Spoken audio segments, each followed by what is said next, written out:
Hello students, I hope you're having an amazing day. In this video, you're completing our 500 TOEFL listening questions marathon. And all questions in this video follow the updated TOEFL adopted by ETS on January 21st, 2026. This marathon covers all 4 tasks of the listening section: listen and choose a response, conversations, announcements, and academic talks. As always, if you'd like answers with explanations to all of the questions, simply click on the link in the description below to download the free PDF. And if you're really serious about your TOEFL IBT preparation, I suggest you check out our online course, Unlock the TOEFL IBT Mastering the Test. It's a fully online, self-paced course that fully prepares you for all 4 sections of the test. It's practice-focused and includes over 700 practice questions. More details on the course will be at the end of this video. Alright students, without further ado, let's get started.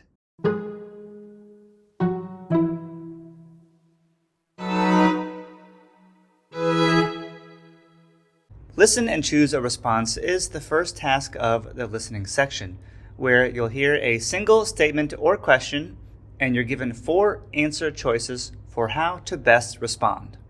In this video, there are 100 questions, but on the actual test, you'll only encounter about 10.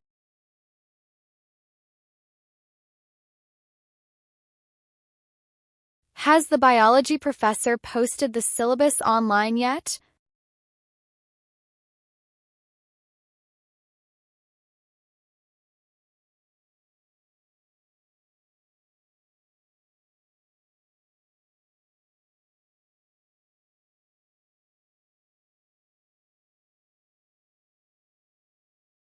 How much does a parking permit cost for commuter students?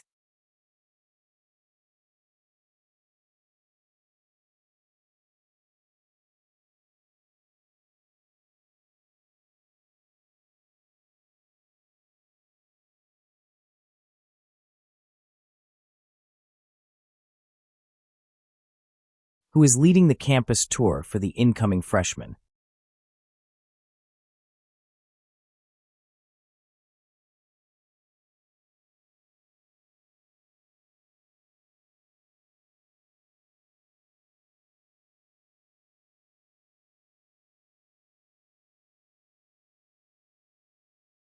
Are you going to study in the library or at the Student Union Cafe?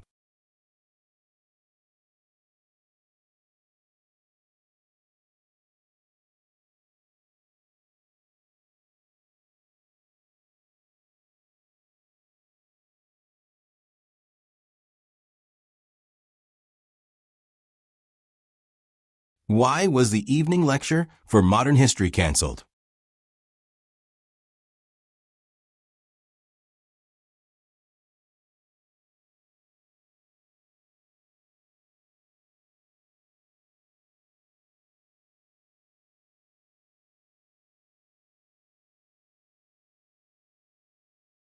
When is the deadline to drop a class without an academic penalty?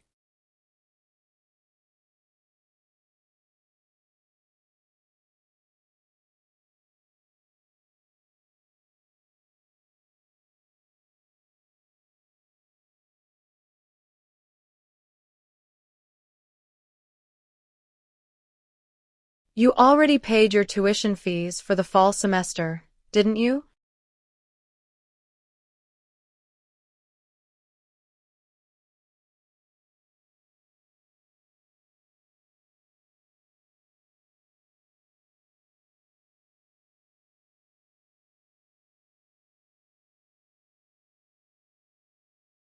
Where can I get a replacement ID card if I lost mine?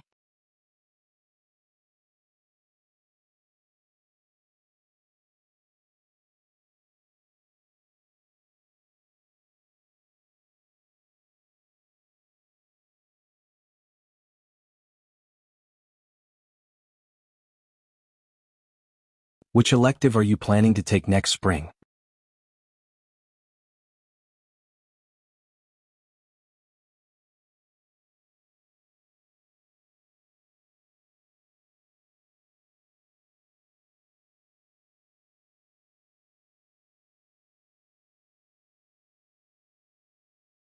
Could you help me carry these chemistry beakers to the laboratory?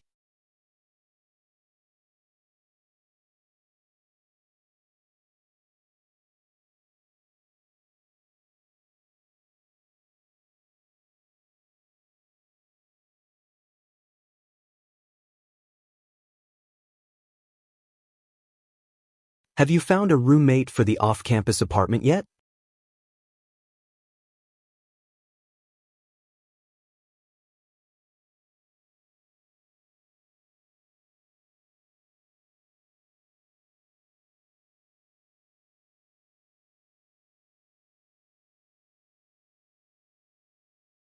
Where can I submit my application for the study abroad program?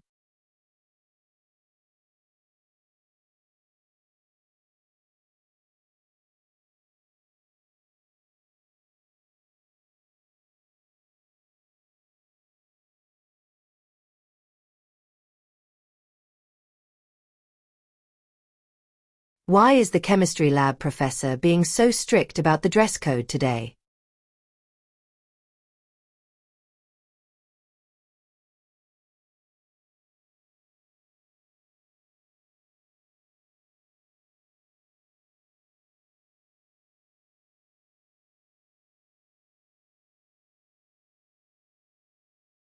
Are the textbooks for the advanced literature class available at the bookstore yet?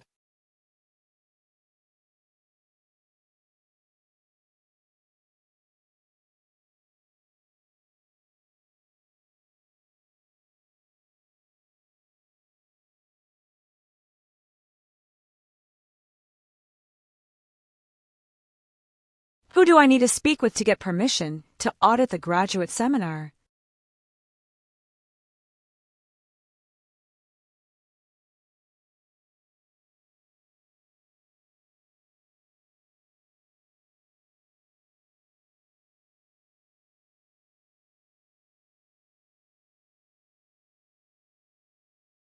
When will the grades for the psychology midterm be posted?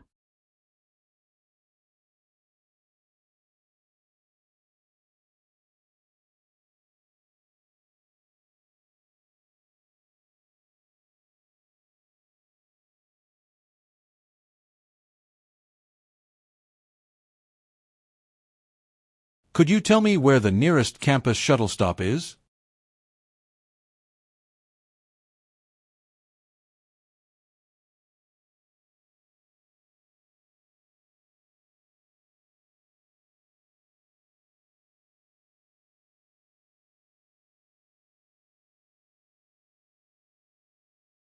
You applied for the undergraduate research grant, didn't you?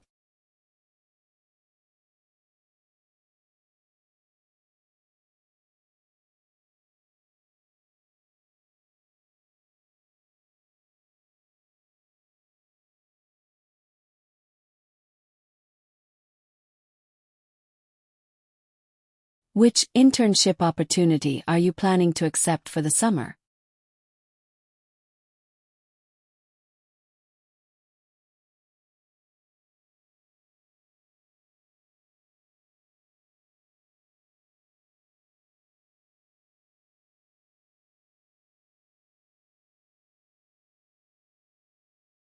Did the registrar's office approve your request for a course overload?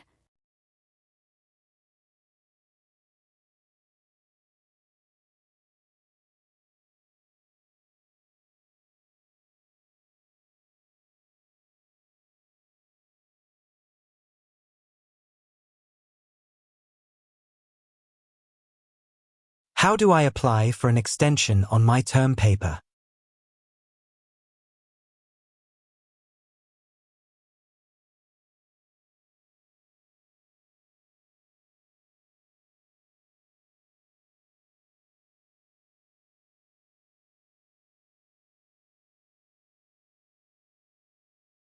Is the campus health center open on Saturdays?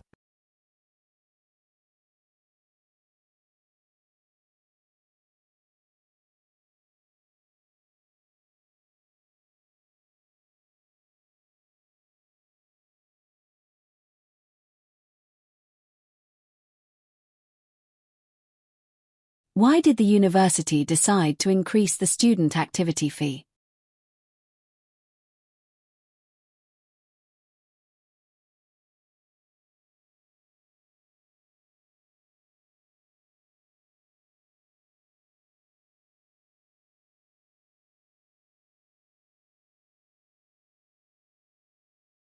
You remembered to return the library books before the weekend, right?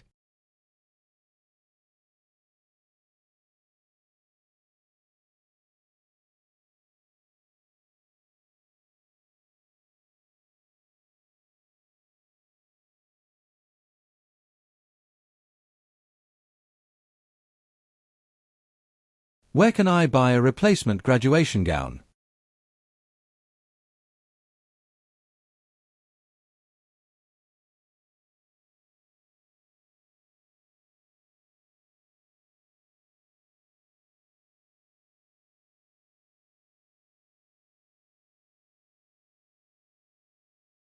Which chemistry professor is supervising your undergraduate research project?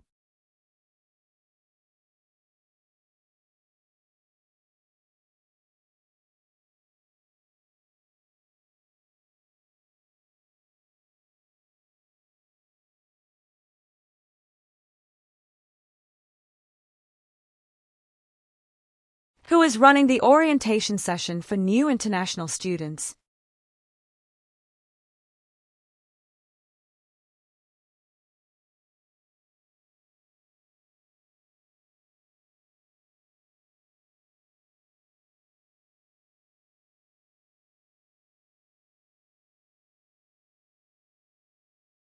Haven't the final exam schedules been released by the registrar yet?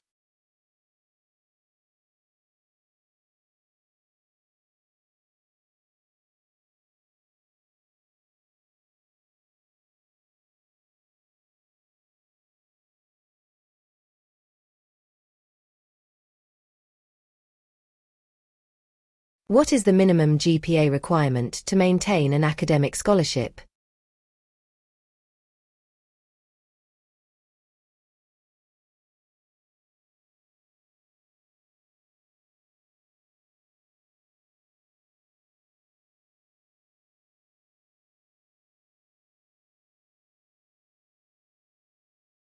Should we buy our concert tickets online or at the student union box office?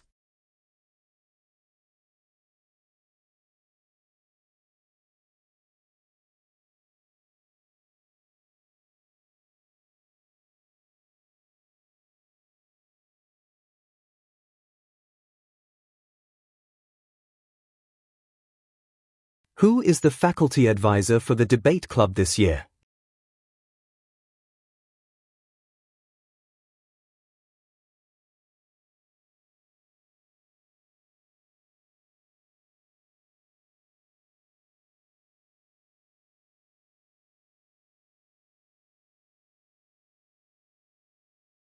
When does the cafeteria stop serving breakfast on weekdays?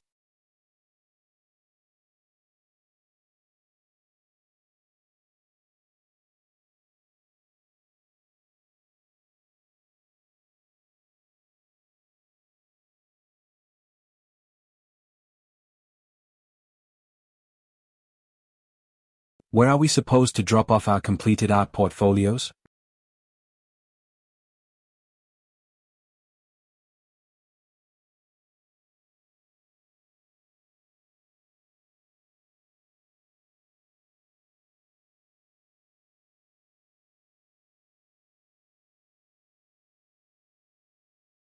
Why did the university close the North Commuter parking lot?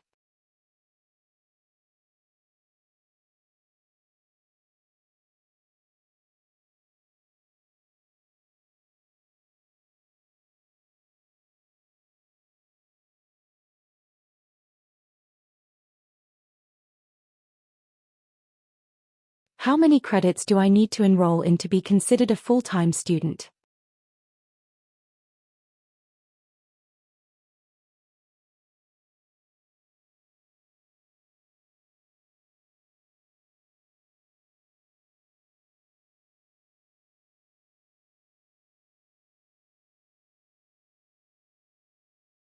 Would you prefer to live in a single dorm room or share a double?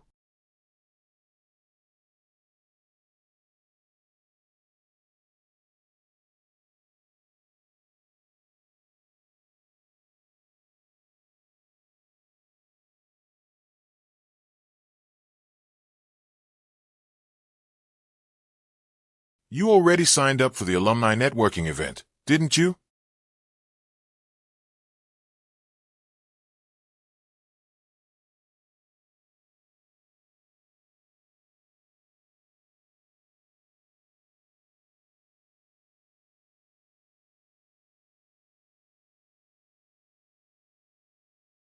What material will be covered on the physics final exam?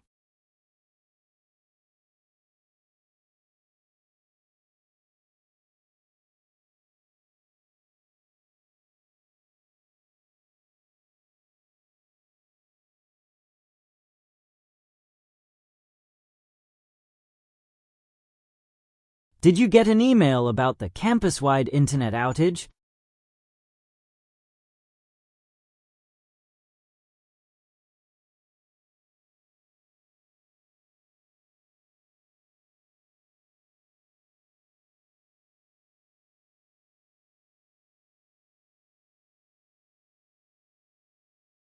How long is the guest lecture expected to last?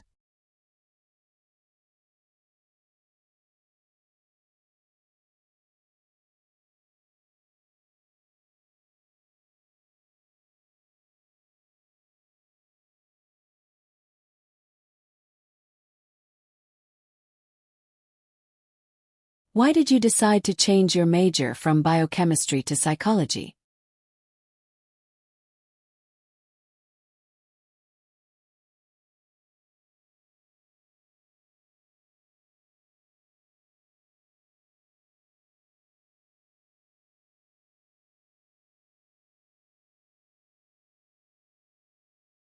Where can students purchase tickets for the upcoming university theater production?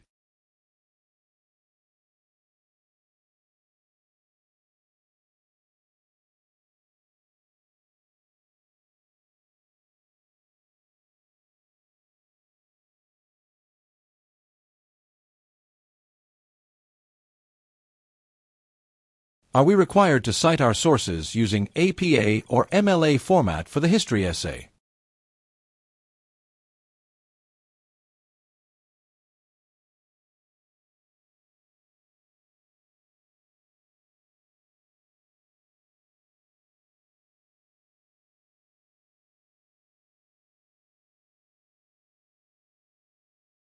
When is the deadline to apply for a student housing contract renewal?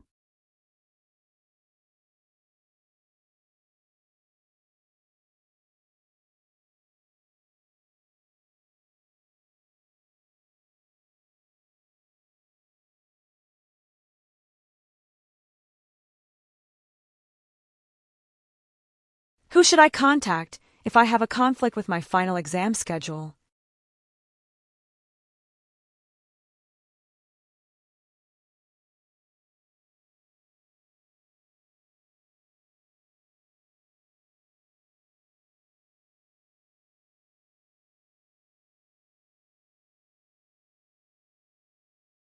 How long does it usually take to get the results of the language placement test?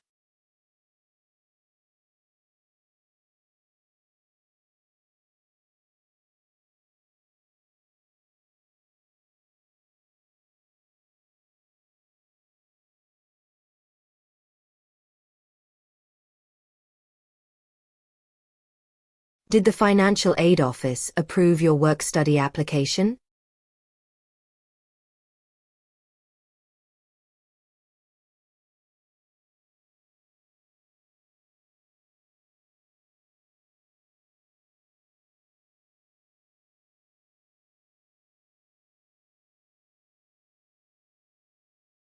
Which elective course would you recommend for a non-science major?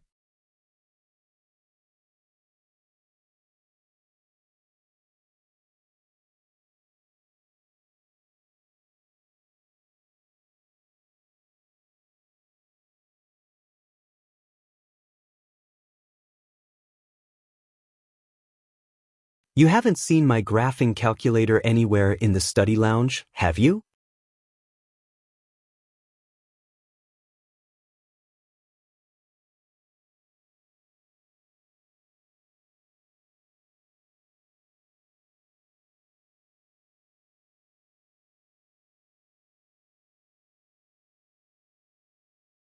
Should we rent our graduation caps and gowns now, or wait until the week of commencement?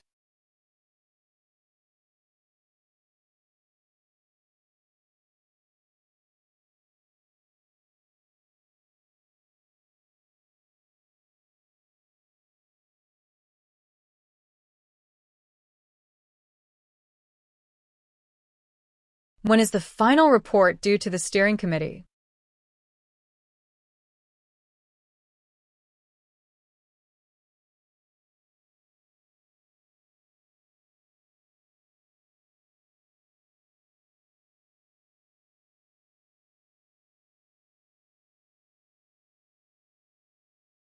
Would you prefer taking a taxi to the airport or catching an express train?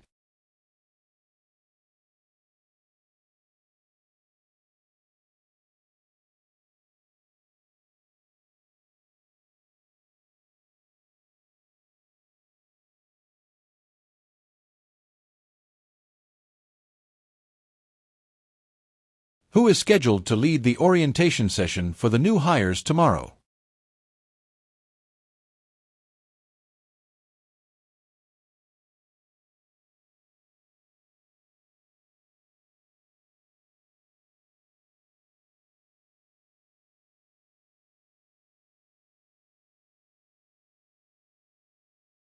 You remembered to lock the front door before leaving the office, right?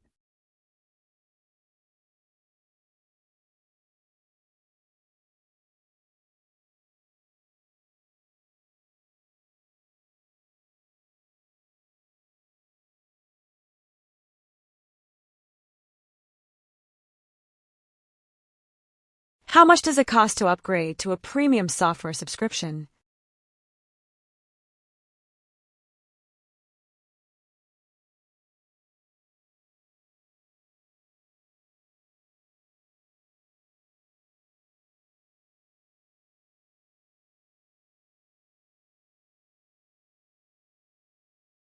I cannot seem to find the agenda for this afternoon's meeting anywhere.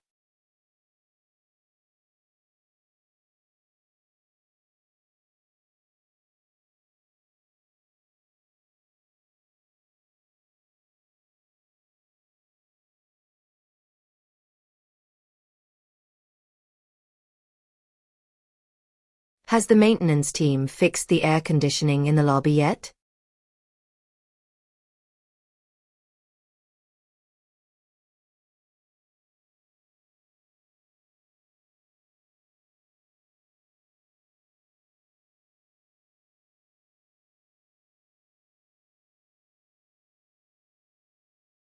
Where did you park the rental car after returning from the client visit?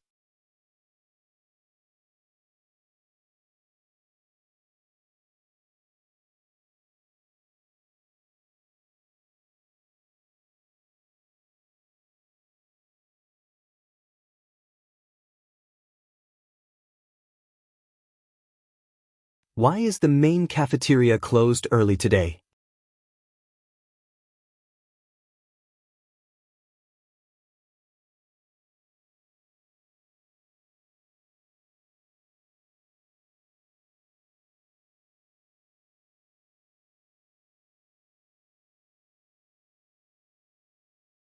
Are we bringing a gift to the retirement party, or just a card?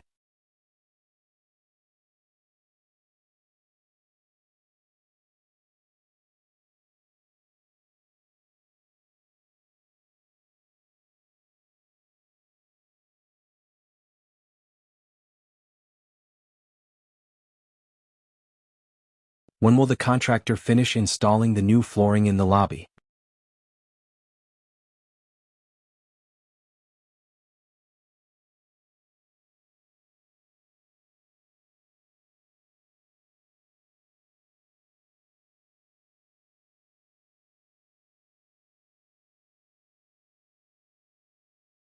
Could you help me carry these presentation materials to the conference room?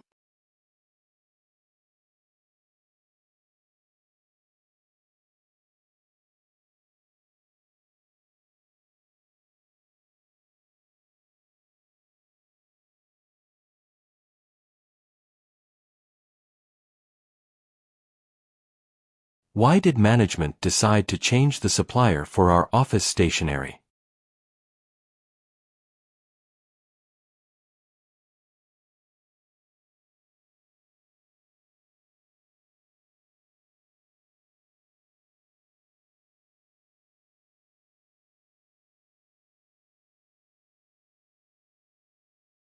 Have you seen the marketing director around the office this morning?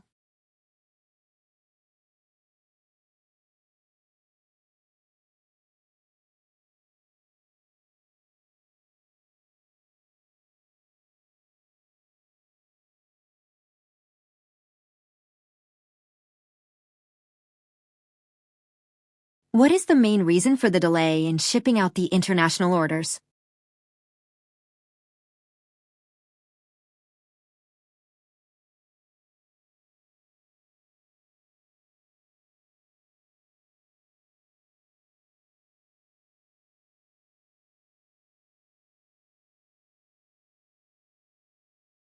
Who should I contact if my computer monitor keeps flickering?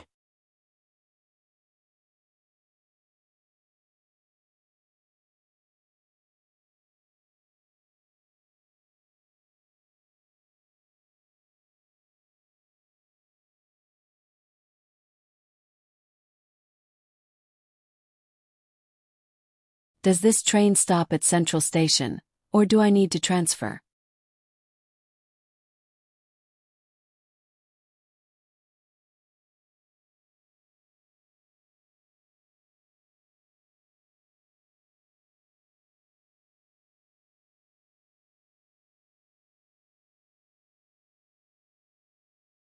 How long has Mr. Harrison been the head of the accounting department?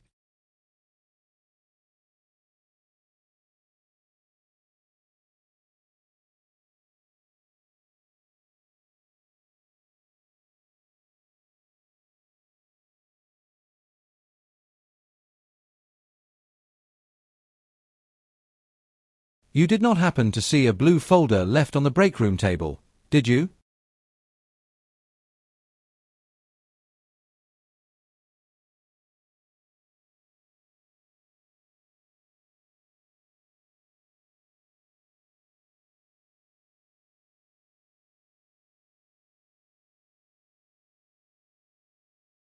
Are we planning to cater lunch for the client meeting, or take them to a restaurant?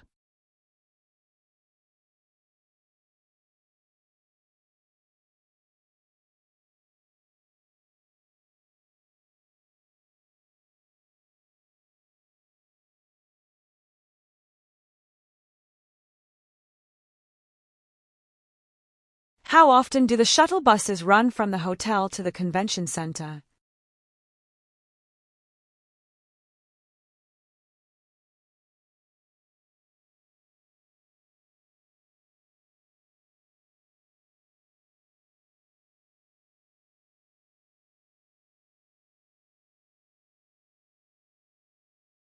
Is Dr. Evans expecting us in his office, or should we wait in the reception area?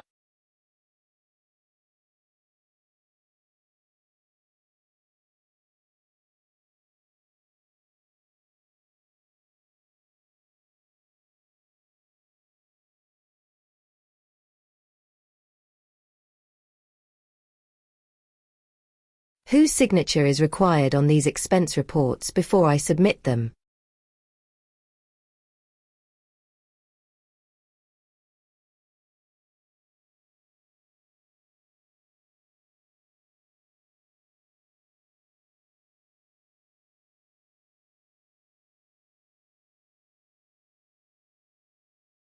Why has the server maintenance been postponed until next weekend?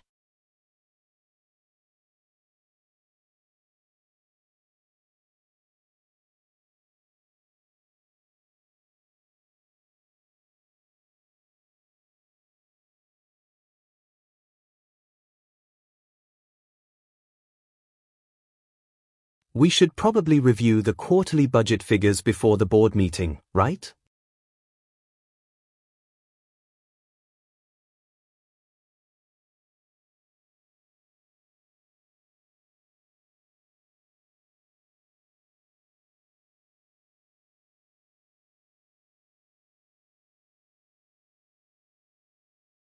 Where are they planning to host the annual corporate retreat this year?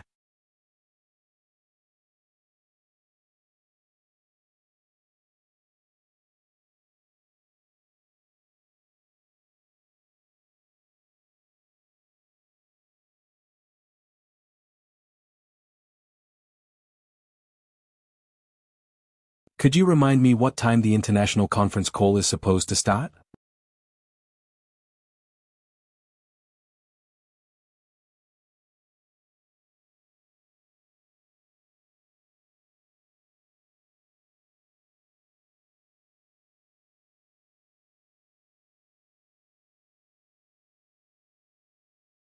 Haven't you already completed the mandatory safety training modules?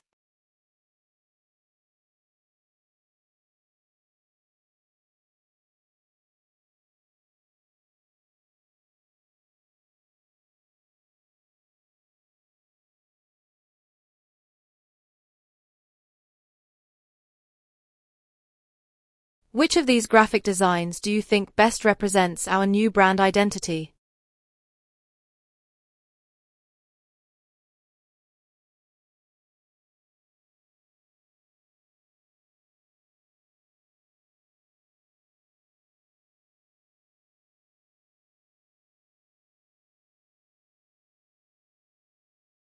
Are the updated employee handbooks being distributed physically or digitally?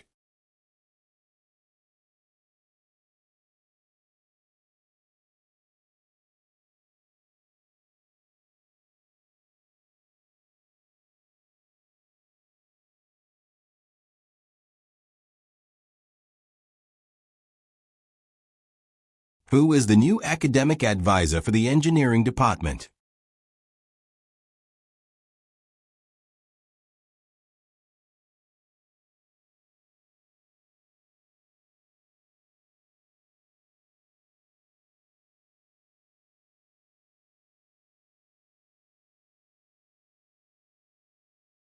Should I submit my thesis draft online or print a hard copy for the professor?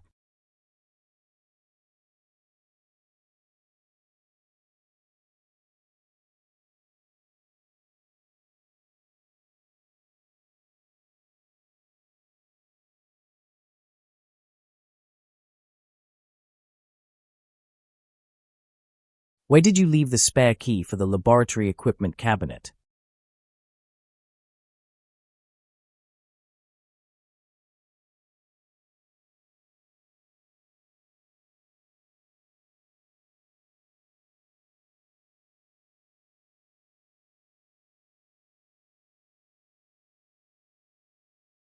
Why is the main university library closing 2 hours early this Friday?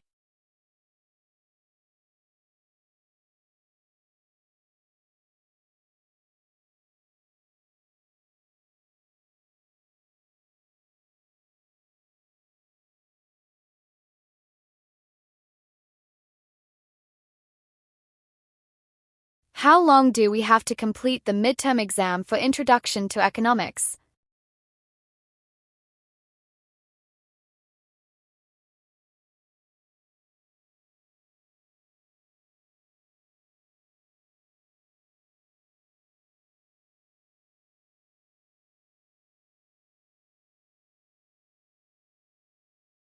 You already emailed the catering headcount to the Alumni Association planner, didn't you?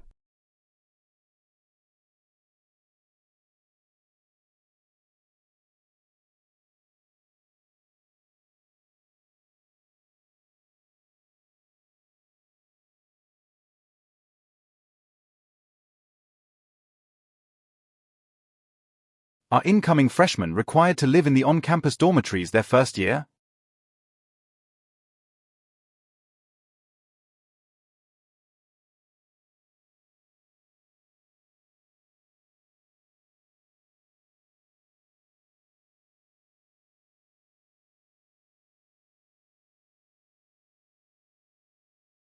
When is the IT department going to update the software on our computer lab workstations?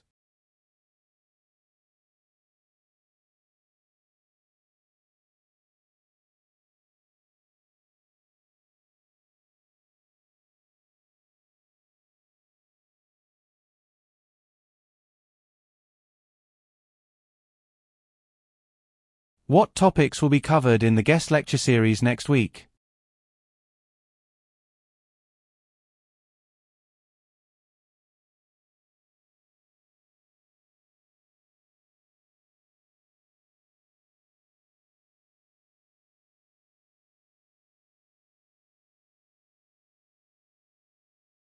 How many copies of the syllabus do you need me to print for the graduate seminar?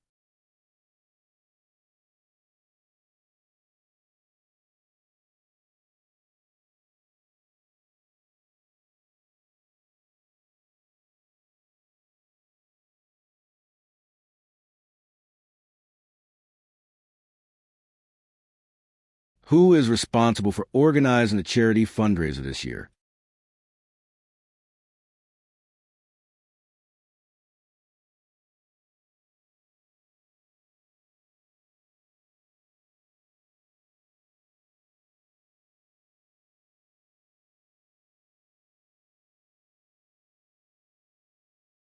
When does the warranty on the office photocopier expire?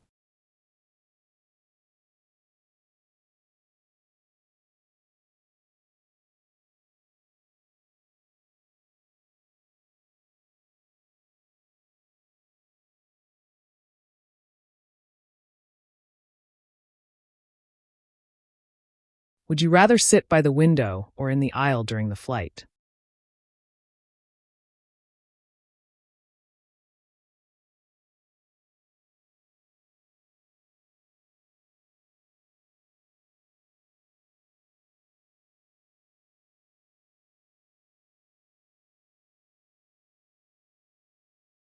Why did the client cancel the afternoon consultation?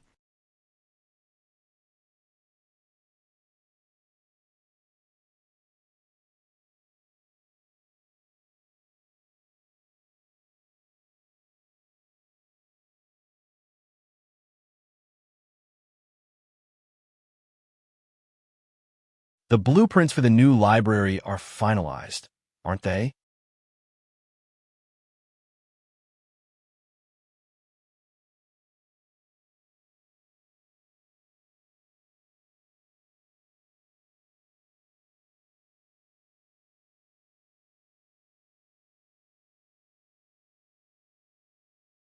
How many vacation days do we get after our first year of employment?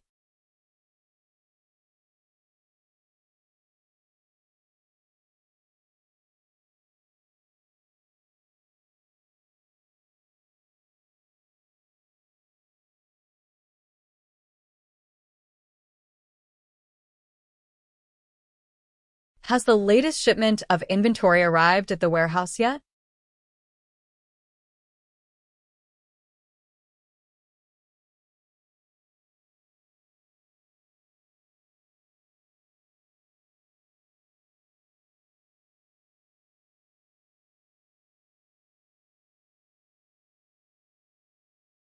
Where should we display the promotional banners for the upcoming festival?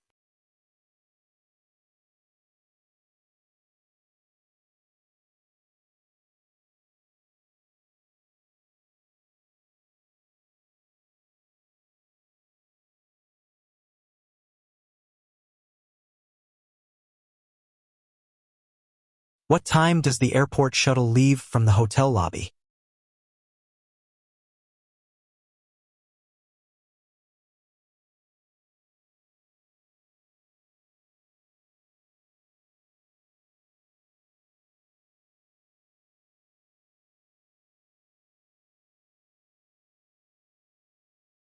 Are we going to hire a local contractor or bring someone in from out of town?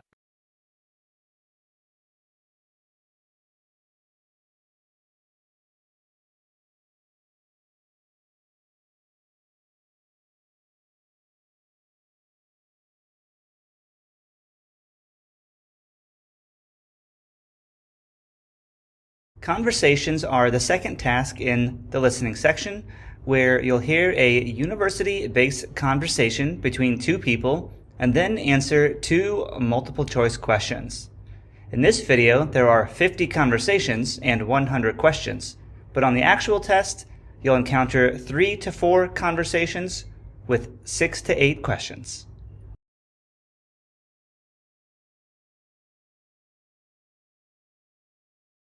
My window won't close properly, and it's absolutely freezing in my dorm room right now. Did you submit a routine work order through the online housing portal? I tried to earlier this morning, but my student login isn't working for some reason. Okay, don't worry about the portal. Since this is weather-related, I'm going to call emergency maintenance directly. They should be up there within the hour.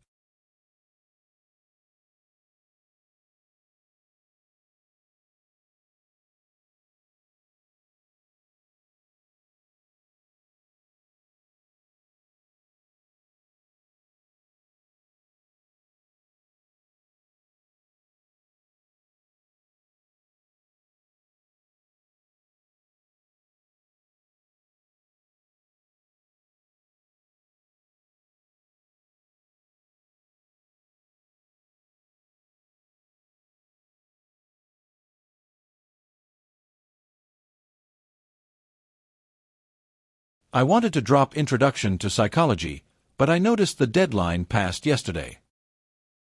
Yes, standard withdrawal is closed. Now you need a late drop petition signed by the department head. Is it guaranteed to be approved? I'm just incredibly overwhelmed with my course load this term. It's not guaranteed, but attaching a personal letter explaining your heavy schedule will definitely help your case.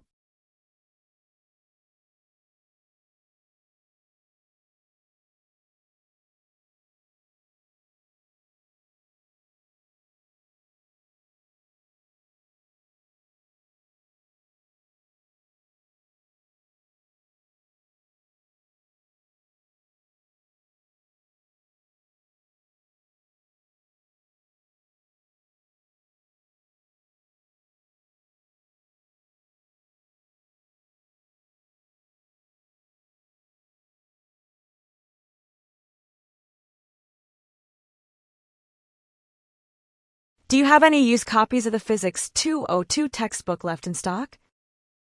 We sold out of the physical used copies yesterday morning, but we do have a digital access code for half the price.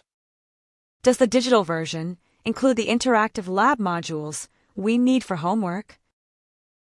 Yes, and it actually includes extra practice tests that the physical book doesn't even have.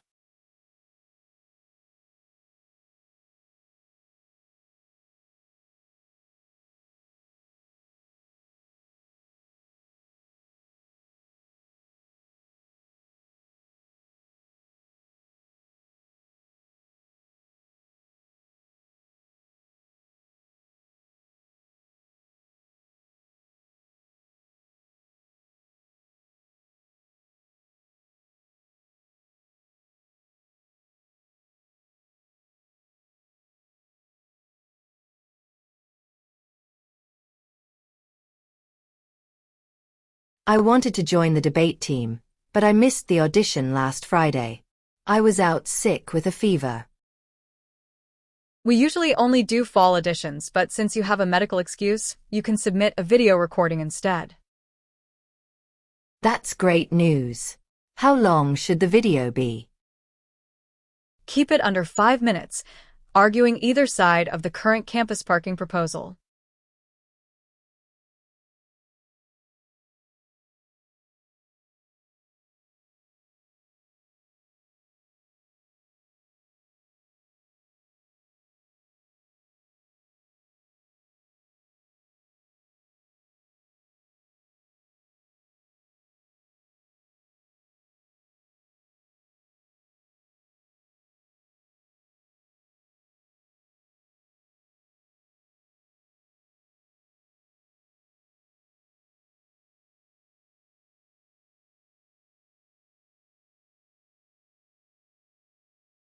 My tuition bill says I owe a $50 late fee, but my academic scholarship is supposed to cover everything. Let me look at your account. The external scholarship check arrived a week after the billing cycle closed. So I have to pay out of pocket for a mailing delay I didn't cause? No, I can reverse the fee right now since the funds are fully cleared in our system. You're all set.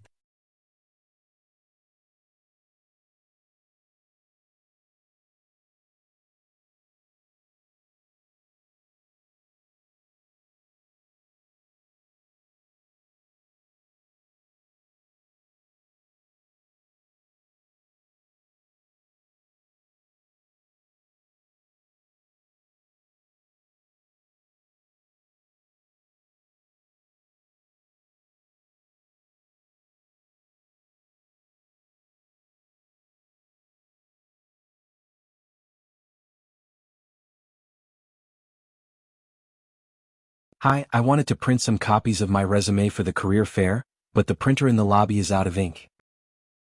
Oh, thanks for letting me know. I'll put a sign on it. In the meantime, you can use the color printer in the computer lab down the hall. Is there an extra charge for using the color printer? Normally, yes, but since our main one is down, I'll give you a code to bypass the fee.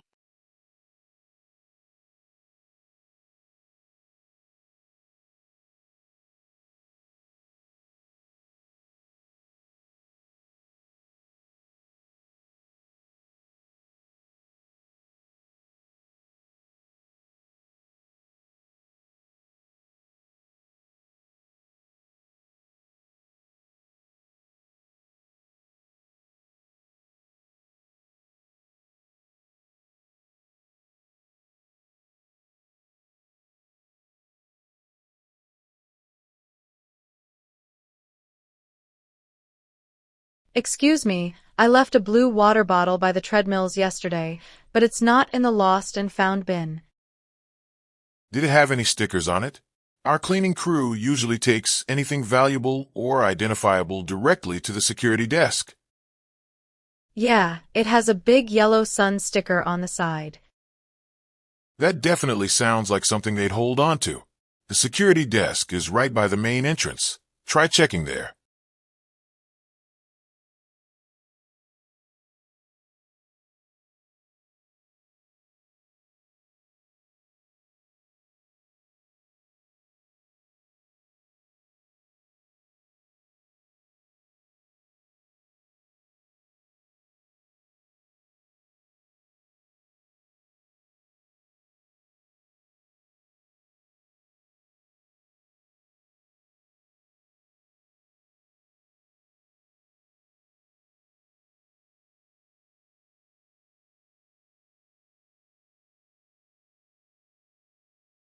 I swiped my ID for breakfast, and the screen said my balance was low. I thought I bought the unlimited meal plan. Let's see. You do have the unlimited plan for dining halls, but it looks like you're out of flex dollars. Oh, I've been using those for coffee at the campus cafe. I didn't realize they ran out so fast. Yeah, those are separate from the dining hall swipes. You can reload them online through the student portal if you want.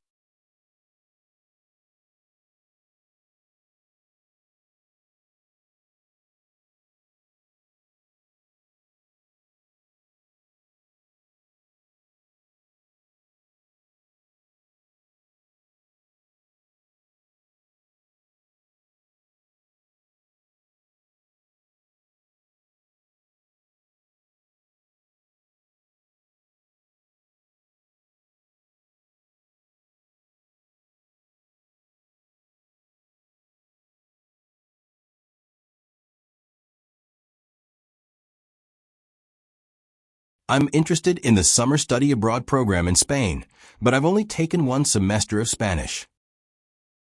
The summer programs actually don't have a language prerequisite, since the core classes are taught in English. Really? That's perfect. Do I need a recommendation letter to apply?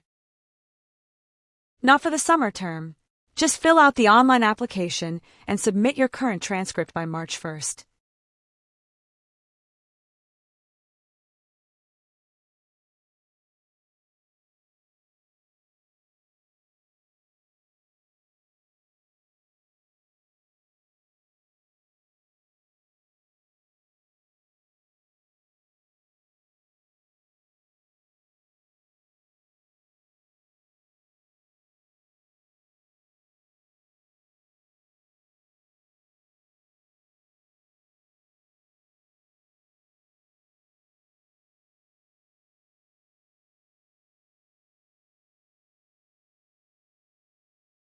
Is the commuter parking lot going to be closed all week? I had to park 3 blocks away this morning. It's closed for repaving until Thursday. But your commuter pass allows you to park in the visitor garage during construction. I wish I had known that. Do I need a special sticker for the garage? No, just scan your regular commuter pass at the gate and the arm will lift.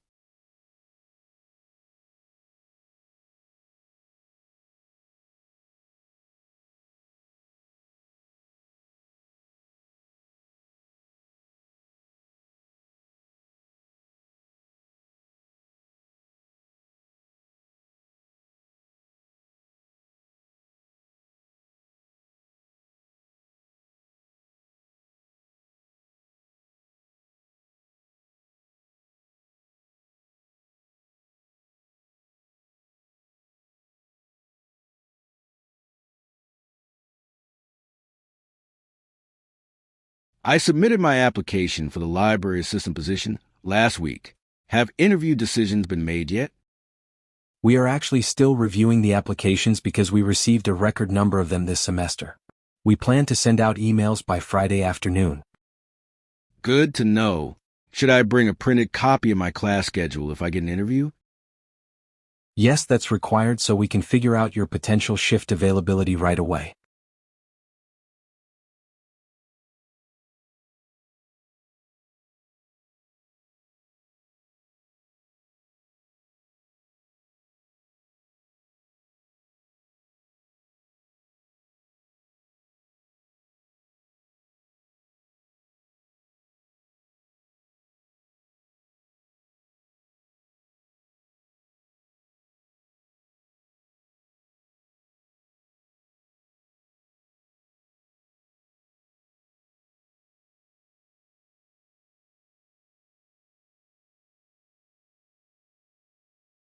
My laptop won't connect to the campus Wi-Fi network today.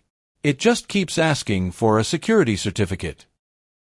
The university updated its security protocols over the weekend.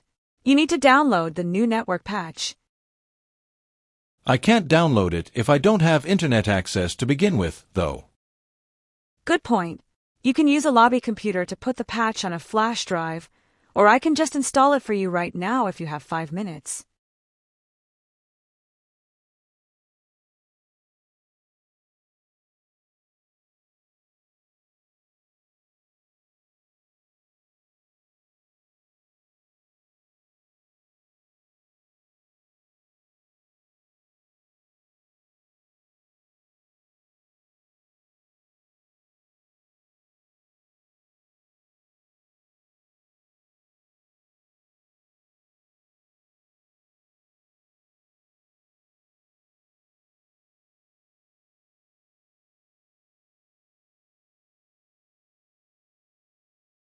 I was checking my degree audit, and it says I'm missing a humanities credit, but I took art history in my sophomore year.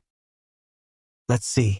It looks like that specific art history course was coded in the system as a general elective, not a core humanities credit. Is there any way to change it? I'm supposed to graduate this May. I can submit a course substitution form to the dean's office. They usually approve it if the syllabus shows enough humanities content.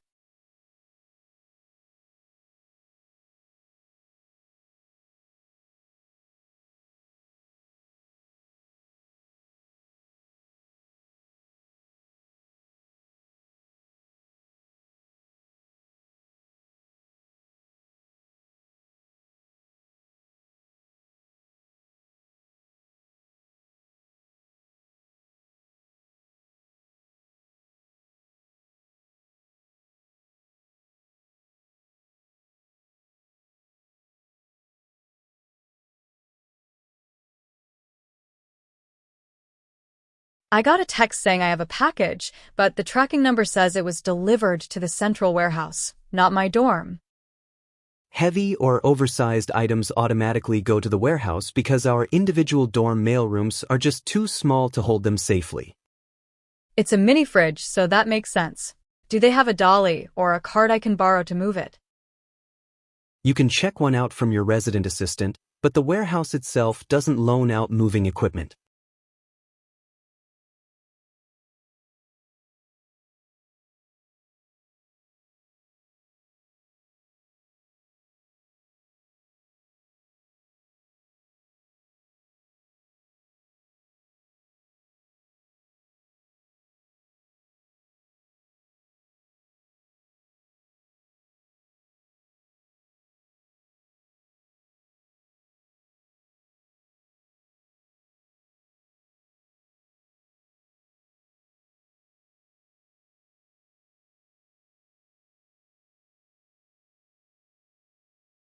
I need to schedule my seasonal flu shot, but the online health portal only shows available appointments for next month.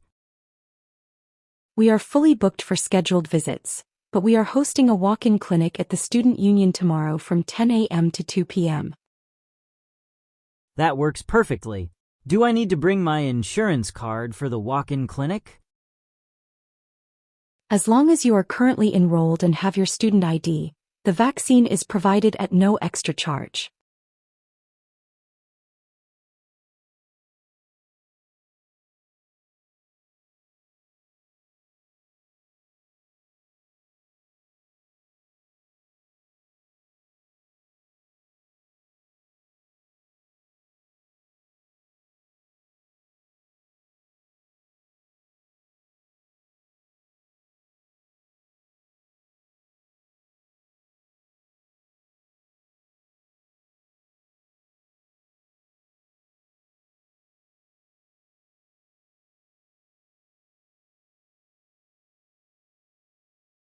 I wanted to buy the commemorative graduation sweatshirt, but I only see sizes small and medium on the racks. We just got a new shipment of large and extra large sizes in the back room, but we haven't unboxed them yet. Can I prepay for a large now and pick it up later this afternoon? You don't need to do that. If you can wait about 10 minutes, I'll go grab one from the boxes for you right now.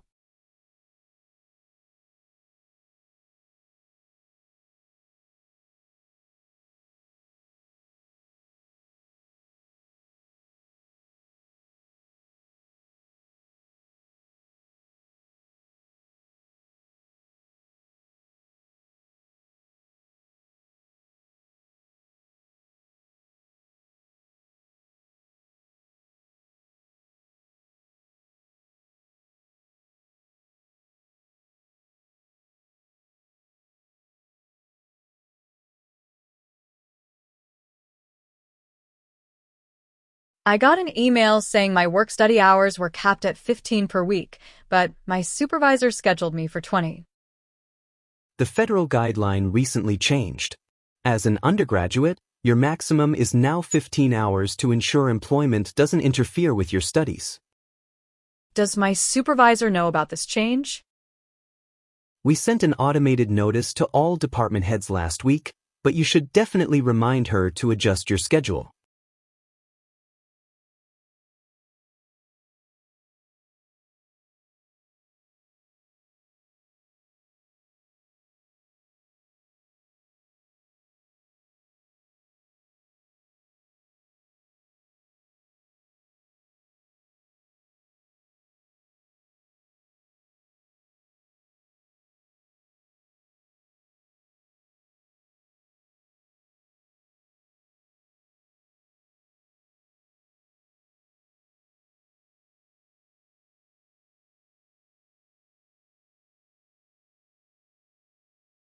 Are there any student rush tickets left for tonight's performance of Hamlet? We sold out of the discounted rush tickets an hour ago. We only have full-price balcony seats left. Oh, I can't really afford full price. Is there another way to see the show? If you volunteer to be an usher and hand out programs before the show starts, you can watch for free from the back row.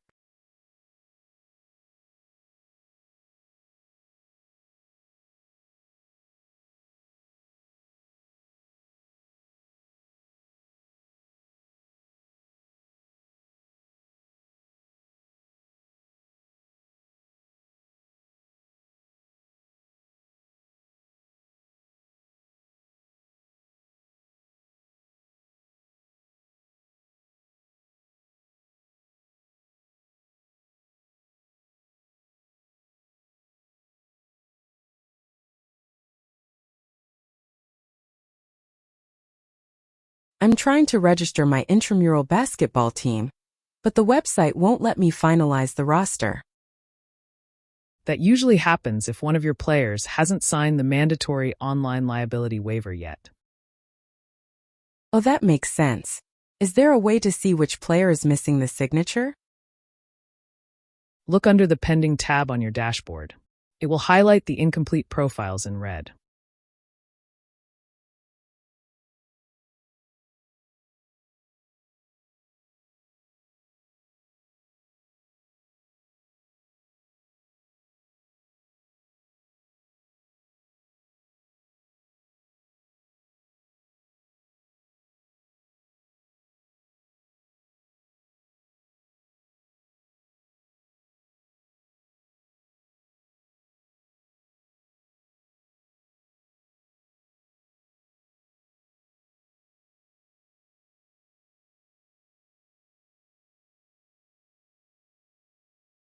Professor, I know the final essay is due Friday, but my laptop hard drive crashed yesterday and I lost my outline. I'm sorry to hear that. Did you have any of it backed up on the university cloud drive? No, I forgot to sync it this week. I was hoping I could get an extension until Monday to rewrite it. Given the circumstances, Monday is fine. Just make sure to set up automatic cloud backups moving forward.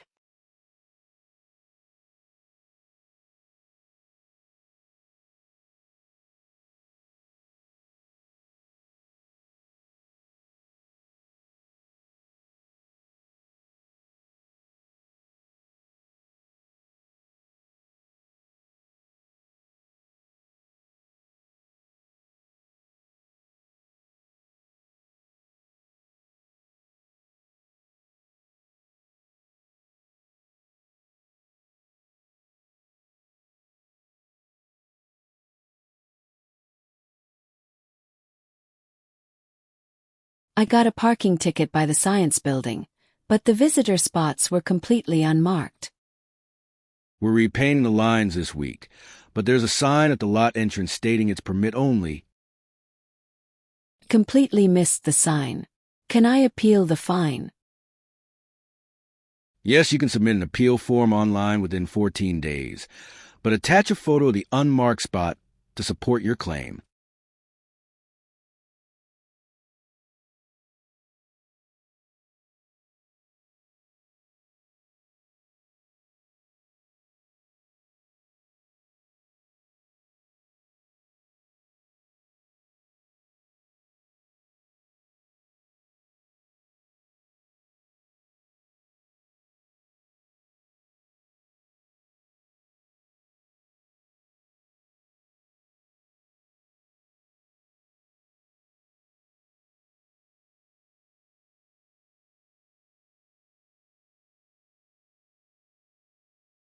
Is the ceramic studio open late tonight?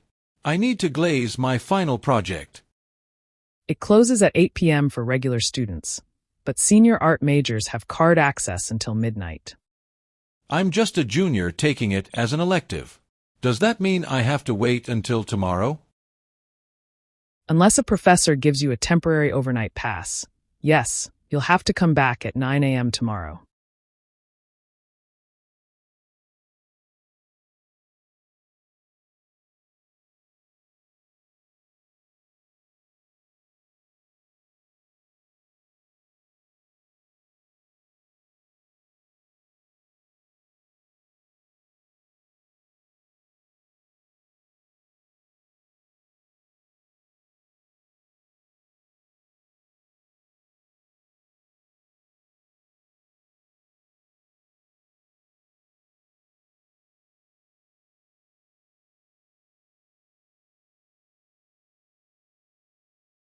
I lost my student ID card, and I'm starving. Can I just give you my ID number to pay for lunch? Unfortunately, the system requires a physical swipe to deduct a meal swipe. So I can't eat here at all today. I already paid for the unlimited plan. You can get a temporary 3-day paper pass from the ID office. It takes 5 minutes, and then I can let you in.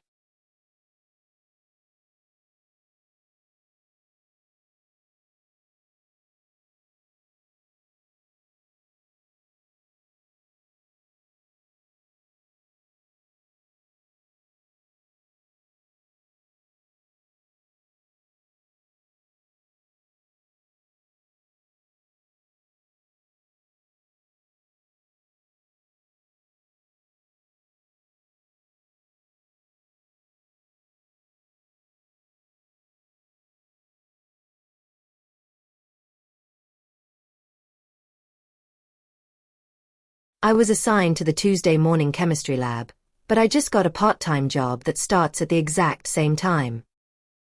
We don't usually do manual section swaps unless it's an academic conflict. I asked my boss to change my hours, but she said the morning shift is non-negotiable. Tell you what, if you can find a student in the Thursday afternoon section willing to trade with you, I'll process the paperwork.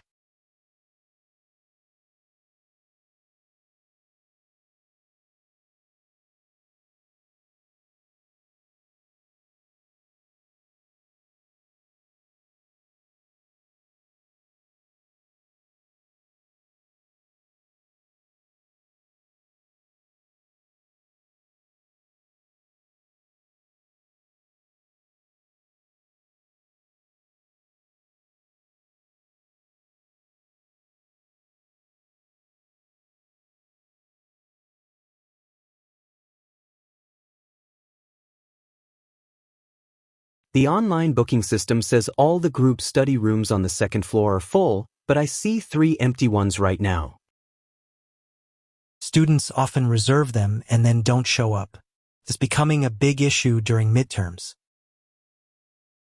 So can my group just walk in and use one of the empty ones? The policy is a 15-minute grace period. If the people who booked it aren't here by 1/4 the hour, you can take the room.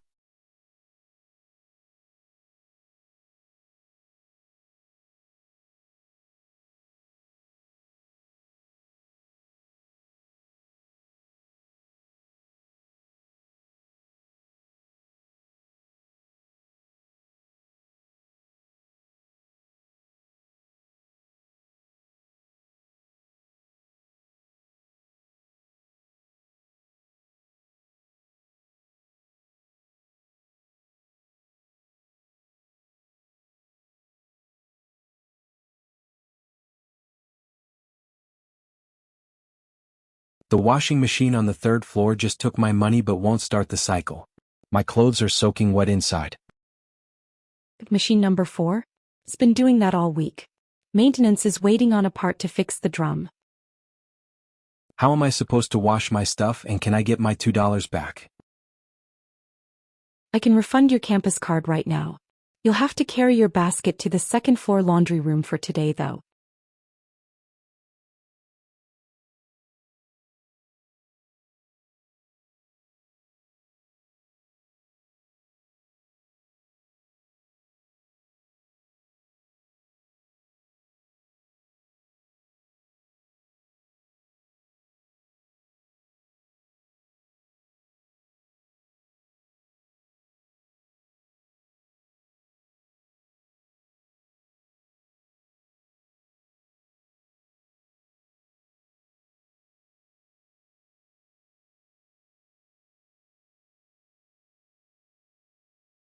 I'm trying to sign up for electronic music composition, but the portal says I need to take music theory first.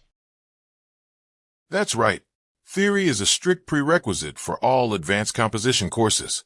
Have you taken any music classes here before? No, but I've been producing my own tracks for 3 years, and I know how to read sheet music. Well, if you submit a portfolio of your work to the department chair, they might waive the prerequisite for you.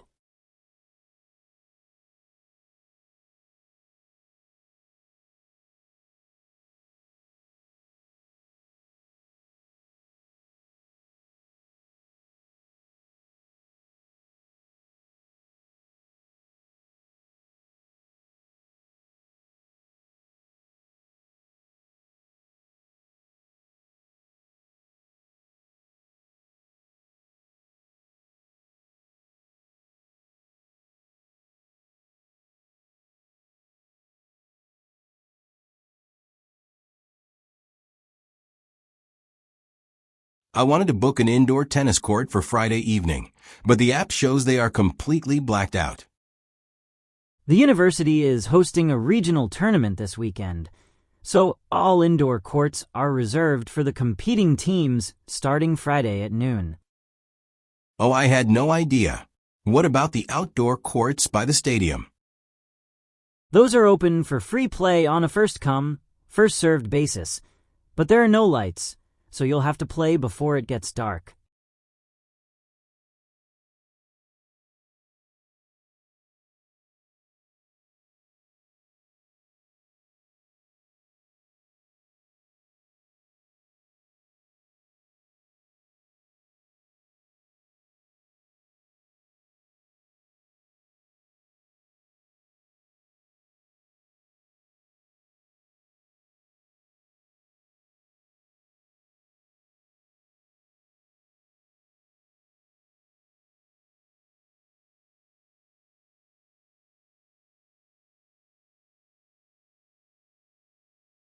Hi, I booked a 30-minute tutoring session to go over my history thesis, but I forgot to bring a printed copy of my draft. We actually prefer digital copies anyway. You can just pull it up on the monitor in booth number 3. Great. I'm mainly struggling with the transition between my second and third paragraphs. They feel really disconnected. No problem, we can definitely focus on flow. Go ahead and log in and I'll be right over.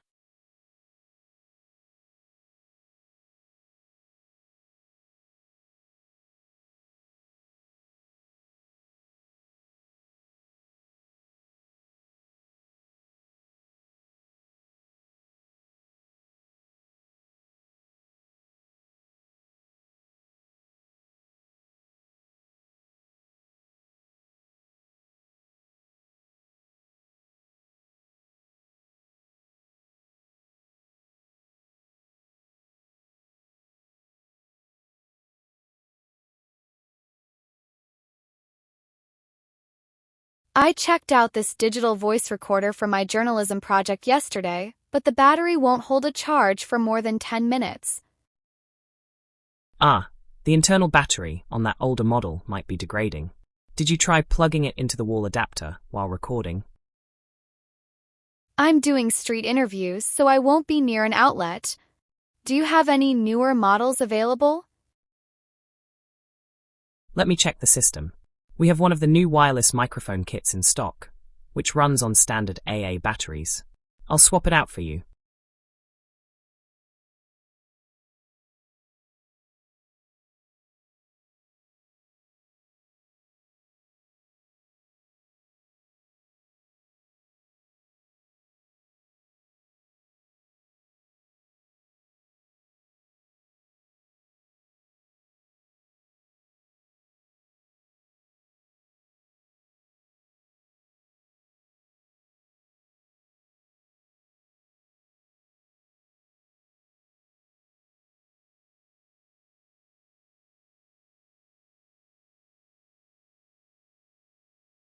Excuse me, does the Blue Line shuttle still stop at the engineering building? Not during the summer semester, no. The route is shortened because half the campus is closed for renovations. Oh man, I have a meeting with my advisor there in 15 minutes. Your best bet is to take this bus to the student union, and then it's about a 5-minute walk across the quad from there.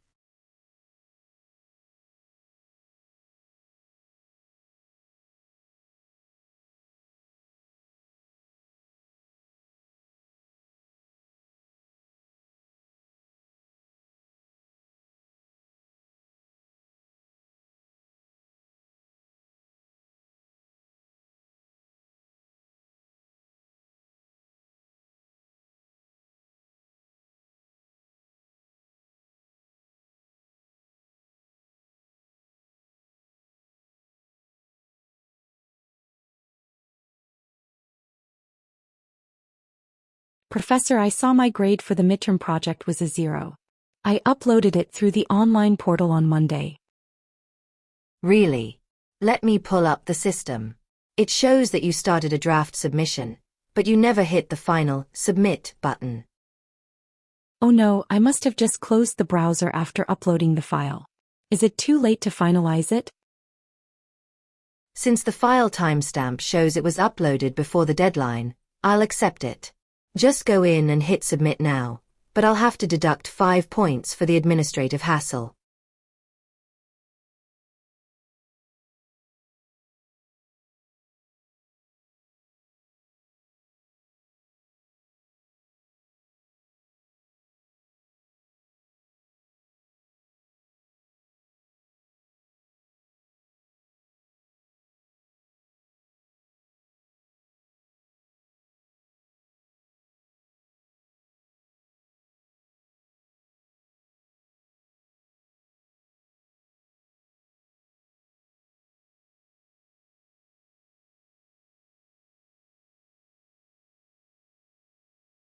Hi, I need to know the process for switching dorm rooms. My roommate plays the drums, and I literally can't study. Have you two completed a roommate mediation session with your resident assistant yet? No, we just argue about it. I just want to move to the quiet study floor. University policy requires you to go through formal mediation first. I can email your RA right now to get that scheduled, but I can't process a transfer until that step is completed.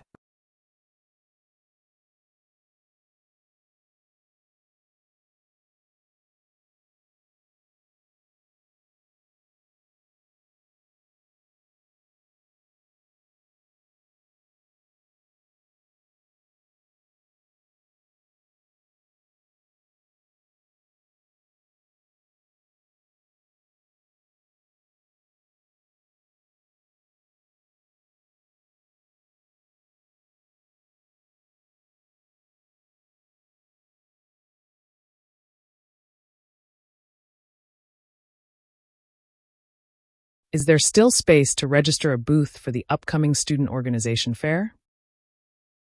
The main ballroom is totally booked, but we do have a few overflow tables available in the adjoining hallway. We're the robotics club, so we really need access to a power outlet for our demonstration. Do the hallway tables have those? Only 2 of them do. Let me put your club's name down for table H4 right now, before someone else claims it.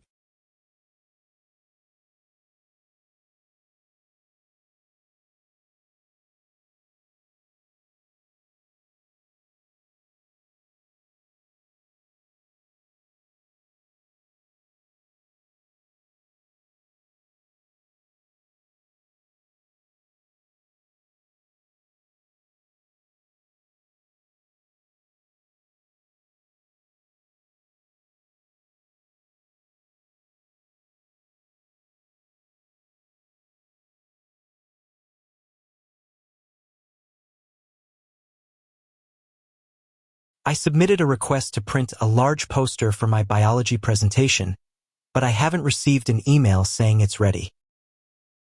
What's your last name? Ah, yes. The issue is that your file was submitted as a Word document. We can only print large-scale formats from PDF files. Oh, I had no idea. Can I just save it as a PDF and email it to you right now? Yes, send it to the main print shop address. Since it was our system's lack of notification that delayed you, I'll bump it to the front of the print queue.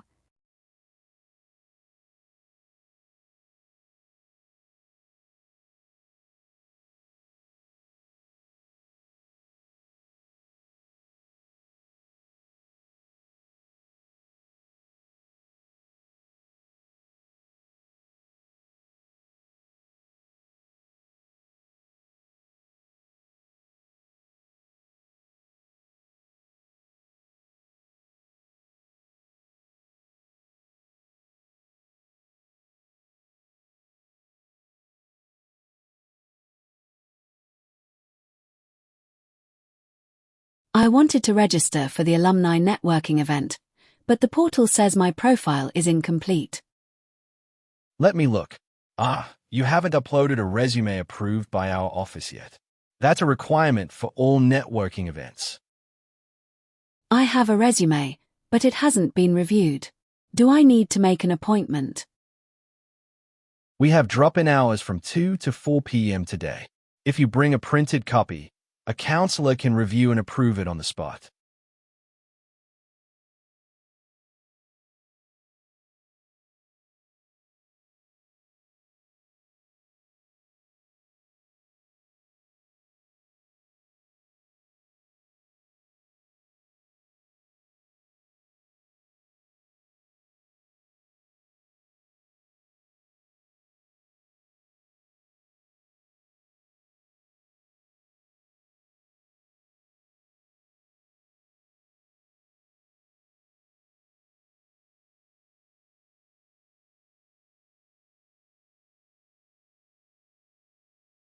Hi, I noticed the campus pool has been drained.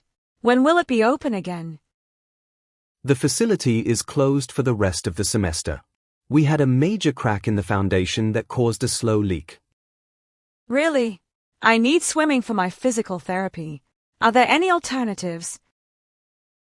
The university has partnered with the community center downtown. Your student ID will get you free access to their pool until ours is repaired.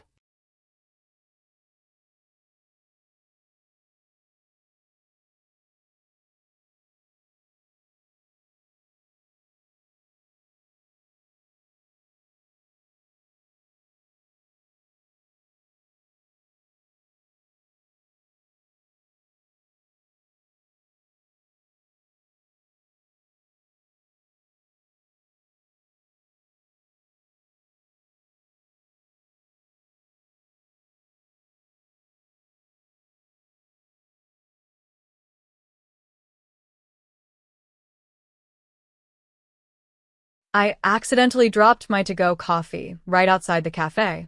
Can I get a refill? Or do I have to pay again? Oh, that's the worst. Our policy allows for one free replacement if a spill happens inside the building, but outside is usually out of our hands. Oh, I see.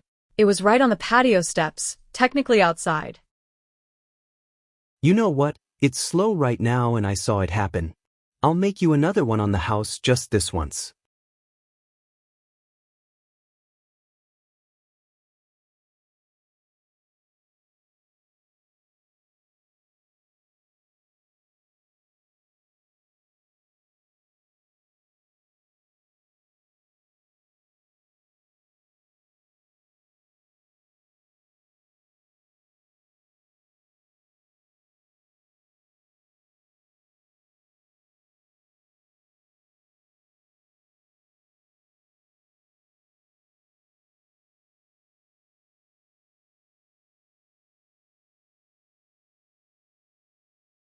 I just realized I'm signed up for 2 classes that overlap by 10 minutes on Wednesdays. The system shouldn't have allowed that. Let me check. Professor Smith changed the start time for advanced calculus last week. Can I get an override to stay in both? I can just leave calculus early. No, overrides are only for prerequisite issues, not time conflicts. You'll have to choose one and drop the other before Friday's deadline.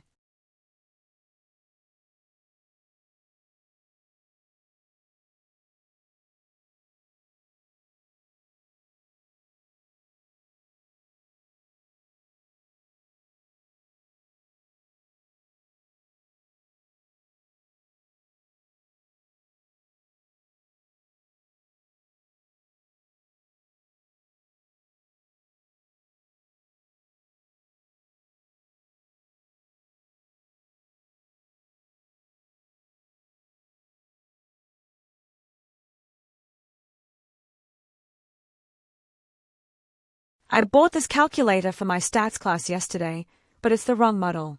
I need the graphing one. I can process an exchange for you. Do you have the original receipt and the packaging? I have the receipt, but I threw the plastic shell away because it was so hard to open.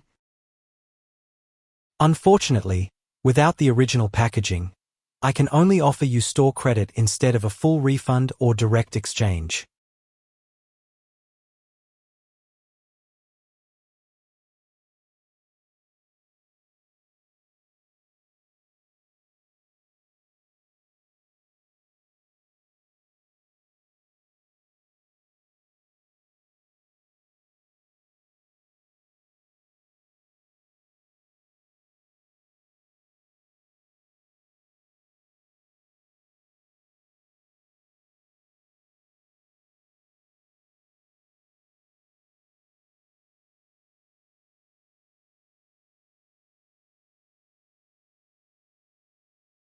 I tried to book a fire pit by the lake for my club social next week, but the online system says they are closed for the season. Yes, we locked the fire pit starting November 1st due to the high winds we get off the lake in late fall. It becomes a safety hazard. Is there any indoor space we can rent that allows us to bring our own food instead? You can reserve the student lounge kitchen area. It's free, but you have to clean up and be completely out by 10 p.m.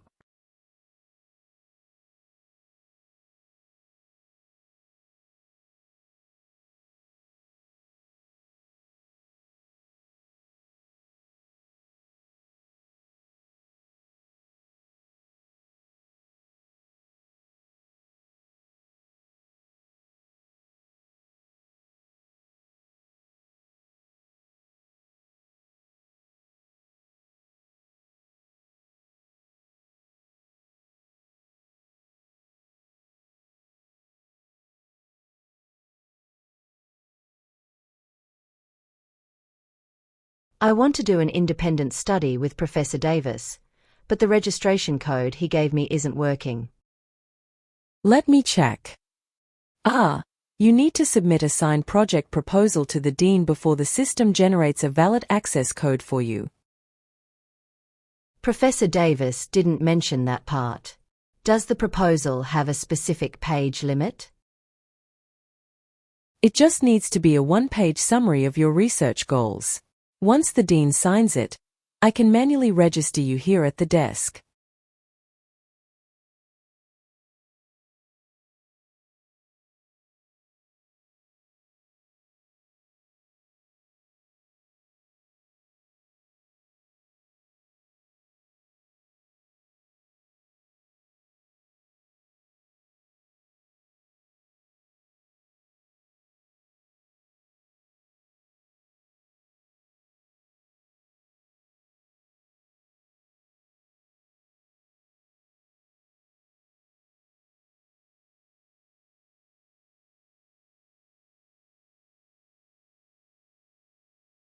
I'm moving into an off-campus apartment next month, so I want to cancel the rest of my meal plan and get a refund.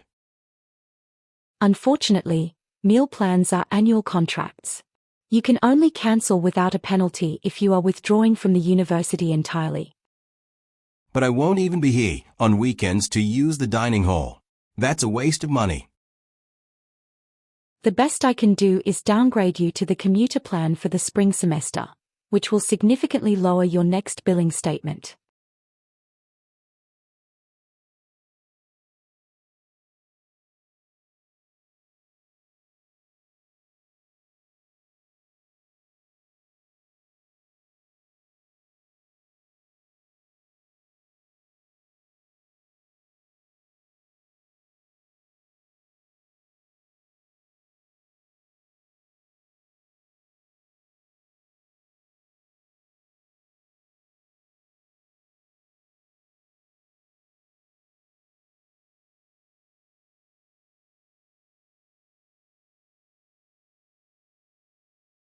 I need to use the advanced video editing software for my film class, but all the lab computers are taken right now. You can actually download a student license of that software onto your personal laptop for free through the university portal. My laptop is over 5 years old. I doubt it has the processing power to run it without constantly crashing. In that case, you can borrow a high-performance loaner laptop from the Media Center library for up to 48 hours.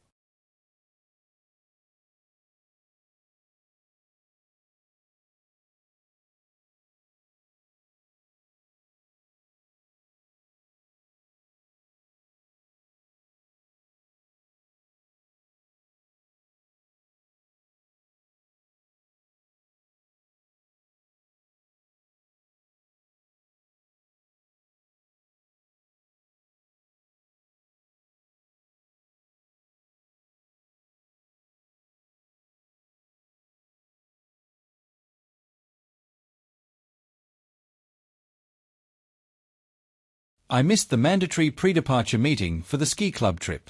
Does that mean I lose my spot on the bus? Usually yes, but since we had a severe snowstorm yesterday, we are offering a makeup session tomorrow night via video call. Awesome. Will the meeting link just be sent to the general club email list?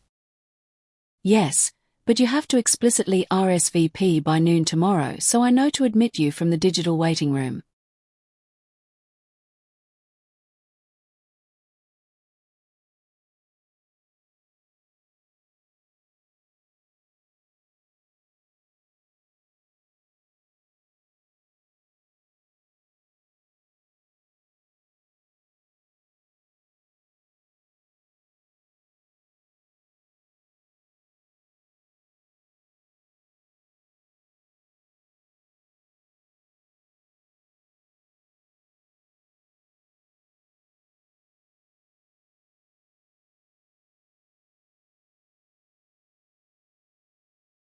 I was trying to read an article from the 2018 issue of the Journal of Economics, but pages 40 through 45 are actually torn out of the physical bound volume. That's frustrating. Unfortunately, people sometimes do that instead of using the photocopier. I can request a scan of those pages through our interlibrary loan system. How long does an interlibrary loan usually take? I have a paper due on Thursday. It usually takes 3 to 5 business days. Since you're on a tight deadline, you might want to check if the author uploaded a preprint version to their university's faculty directory online.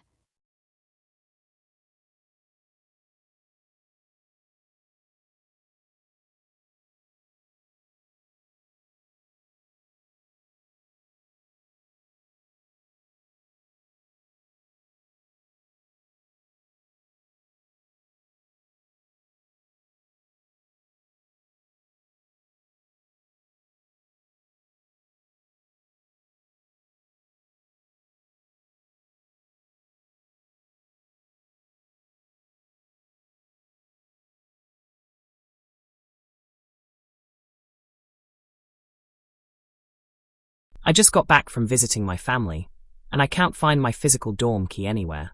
I think I left it at my parents' house. I can issue you a temporary loaner key right now, so you can get into your room tonight. It's valid for 48 hours. Will my parents have to mail the old one back, or should I just buy a replacement? If you can't get the original key back within 2 days, we have to change the entire lock for security reasons, which costs $50.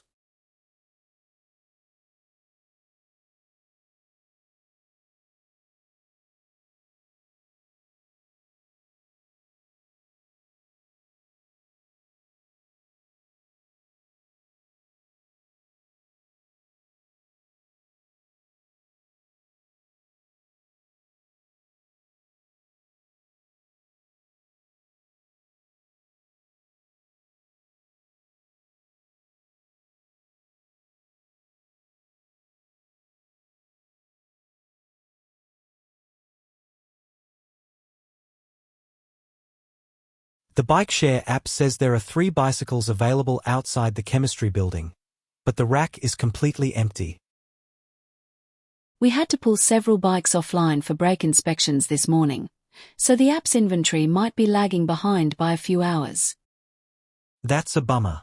I have to get to the medical campus, and walking takes over half an hour. The university just started a pilot program for electric scooters. There's a designated scooter hub right across the street, and your first ride is free.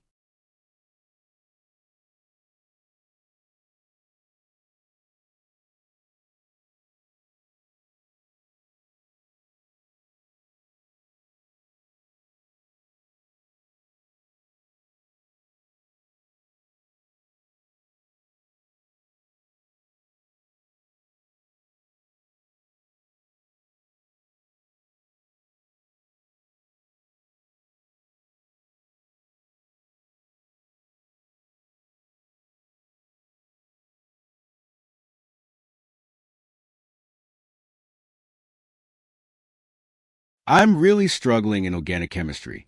If I withdraw now, will I get a W on my transcript? Yes, since we are past the add or drop deadline, it will show up as a withdrawal. But a W doesn't affect your GPA.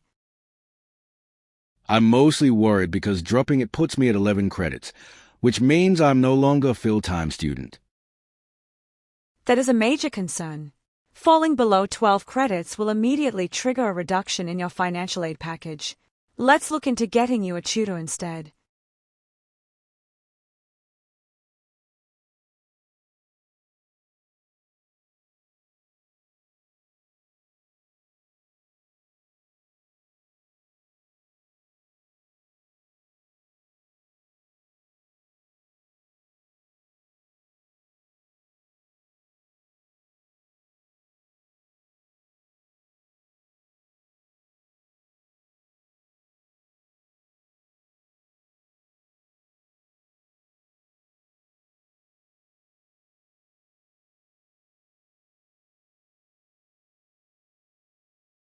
I wanted to buy the jazz band's new vinyl record, but the student at the merch table said they aren't accepting cash tonight.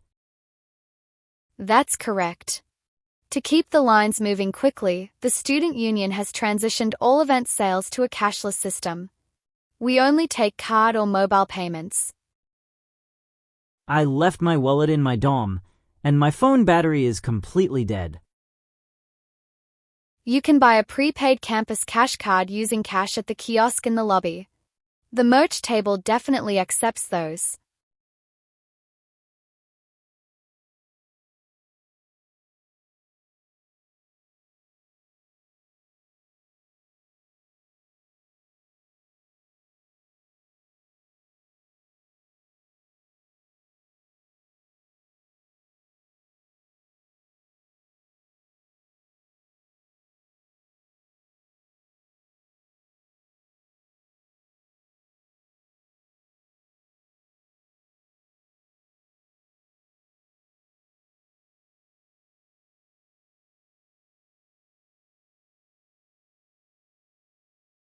Announcements are the third task in the listening section, where you'll hear a campus-related announcement, which will be followed by 2 multiple-choice questions.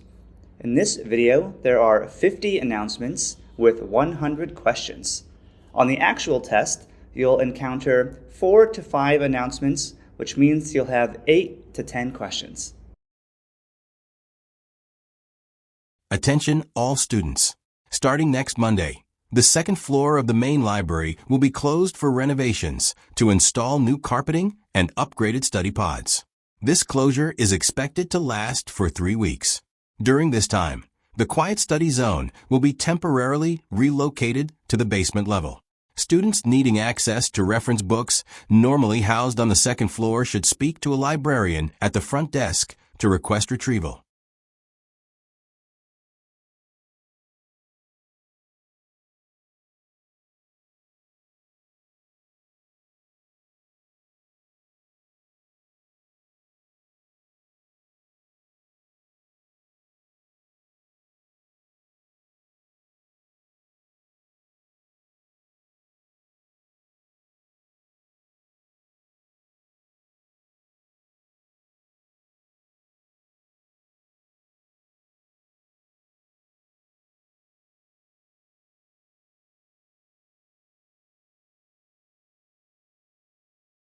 Good evening, campus residents.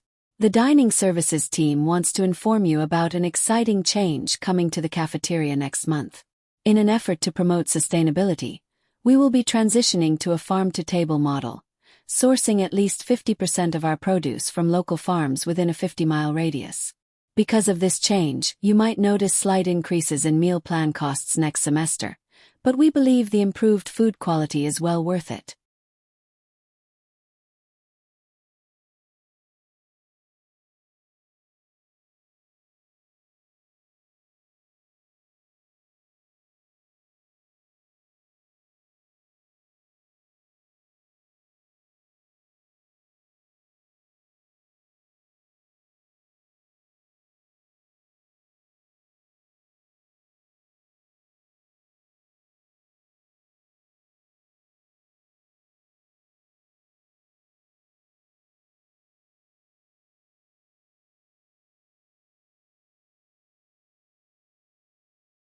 Attention, everyone planning to attend tomorrow's annual spring career fair. Due to the forecast predicting heavy rain and thunderstorms throughout the day, the event will no longer be held in the outdoor campus quad. Instead, all vendor booths and interview stations are being moved indoors to the main gymnasium. The event times remain unchanged, running from 10 in the morning until 4 in the afternoon.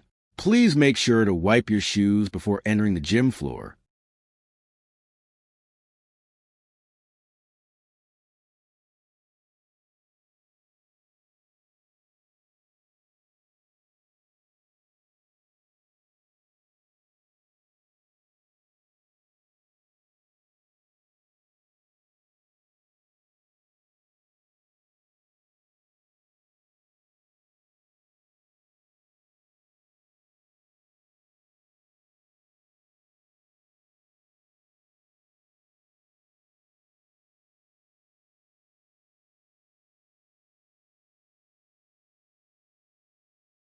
This is a message from the campus IT department.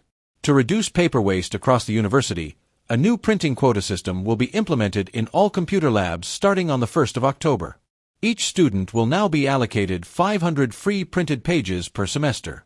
If you exceed this limit, you will be charged 5 cents per additional page, which will be billed directly to your student account at the end of the term.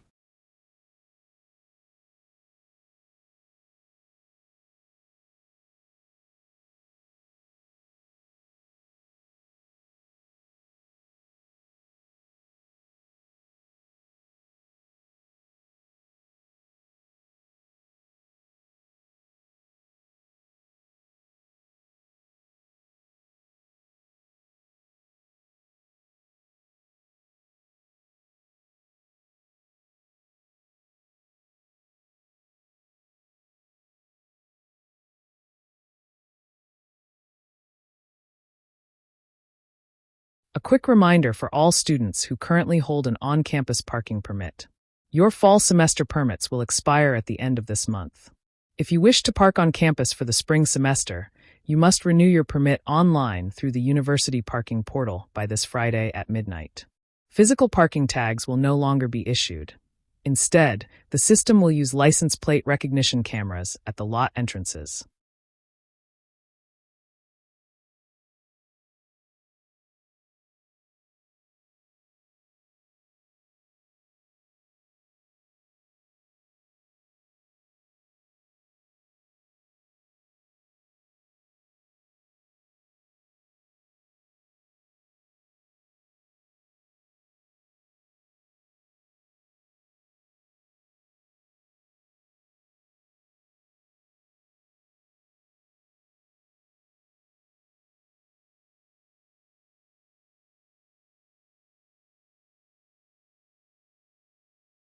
Attention all commuter students. Starting next Monday, the Campus Express shuttle that runs between the south parking lot and the main quad will operate on a reduced schedule.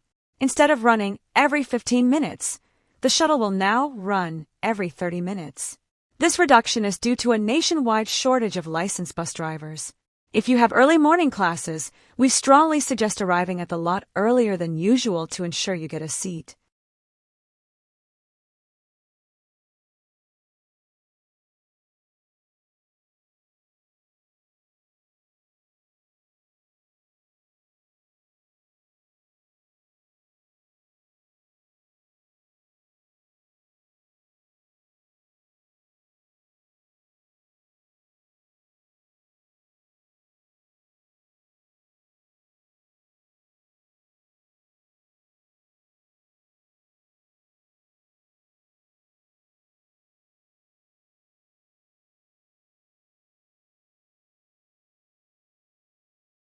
This is a mandatory announcement for all students enrolled in Introduction to Chemistry and General Biology labs.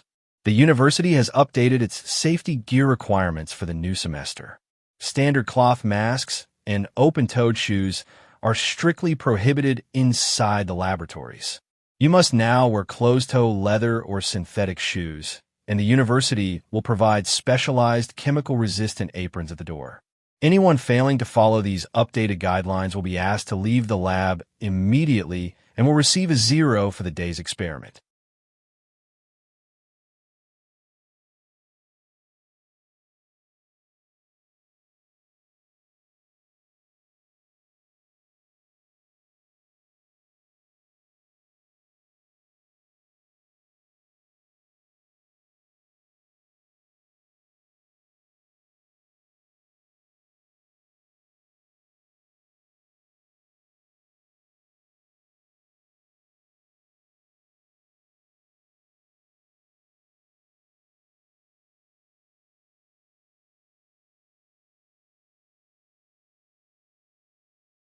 Good morning, residents of West Hall.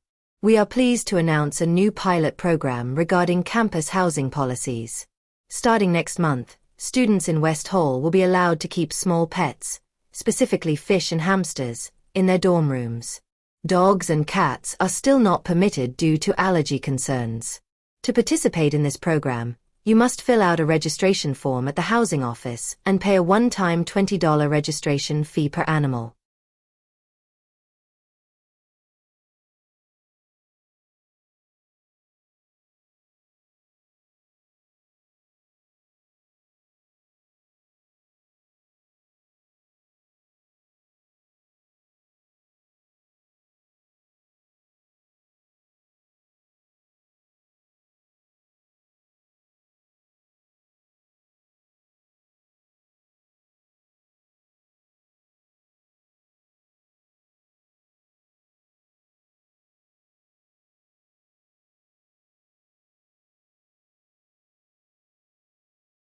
Attention all students interested in the performing arts. Auditions for the university's fall musical, The Midnight Melody, have been moved up by 1 week. They will now take place this coming Friday in the Black Box Theater. You do not need to be a drama major to audition, but you must prepare a short vocal solo and a 1-minute comedic monologue. Sign-up sheets are posted on the bulletin board outside the drama department office.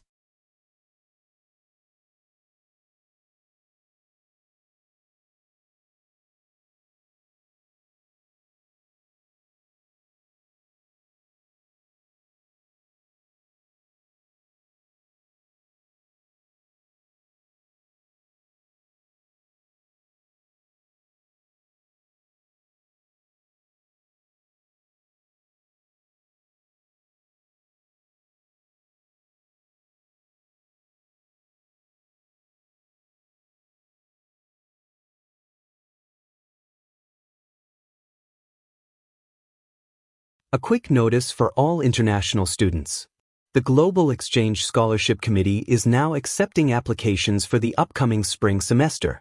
This scholarship covers full tuition and a monthly housing stipend. However, the eligibility requirements have slightly changed this year. Applicants must now have a minimum grade point average of 3.5, up from the previous requirement of 3.0. Please submit your essays and recommendation letters through the International Office portal by the end of November.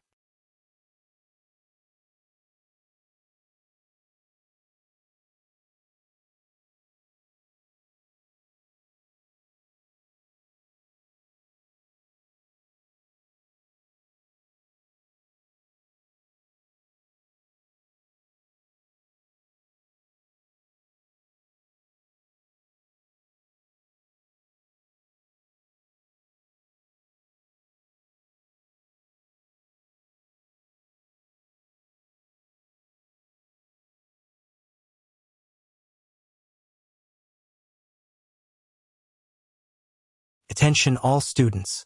The university library is updating its late fee policy starting next Monday. We are eliminating the daily 10-cent fine for overdue books. Instead, if a book is more than 14 days late, your library borrowing privileges will be suspended until the item is returned. If the book is lost, you will be billed for the full replacement cost. We hope this change encourages timely returns without penalizing students financially for minor delays.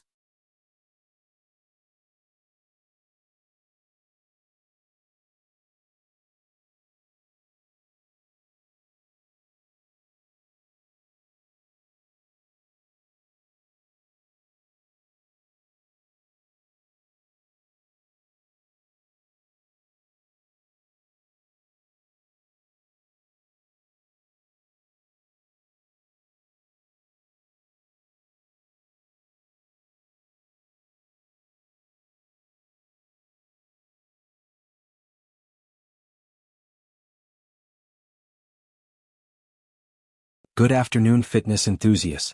The Campus Recreation Center is thrilled to announce a new series of group fitness classes for the spring semester, including yoga, Pilates, and indoor cycling.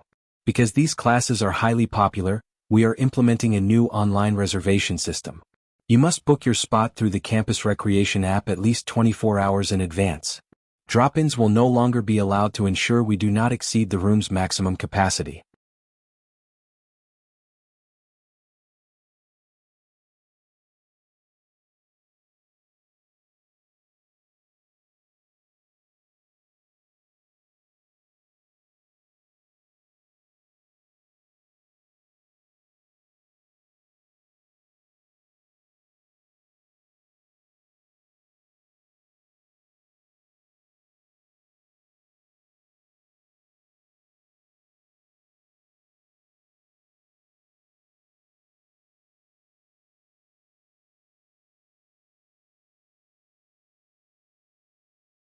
Attention students dining on campus.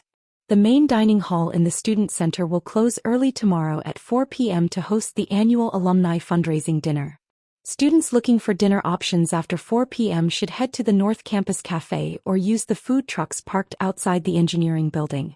Your meal plan swipes will be fully accepted at these alternative locations. The main dining hall will resume its regular hours on Thursday morning.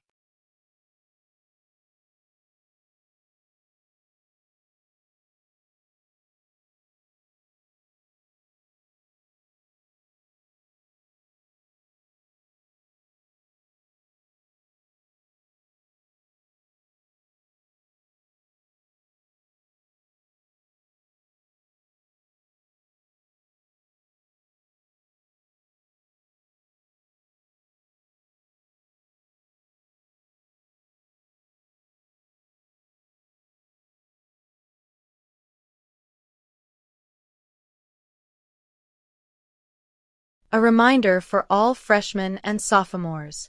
Priority registration for next semester's courses opens in exactly 2 weeks. However, before you can register for any classes, you must schedule a mandatory meeting with your academic advisor to review your degree plan. Once your advisor approves your proposed schedule, they will remove the registration hold on your student account. Please email your advisor by the end of this week to secure an appointment.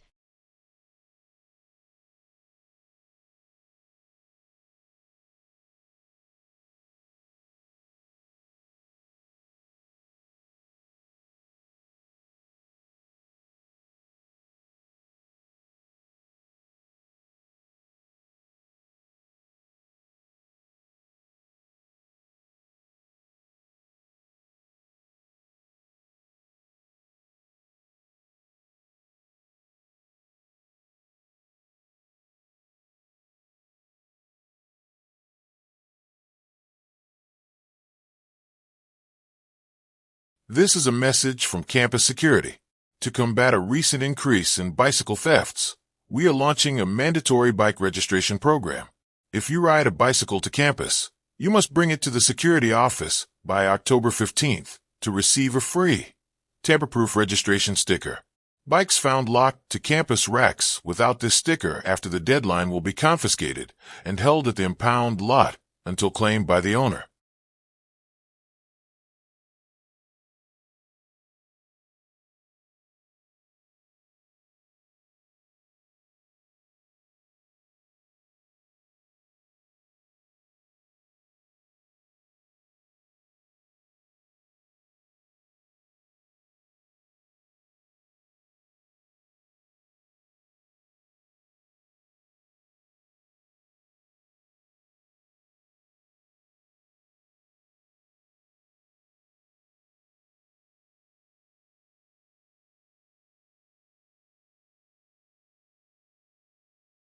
Attention all students living in South Campus dorms.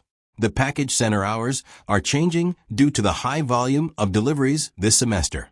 Starting next week, the mailroom will stay open until 8 p.m. on weekdays instead of 6 p.m. Additionally, you will now receive a text message with a locker code when your package arrives, rather than waiting in line at the counter. Please collect your items within 48 hours of receiving the code.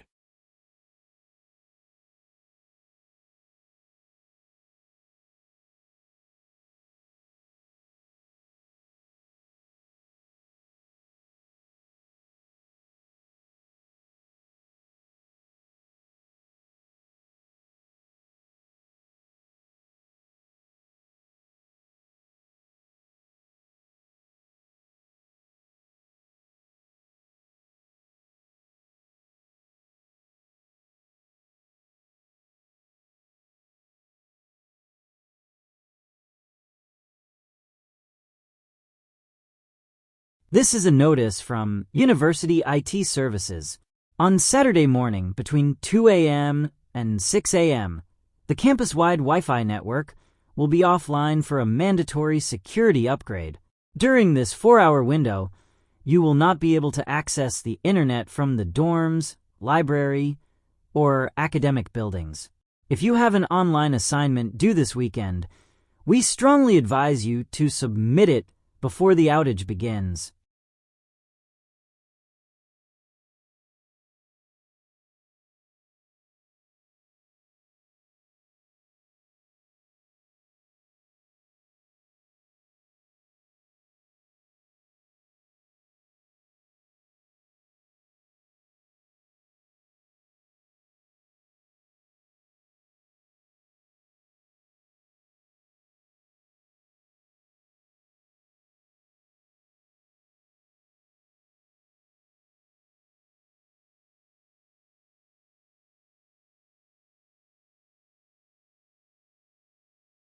A quick announcement for graduating seniors.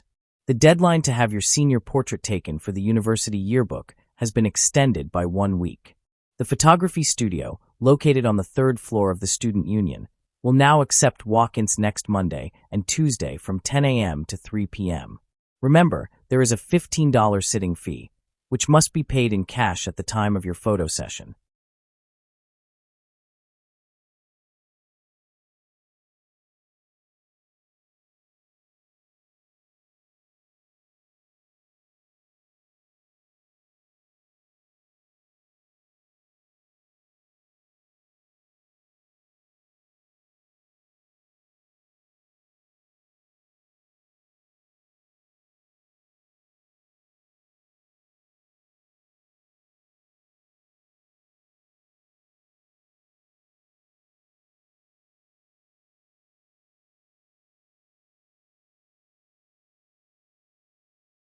Attention all members of the Outdoor Adventure Club.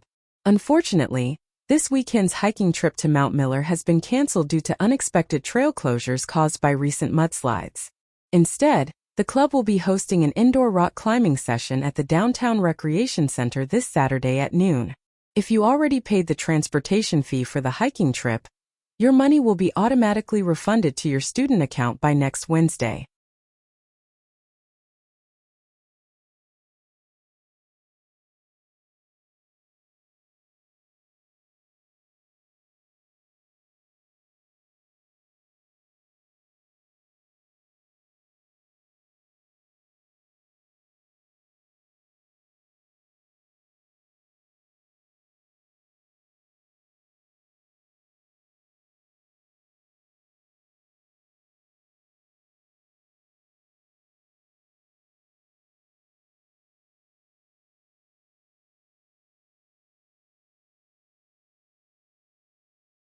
Good morning, students. The University Health Clinic wants to inform you that the on-campus pharmacy is moving to a larger space. Starting on the 1st of next month, the pharmacy will be located on the ground floor of the newly constructed Science Annex. Because of the move, prescription pickup services will be temporarily suspended this Friday. If you need a refill before the weekend, please submit your request by Thursday afternoon.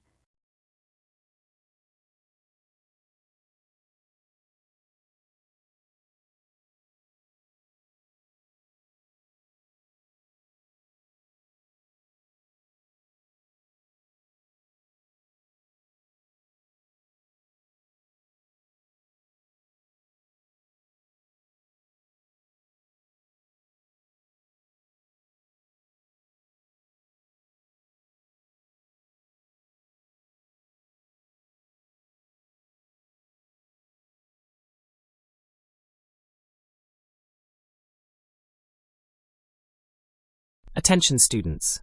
The University Library is updating its laptop loan program. Due to high demand, the maximum checkout period for laptops is being reduced from 48 hours to 24 hours, effective immediately. Additionally, you must now present both your student ID and a secondary form of photo identification to check out any electronic devices. Late returns will incur an hourly fee.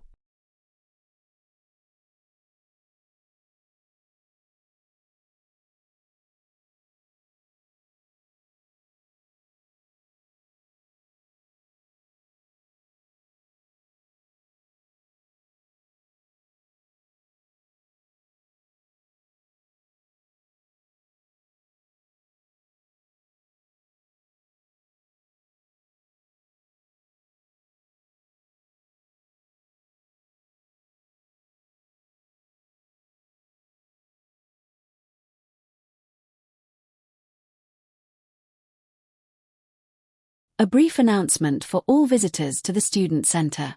Tomorrow, both of the main elevators in the central lobby will be out of service from 8 a.m. until noon for state-mandated safety inspections. During this time, please use the stairs located at the east and west ends of the building. For individuals requiring mobility accommodations, the freight elevator near the loading dock will be supervised and available for passenger use.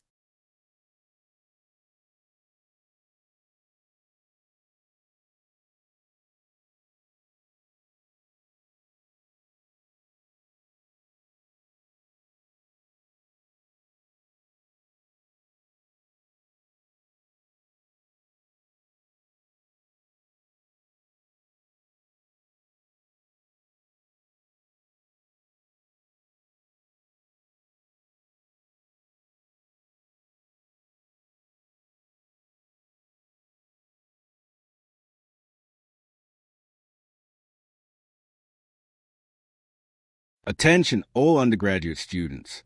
The Campus Writing Center is excited to announce a change to its tutoring schedule.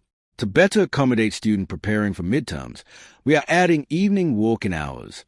Starting next Tuesday, tutors will be available without an appointment from 6 p.m. to 9 p.m. in room 304 of the Humanities Building. Please bring a printed draft of your essay, as tutors will not review assignments on laptops or phones.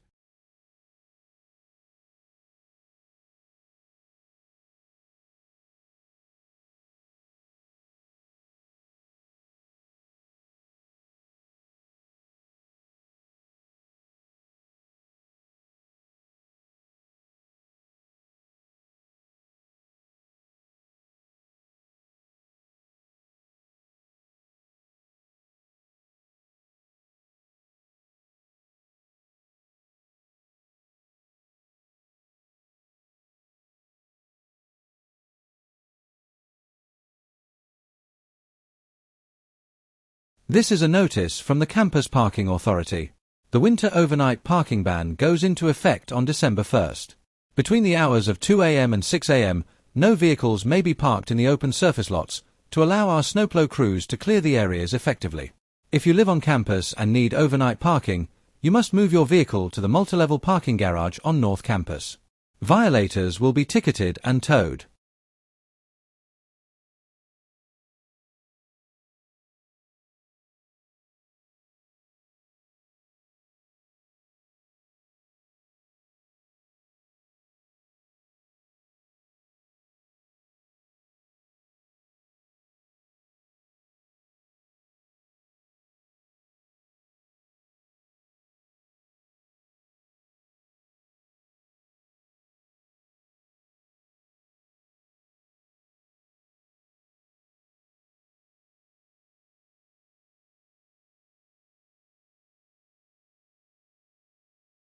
Attention all students planning to participate in intramural sports this season. The online registration portal, which was supposed to open today, has been delayed due to a software glitch. Registration will now officially open on Thursday morning at 8 a.m. Please note that the deadline to form a team and pay the registration fee has also been pushed back to next Friday. We apologize for the inconvenience and thank you for your patience.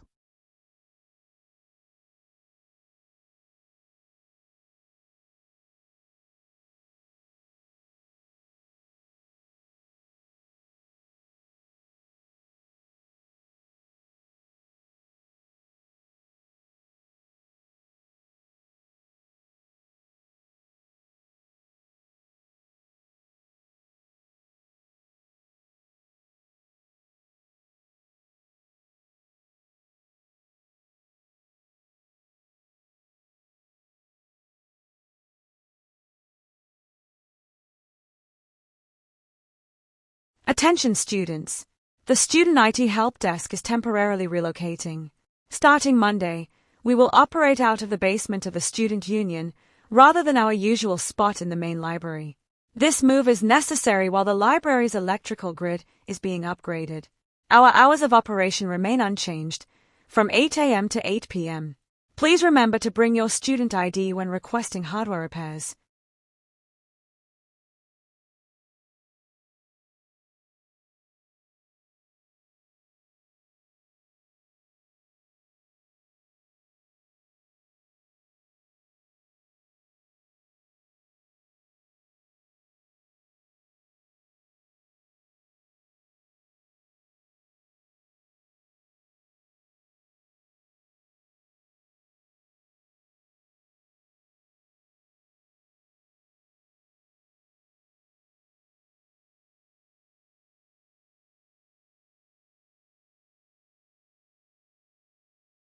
A quick announcement from the Registrar's Office. The final deadline to add or drop a course for the current semester without an academic penalty has been changed. The new deadline is this Friday at 5 p.m., which is 2 days earlier than originally scheduled. This adjustment is due to the upcoming state holiday next Monday. Any schedule changes made after this Friday will result in a W on your official transcript.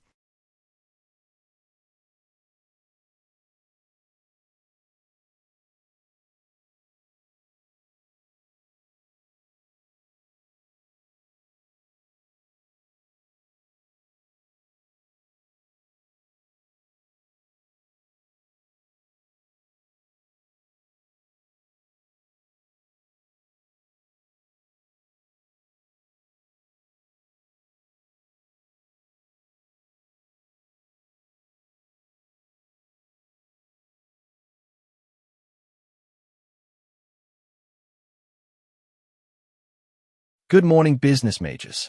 This is a reminder that the annual corporate networking mixer will take place tonight at 6 p.m. in the Chancellor's dining room. Please be advised that the dress code for this event is strictly business professional. Jeans, sneakers, and casual t-shirts are not permitted, and students not adhering to the dress code will be turned away at the door. Refreshments will be served following the keynote address.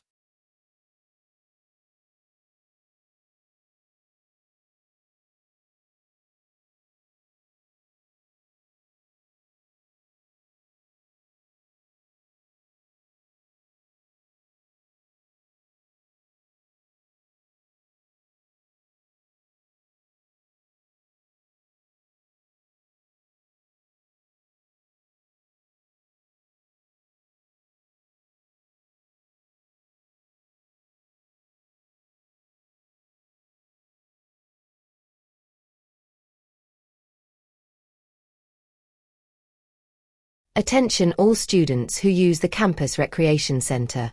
We will be conducting our mandatory end-of-semester locker clean-out this weekend. You must empty your rented locker and remove your personal padlock by Sunday evening at 9 p.m. Any items left inside the lockers after this deadline will be confiscated and donated to a local charity. You can rent a new locker for the summer term starting next Wednesday.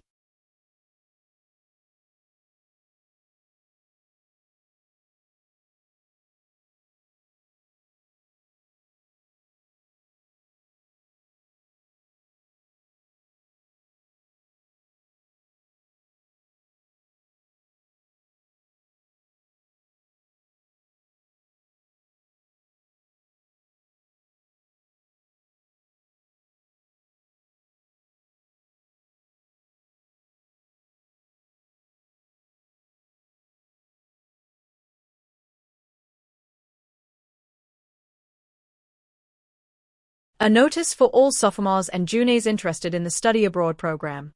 The mandatory information session scheduled for tomorrow afternoon has been moved online. Instead of meeting in the auditorium, we will be hosting a live webinar. A link to join the session will be emailed to your student accounts tomorrow morning. Attendance will be tracked digitally, so be sure to log in using your official university email address.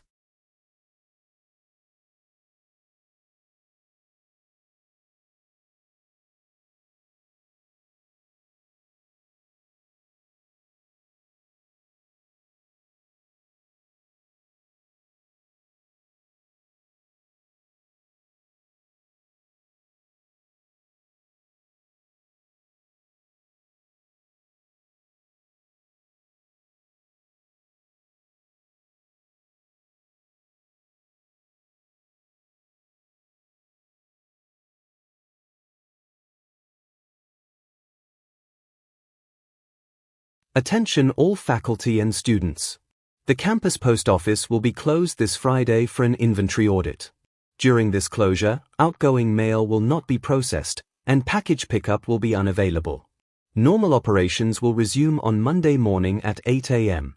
If you have urgent letters that must go out before the weekend, please use the blue drop box located outside the Student Union.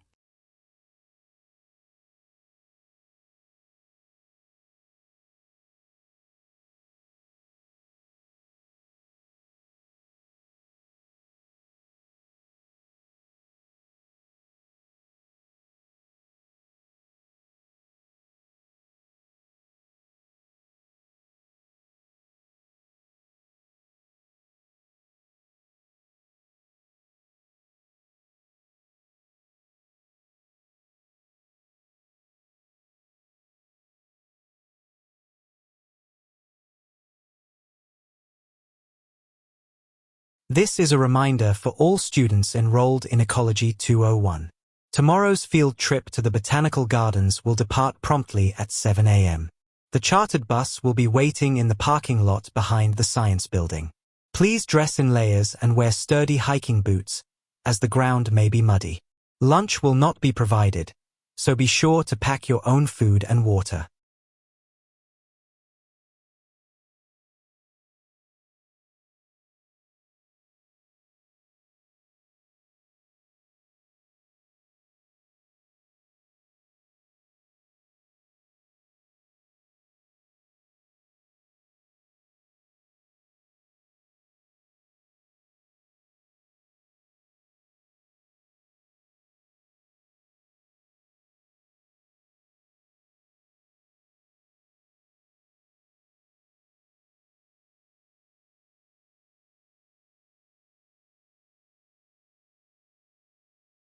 Tickets for the upcoming student theater production of A Midsummer Night's Dream go on sale tomorrow. To secure your seat, visit the box office in the Arts Center between noon and 4 p.m. General admission is $10, but students with a valid ID can purchase tickets for half price. Please note that the box office only accepts credit or debit cards. No cash will be accepted.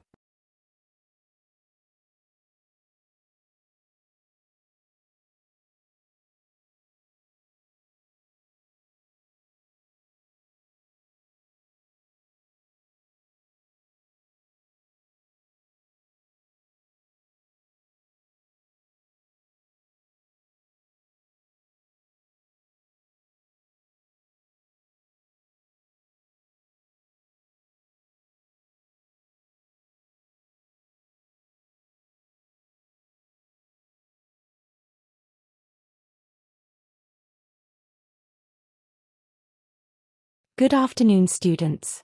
The University Counseling Center is introducing a new peer support program starting next month. This program connects students with trained peer listeners for informal, confidential conversations. If you are interested in volunteering to be a peer listener, you must attend a mandatory training seminar this Saturday. Applications to volunteer are available on the Counseling Center's website and are due by Thursday evening.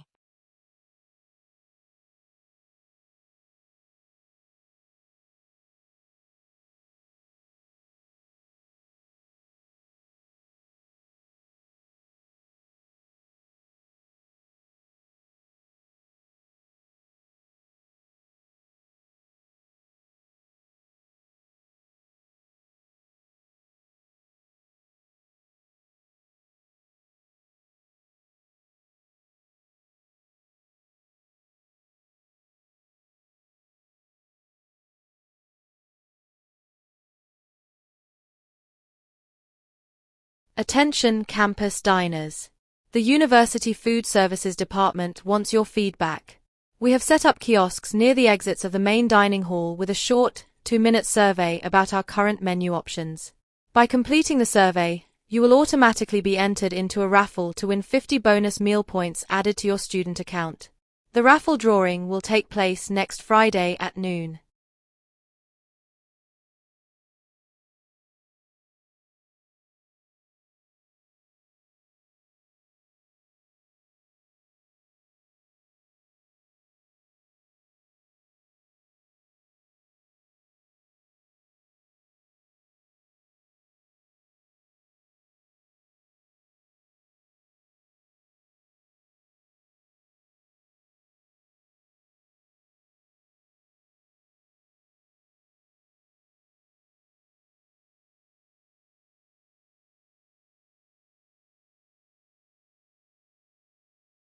Good morning, campus community. As we enter the colder months, the Student Health Center is offering free flu shots for all currently enrolled students. This clinic will run next week only, from Monday through Wednesday. To manage the wait times, walk-ins will not be accepted.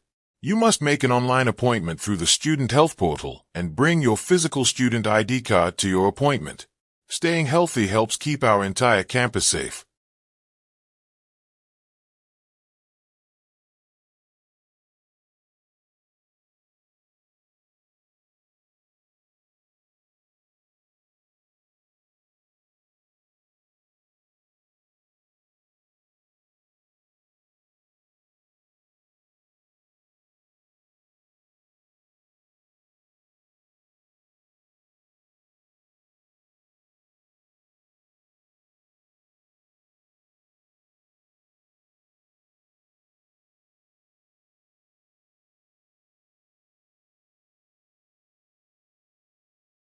Attention students. The campus bookstore is kicking off its end-of-semester textbook buyback event today. Tents have been set up in the bookstore lobby where you can sell your used cost materials for cash. To receive the highest possible refund, you must provide your original purchase receipt. Without a receipt, books will be purchased back at current market value, which is often much lower. The buyback event will run every day this week until Friday at 5 p.m.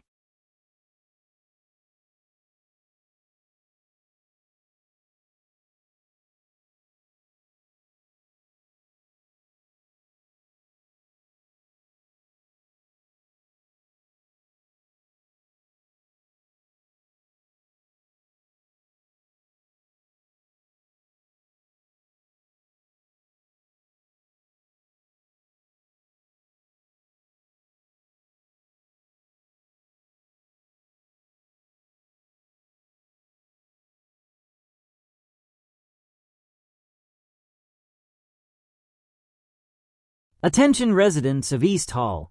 Please be advised that the building's water supply will be temporarily shut off this Thursday from 10 a.m. to 2 p.m. This planned outage is necessary for maintenance crews to fix a leaking main pipe in the basement. During these 4 hours, toilets and sinks will not function.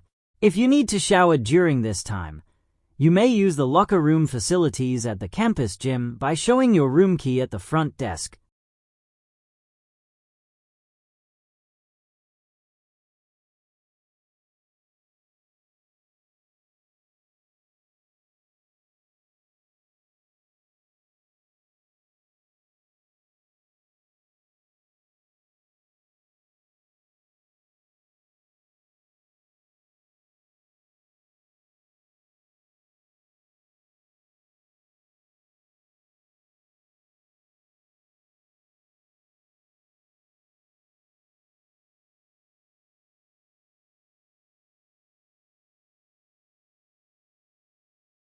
Good afternoon, students. Are you getting ready to apply for summer internships? The Career Services Office is hosting a resume building workshop this Wednesday evening at 7 p.m. in room 102 of the Business Center. We will have a guest speaker from a local tech company to share tips on how to make your application stand out to hiring managers. As an added bonus, free pizza and soft drinks will be provided for all attendees.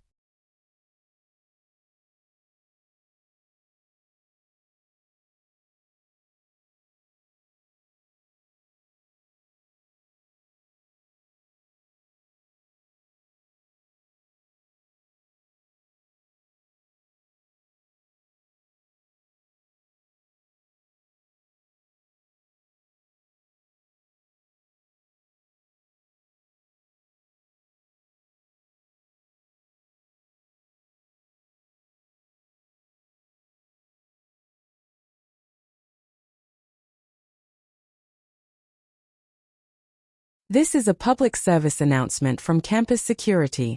Our central lost and found office is currently overflowing with forgotten items, including winter coats, water bottles, and several sets of car keys.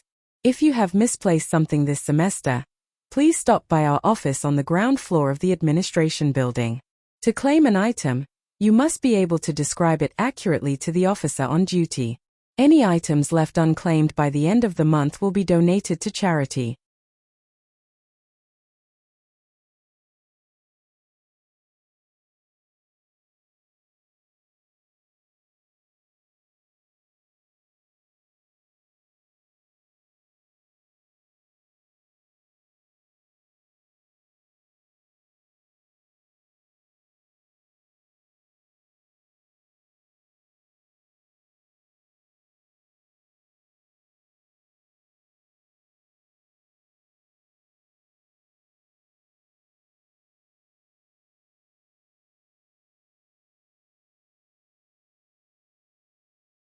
Attention campus community. The University Sustainability Committee is excited to introduce a new electronics recycling program starting next Wednesday. Special green bins will be placed in the lobby of every academic building for the safe disposal of old cell phones, chargers, and batteries. Please do not place laptops or tablets in these bins, as those must be brought directly to the IT department for secure data wiping. Thank you for helping us keep our campus green.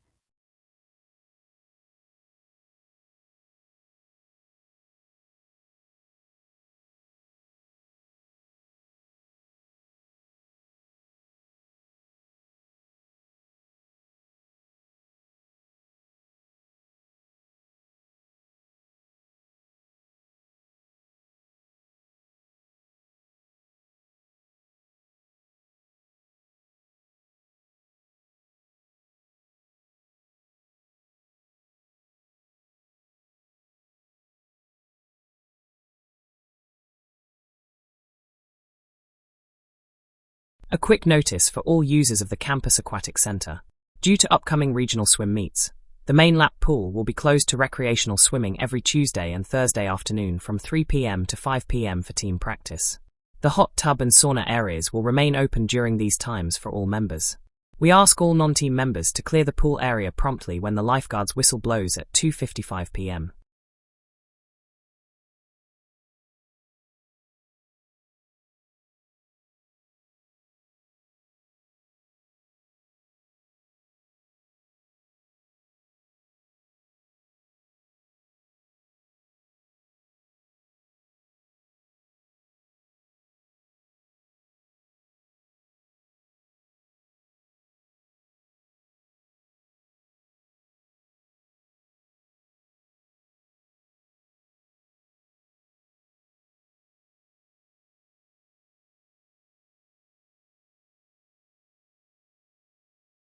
Attention all students. Are you dreaming of experiencing a new culture? The annual Global Studies Fair is happening this Friday from 11 a.m. to 2 p.m. in the Central Courtyard. Representatives from over 20 partner universities across Europe and Asia will be there to answer your questions. If you are a junior planning to study abroad next spring, attending this fair is a mandatory step in your application process. Don't forget to grab a free passport holder at the entrance.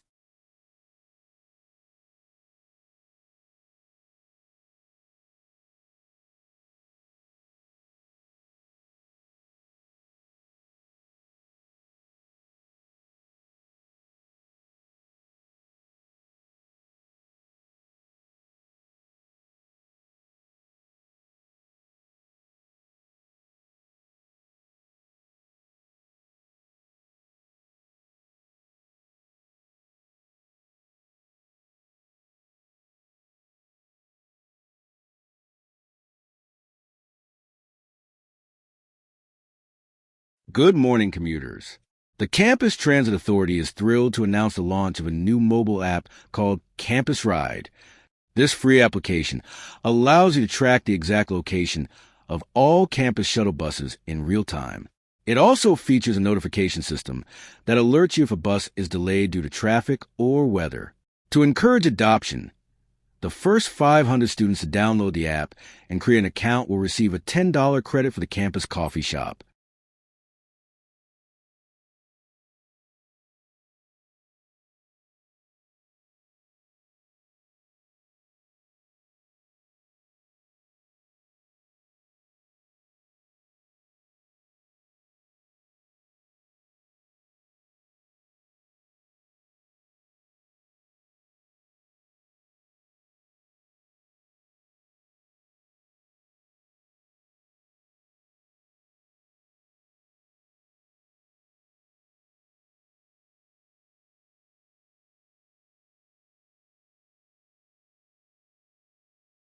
Attention all art enthusiasts.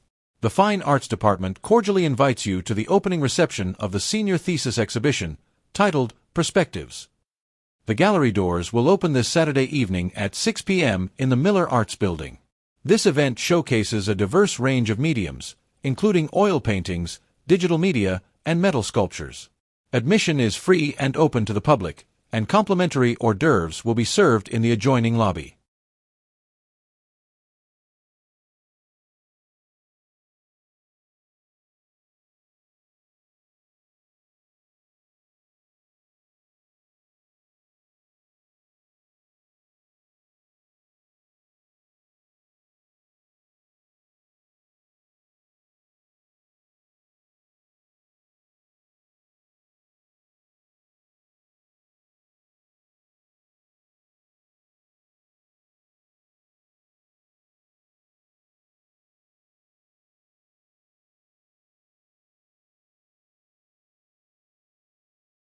Attention all researchers and students in the Biological Sciences wing. This Wednesday, the facilities team will be conducting a comprehensive test of the building's fire suppression and alarm systems. Between the hours of 1 p.m. and 3 p.m., you may hear loud sirens and see flashing strobe lights. Please note that these are only tests and no evacuation is required. However, we ask that you ensure all sensitive lab equipment is covered in chemical containers are tightly sealed to prevent accidental contamination during the inspection.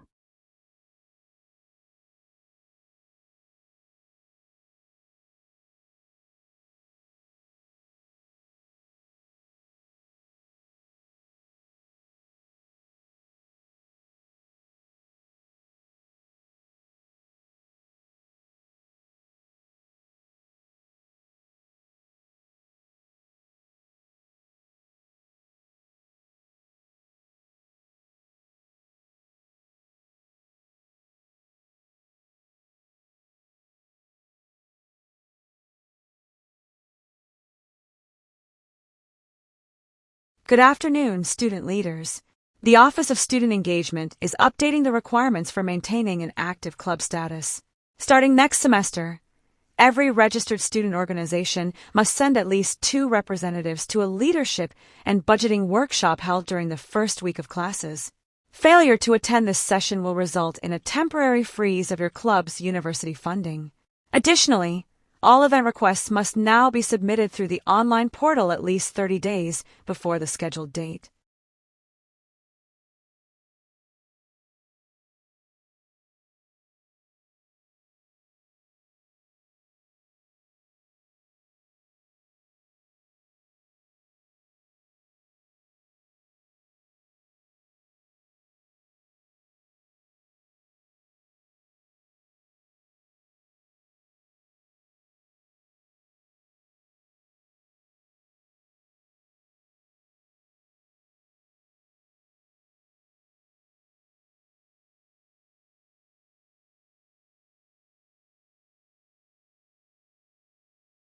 We are excited to announce the grand opening of the University VR Discovery Lab. Located on the 4th floor of the engineering building, this state-of-the-art facility features 20 virtual reality stations designed for immersive learning in history, anatomy, and architecture. While the lab is open to all students, priority access will be given to those enrolled in STEM-certified courses. To use the equipment, you must complete a brief 15-minute safety orientation, which is offered every hour on the hour.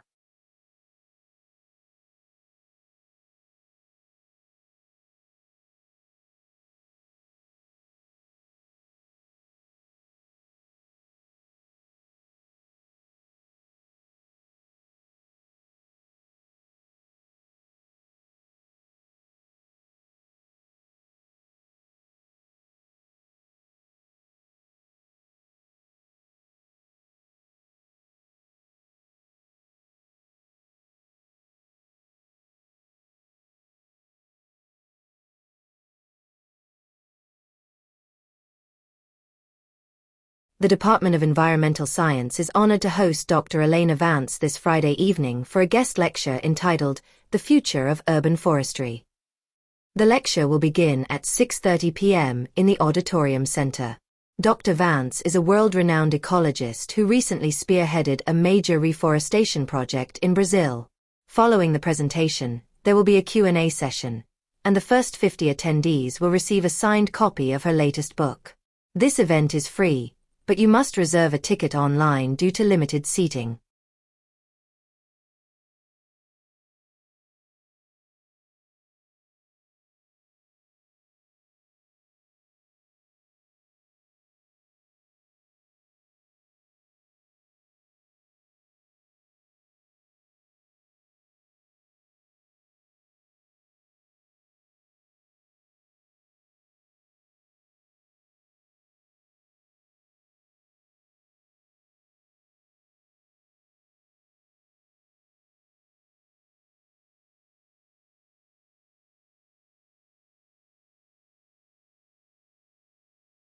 Attention all students. In an effort to reduce costs and environmental impact, the university bookstore is transitioning to a digital-first model for all core textbooks. Starting this summer, physical copies of textbooks will no longer be stocked on the shelves. Instead, students will receive a digital access code printed on their receipt at the time of purchase. If you prefer a physical book, you may still place a special order through our website, but please allow 5 to 7 business days for shipping to the campus store.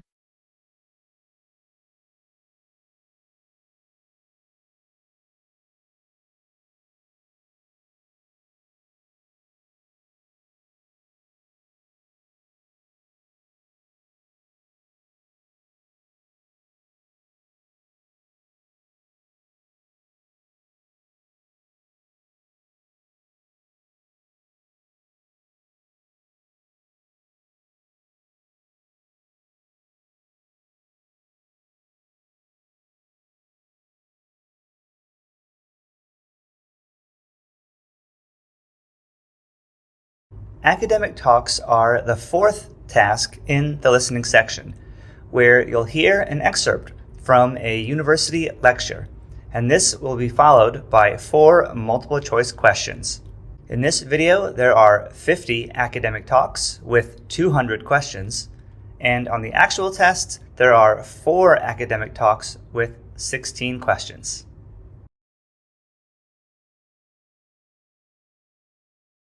Okay, let's get started. Today we're shifting our focus from above-ground forest ecosystems to the hidden world right beneath our feet. Specifically, we're looking at mycorrhizal networks. Now, for a long time, we viewed trees in a forest as isolated individuals competing for water and sunlight. But recent studies show they actually communicate and share resources through a massive underground web of fungi. Here's how it works. The fungi attach to the tree roots. The tree provides the fungi with carbon produced through photosynthesis, and in exchange, the fungi act like an extended root system, bringing the tree water and essential nutrients like phosphorus. What's really fascinating is that older, established trees, often called hub trees, use this fungal network to funnel nutrients to younger saplings that are shaded from the sun. Some scientists playfully call this the wood wide web.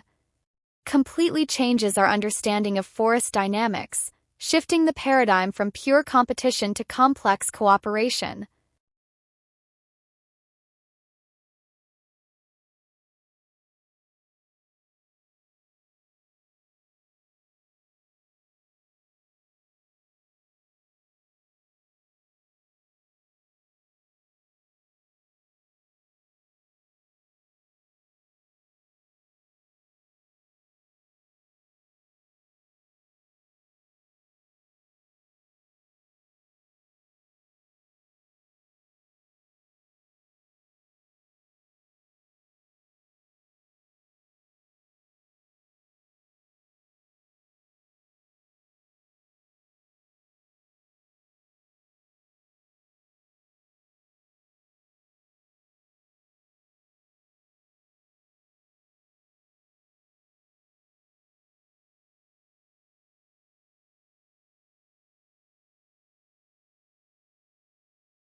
Let's move on to the history of photography, specifically a movement from the late 19th century called pictorialism. When the camera was first invented, it was primarily seen as a scientific tool, a way to perfectly and objectively record reality. But a group of photographers wanted photography to be recognized as a fine art on par with painting. To achieve this, the pictorialists intentionally manipulated their images. They didn't want a sharp, clear focus. Instead, they used special lenses or coated their prints with chemicals to create a soft, blurry, almost dreamlike aesthetic. They would even scratch the negatives to make the photograph look like it had brushstrokes. By doing this, they were emphasizing the artist's personal vision and emotional expression rather than just capturing a mechanical reproduction of a scene. While the movement eventually faded as straight photography, which celebrated sharp focus and realism, became popular in the 1920s, pictorialism played a crucial role in forcing the art world to accept photography as a legitimate artistic medium.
Let's discuss how we make judgments under uncertainty. Specifically, the availability heuristic. Essentially, it's a mental shortcut where we estimate the frequency or probability of an event based on how easily examples of it come to mind. If you can think of it quickly, your brain assumes it must be common. Think about travel safety. Statistically, driving a car is significantly more dangerous than flying in a commercial airplane. However, because plane crashes are dramatic and receive intense, vivid media coverage, they are highly available in our memories. So, many people feel more anxious about flying than driving, even though the data says the opposite. This heuristic can lead to significant errors in risk assessment because our memories aren't always accurate reflections of statistical reality. They are heavily biased toward information that is recent, emotional, or particularly striking.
In economics, we often study market bubbles, periods when the price of an asset far exceeds its actual intrinsic value. The classic historical example is the tulip mania of the 1630s in the Netherlands. At the height of this craze, rare tulip bulbs became the ultimate status symbols. People weren't buying these flowers for their beauty, they were buying them purely as an investment, expecting the prices to keep rising indefinitely. At one point, a single Semper Augustus bulb, a particularly rare variety, could cost more than a luxury house in Amsterdam. But, as with all bubbles, it wasn't sustainable. In February 1637, the market suddenly bottomed out. Buyers disappeared overnight, and those who had invested their life savings were left with nothing but some very expensive flowers. While some modern historians argue the economic impact wasn't as widespread as previously thought, tulip mania remains the primary cautionary tale for what happens when speculation overrides common sense.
Let's dive into the Fermi paradox.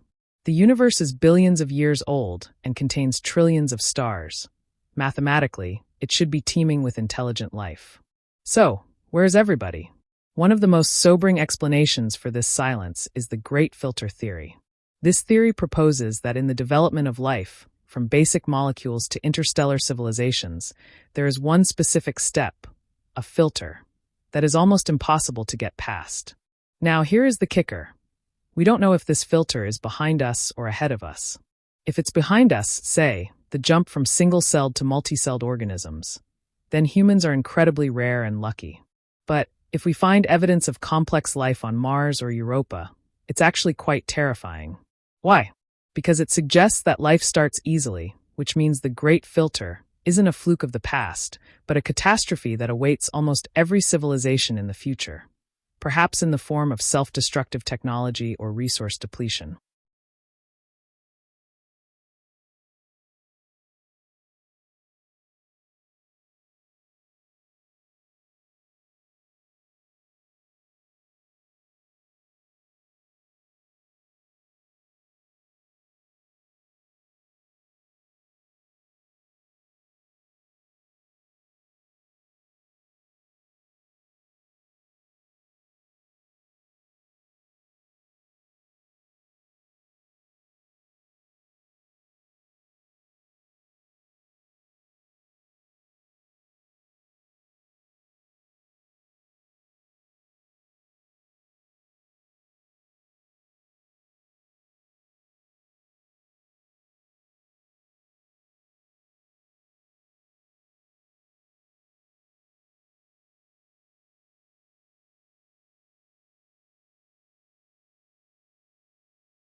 In sociolinguistics, we study code switching. This is the practice of alternating between two or more languages, or even just different dialects and registers, within a single conversation. For a long time, educators viewed code switching as a sign of linguistic interference. Essentially, they thought the speaker was confused or lacked a full vocabulary in one language. But we now know that's completely wrong. Code switching is actually a sign of linguistic mastery. It's a sophisticated social tool used to navigate different cultural identities or to build a sense of community with the listener. Think of it as a verbal wardrobe. Just as you wouldn't wear a formal suit to a casual picnic, a speaker shifts their language code to fit the social environment. It requires a high level of cognitive flexibility to not only know two systems of grammar, but to also know exactly when and where it is socially appropriate to bridge the two.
For decades, archaeologists in Central America struggled with a massive obstacle, the jungle canopy.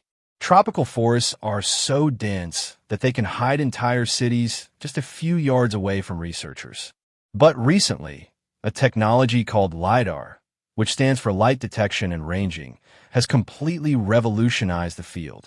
LiDAR works by firing millions of laser pulses from an airplane down to the ground. These pulses can penetrate the gaps in the leaves and bounce off the structures below. When the data is processed, we can digitally strip away the trees, revealing the bare ground. What we found in places like northern Guatemala was staggering. We didn't just find a few new buildings. We found tens of thousands of previously unknown structures, highways, fortresses, and complex irrigation systems. This tells us that the Mayan civilization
In marketing, there's a long-held belief that more is better. If you offer a customer 20 flavors of jam instead of 3, they're more likely to find one they love and buy it, right? Well, not necessarily. Let's look at the paradox of choice. In a famous study, researchers set up a tasting booth in a grocery store. On one day, they offered 24 varieties of jam. On another day, they offered only 6. Now, the large display attracted more people. Curiosity is a powerful thing. However, when it came down to actually making a purchase, the results were flipped. Only 3% of the people who saw the 24-flavor display actually bought a jar. But in the 6-flavor group, nearly 30% made a purchase. Why? Because when we are faced with an overwhelming number of options, we experience choice paralysis. We worry so much about making the wrong choice that we end up making no choice at all. For businesses, this suggests that simplifying the customer's journey can actually lead to higher sales.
In the deep ocean, there's a biological phenomenon that seems to defy logic: abyssal gigantism.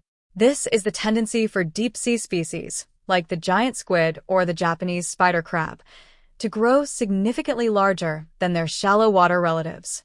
Why does this happen? Well, there are two main theories. First is the resource efficiency theory.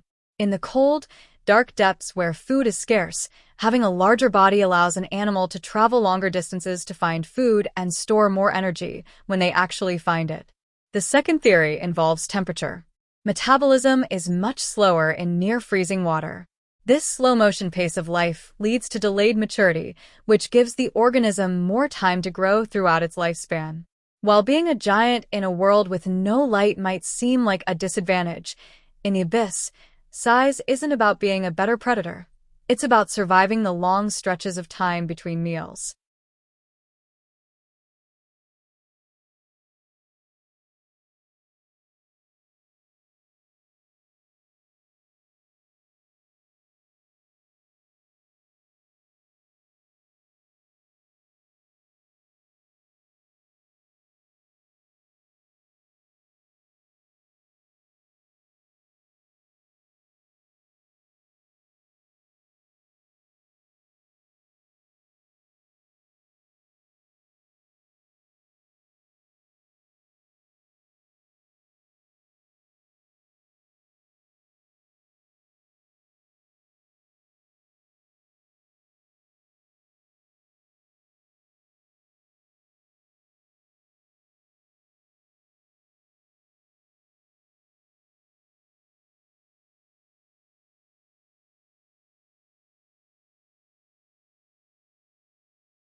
Have you ever seen someone in need of help in a crowded place and noticed that nobody, including yourself, stepped in right away?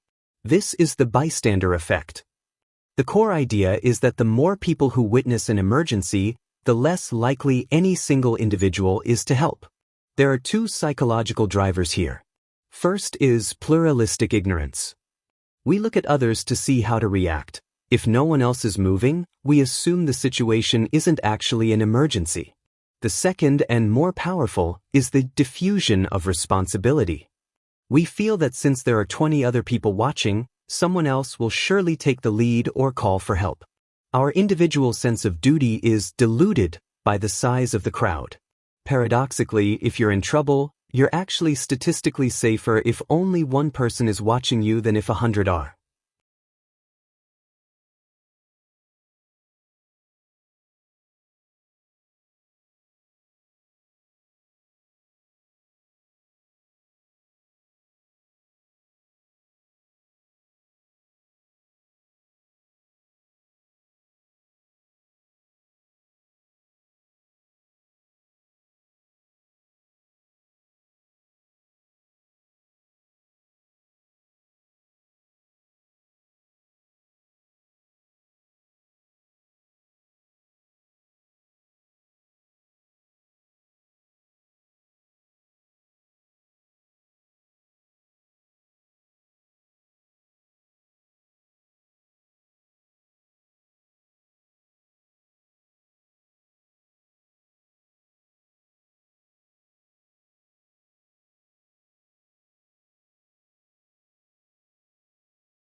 Have you ever noticed that it feels significantly hotter downtown than in the surrounding suburbs?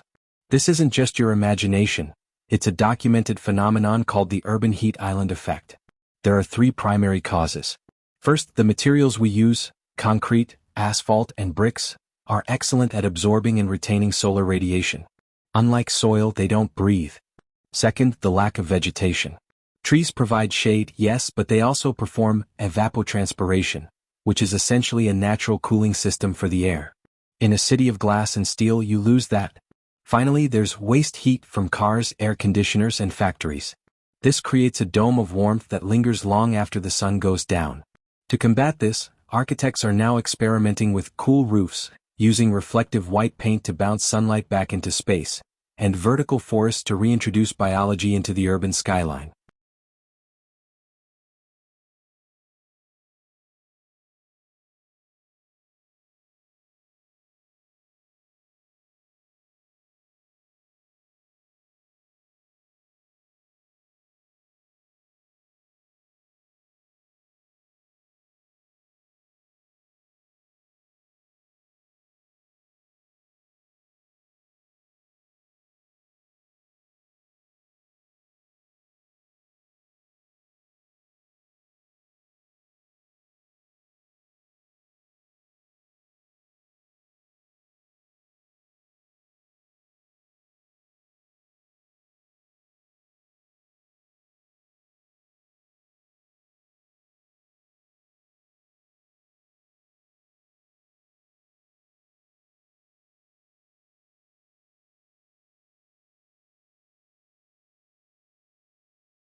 In music history, we often focus on the composers, but we shouldn't overlook the impact of the physical space on the music itself. Think about the transition from the Baroque era to the Romantic era. In the 1700s, music was often performed in small, private chambers, or stone cathedrals. Cathedrals have a very long reverberation time. The sound bounces around for a long time, which is why organ music from that era is so slow and grand. If it were too fast, the notes would just blur together into a mess. However, as we move into the 19th century, we see the rise of the massive purpose-built concert hall. These halls were designed with wood and upholstery to soak up some of that echo, allowing for a drier sound. This architectural shift allowed composers like Beethoven or Wagner to write much more complex, rapid orchestral pieces. The instruments didn't just get louder, the rooms got smarter. The music didn't just change because of artistic genius. It changed because the acoustics of the venues evolved to support more detail.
When we think of high-tech engineering, we often look to the future, but some of our best breakthroughs actually come from looking at nature, a field called biomimicry.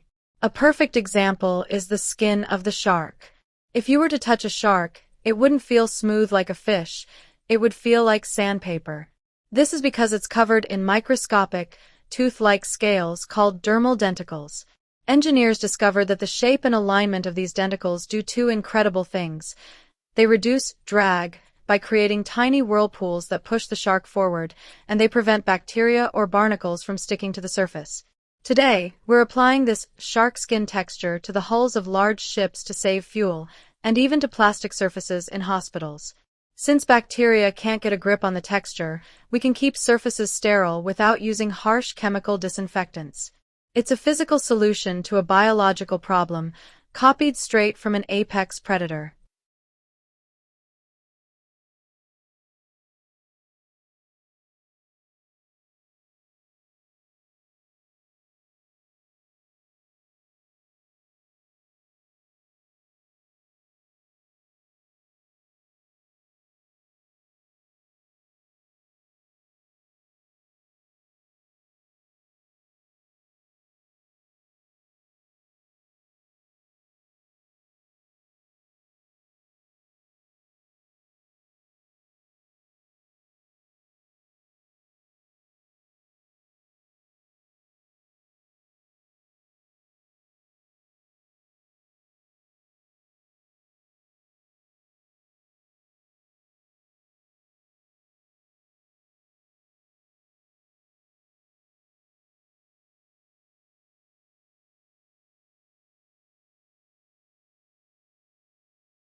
Most students think of the Silk Road as a single, paved highway used exclusively for transporting expensive fabric from China to Rome. In reality, it was a massive, shifting network of land and sea routes. And while silk was a major commodity, the most significant exports were actually invisible. The Silk Road acted as the world's first information superhighway. It was the primary way that religions, particularly Buddhism, spread from India into East Asia. It was how the West learned about Chinese inventions, like paper and gunpowder. But this connectivity had a dark side. These same routes allowed the bubonic plague to travel from Central Asia to Europe, devastating the population in the 14th century. So, when we study the Silk Road, we shouldn't just look at it as a trade agreement for luxury goods. We have to see it as a double-edged sword that facilitated the exchange of the best and worst of human civilization.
Most of us know that bee populations are in a sharp decline due to colony collapse disorder.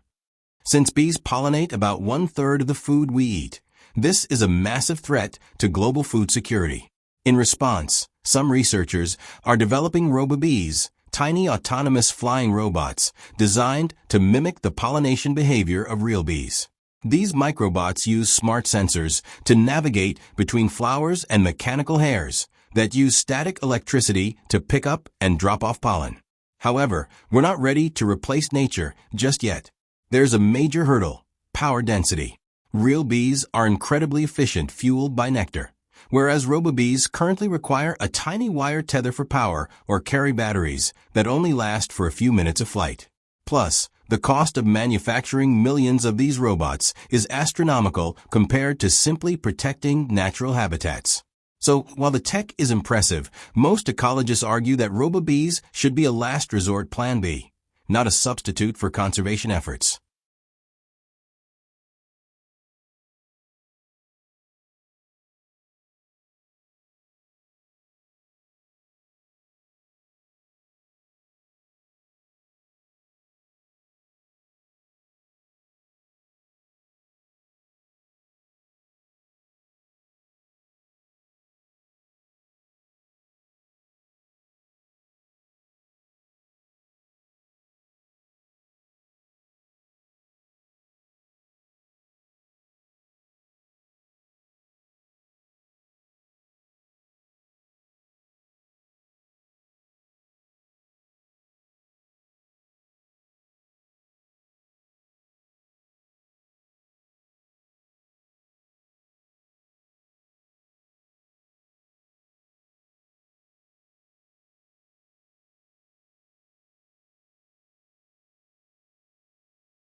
In traditional economics, we assume humans are rational actors who always make the best possible choice for themselves.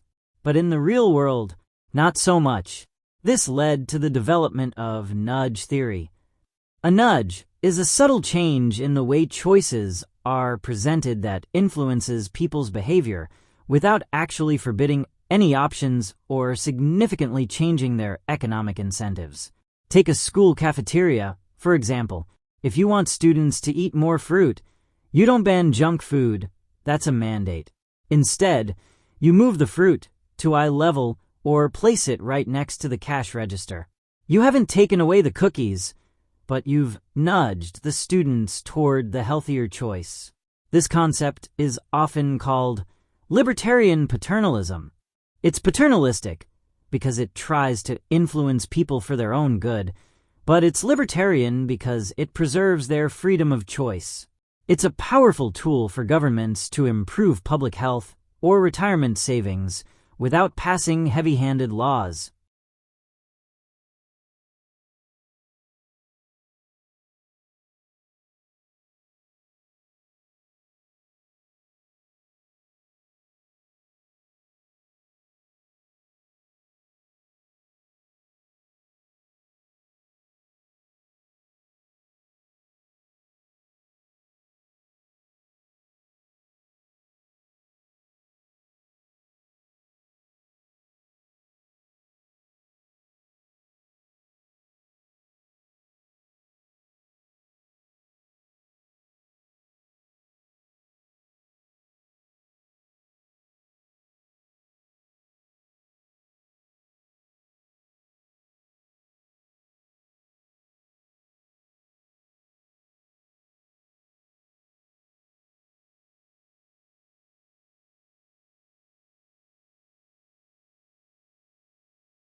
When we think about where life can exist, we usually imagine Goldilocks conditions, not too hot, not too cold.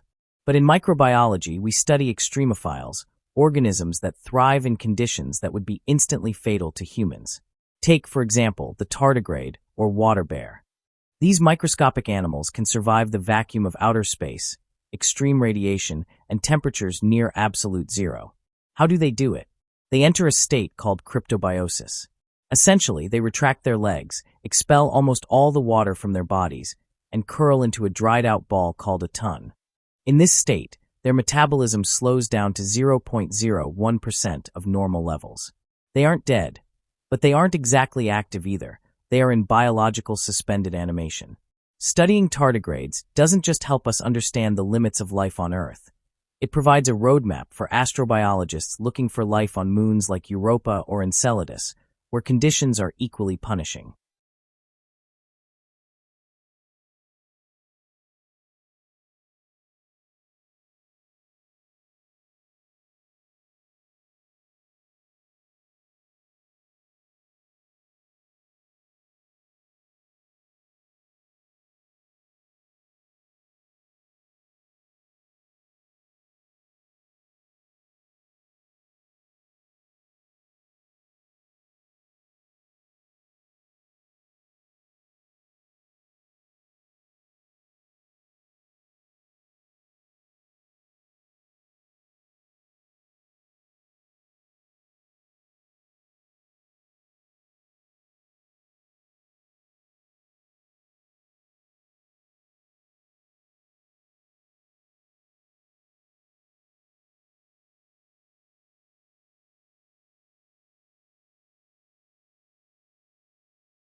Geologists divide Earth's 4.5 billion year history into epochs, based on significant changes in the planet's rock layers. For the last 11,000 years, we've been in the Holocene. However, many scientists now argue we've entered a new period, the Anthropocene, or the Age of Humans. The argument is that human activity has altered the planet's physical and biological systems so deeply that it will be visible in the geological record for millions of years. But what is the golden spike? The specific marker in the soil? Some point to the rise of radioactive isotopes from mid-20th century nuclear testing. Others point to technofossils, remnants of plastic and concrete that are now becoming part of the sedimentary layers.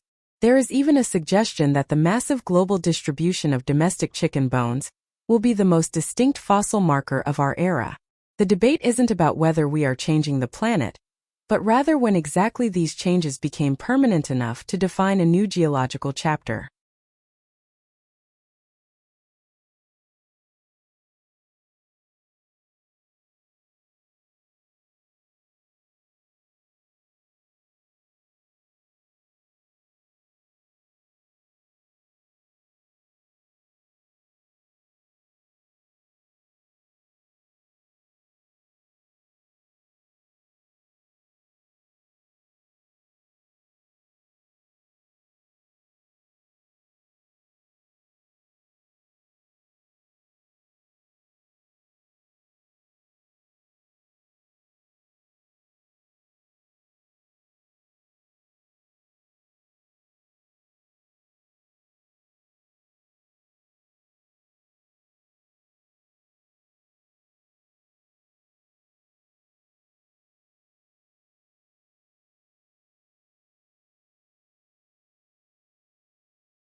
Modern urbanites spend about 90% of their time indoors, often in spaces that are stark, sterile, and completely disconnected from the natural world. This nature deficit can lead to increased stress and lower cognitive performance. In response, many architects are adopting biophilic design. Now, this is more than just putting a few potted plants in a lobby. It's about integrating nature into the very fabric of the building. This includes visual connections, like large windows overlooking greenery, but also non-visual connections, such as the sound of trickling water or the use of natural materials like wood and stone that have a specific tactile quality. One of the most interesting aspects is the use of fractal patterns, geometric shapes that repeat at different scales, common in ferns and clouds. Human brains are hardwired to process these patterns effortlessly, which induces a state of relaxed alertness. By mimicking the complexity of the outdoors, biophilic buildings don't just look better, they actually lower the occupants' heart rates and boost creative problem-solving.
Have you ever noticed how a song gets stuck in your head, but only the part you can't quite remember? Or how you can recall every detail of a project you're currently working on, but once it's finished, the details vanish? This is known as the Zeigarnik effect. It was first observed in the 1920s by a psychologist named Bluma Zeigarnik. She noticed that waiters in a Vienna restaurant could remember incredibly complex orders as long as the bill remained unpaid. But the moment the check was settled, the moment the task was closed, the waiters completely forgot what the customers had eaten. Psychologically, an incomplete task creates a state of cognitive tension. Our brains view an unfinished job as an open loop that requires a high level of mental energy to maintain. Once the task is completed, the The brain experiences a sense of closure and flushes that information to save resources. For students, this suggests that pulling an all-nighter to finish everything at once might actually be less effective for long-term memory than taking strategic breaks that keep those cognitive loops open for a bit longer.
In economics and game theory, we often discuss the tragedy of the commons. Imagine a shared pasture where local herders all graze their cattle. The pasture is a common resource. No one owns it, but everyone has a right to use it. Now, for any individual herder, it makes perfect sense to add one more cow to their herd to increase their own profit. However, if every herder makes that same rational individual choice, the pasture becomes overgrazed and eventually collapses.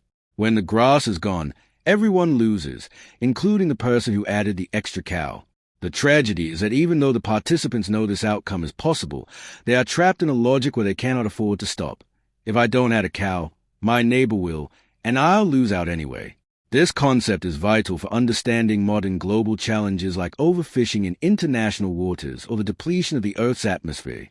It shows that without collective rules or private ownership, individual rationality can lead to collective ruin.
In 1901, divers exploring an ancient shipwreck off the Greek island of Antikythera discovered a lump of corroded bronze that didn't look like much at first. However, decades of X-ray analysis have revealed it to be the Antikythera mechanism, what many now call the world's first analog computer. Dated to around 100 BCE, this device used a complex system of over 30 bronze gears to track the cycles of the solar system. It could predict eclipses with stunning accuracy and even track the 4-year cycle of the ancient Olympic Games. What's truly mind-blowing for archaeologists is the level of mechanical sophistication.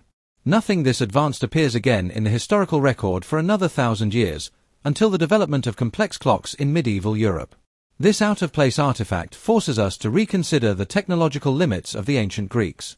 It suggests that much of the world's ancient scientific knowledge was lost to time, only to be painstakingly rediscovered centuries later.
In social psychology, there's a cognitive bias known as the halo effect. Essentially, it's our tendency to let one positive trait of a person heavily influence our overall judgment of them. The classic example involves physical attractiveness. Studies consistently show that if we perceive someone as good-looking, our brains automatically, and often incorrectly, assume they possess other positive qualities, like high intelligence, kindness, or honesty. We place a halo over them based on a single characteristic. This has massive real-world implications. In the workplace, for instance, interviewers are statistically more likely to hire conventionally attractive candidates, unconsciously believing them to be more competent. It's a mental shortcut our brains use to quickly assess strangers, but it fundamentally distorts our objectivity. We end up judging a book not by its contents, but purely by how much we like the cover.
Long before the invention of electric air conditioning, architects in the Middle East developed ingenious ways to survive extreme desert heat using what we now call passive cooling.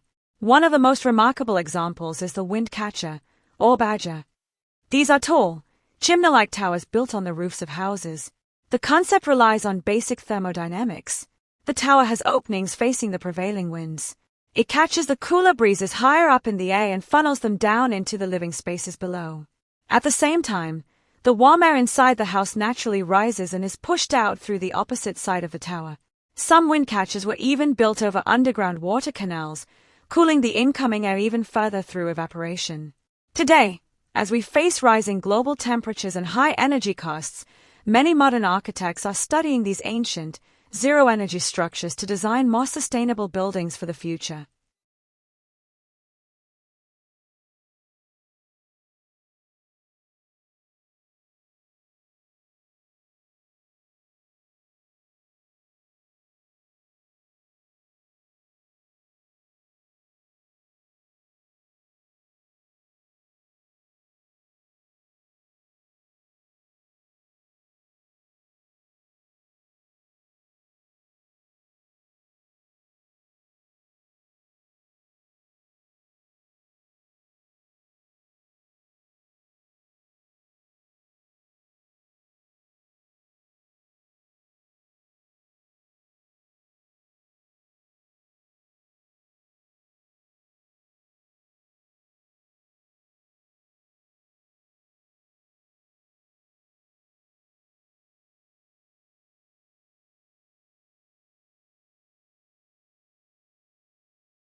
Let's turn our attention to carnivorous plants, specifically the Venus flytrap.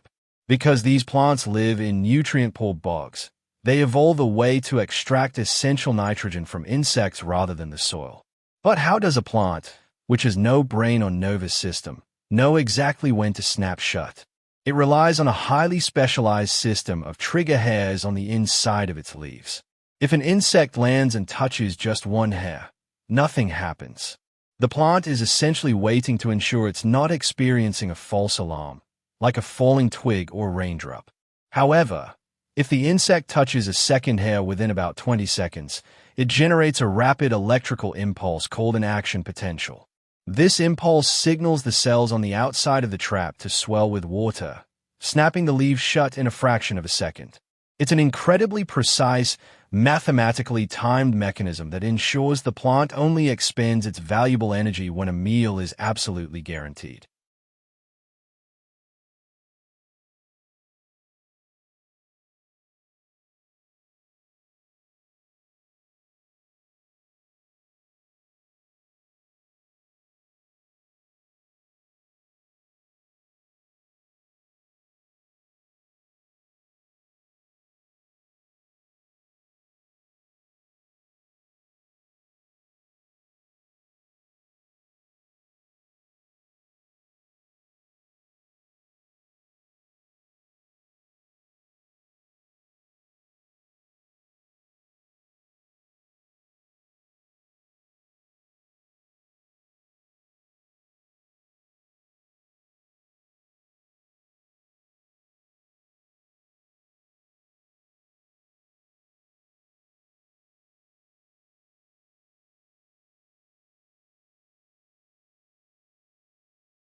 Today we're looking at cybersecurity, specifically how we keep data safe online using public key cryptography. Historically, if you wanted to send a secret, encrypted message to someone, you both had to share the exact same key to lock and unlock the code. This is called symmetric encryption. The obvious flaw here is, how do you safely share that key without it being intercepted by a third party? To solve this, computer scientists developed public key, or asymmetric, cryptography.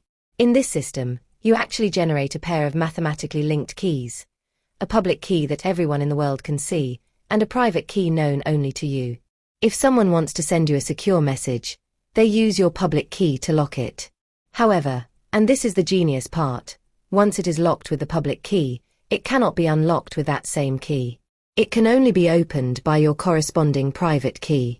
This system completely revolutionized internet security, allowing secure transactions like online banking to happen without the two parties ever needing to secretly exchange a password beforehand.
Let's look at the demographic transition model, a framework used by sociologists to understand how population growth shifts as a country develops economically.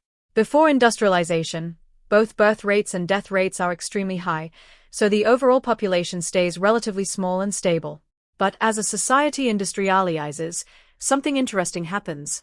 Better sanitation and medicine cause death rates to plummet, but birth rates remain high for a few more generations.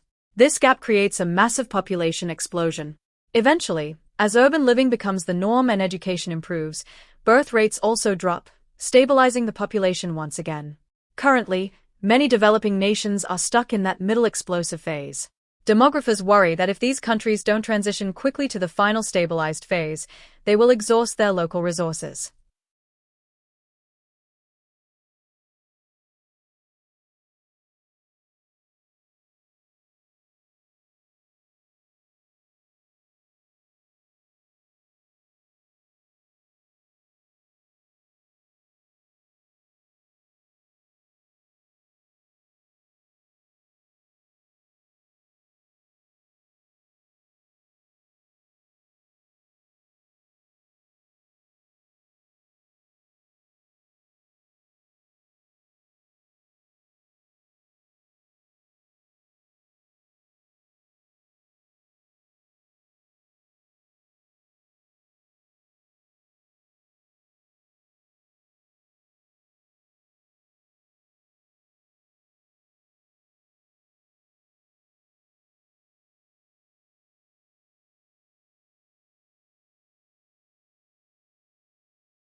You've probably noticed that we always see the exact same side of the moon from Earth.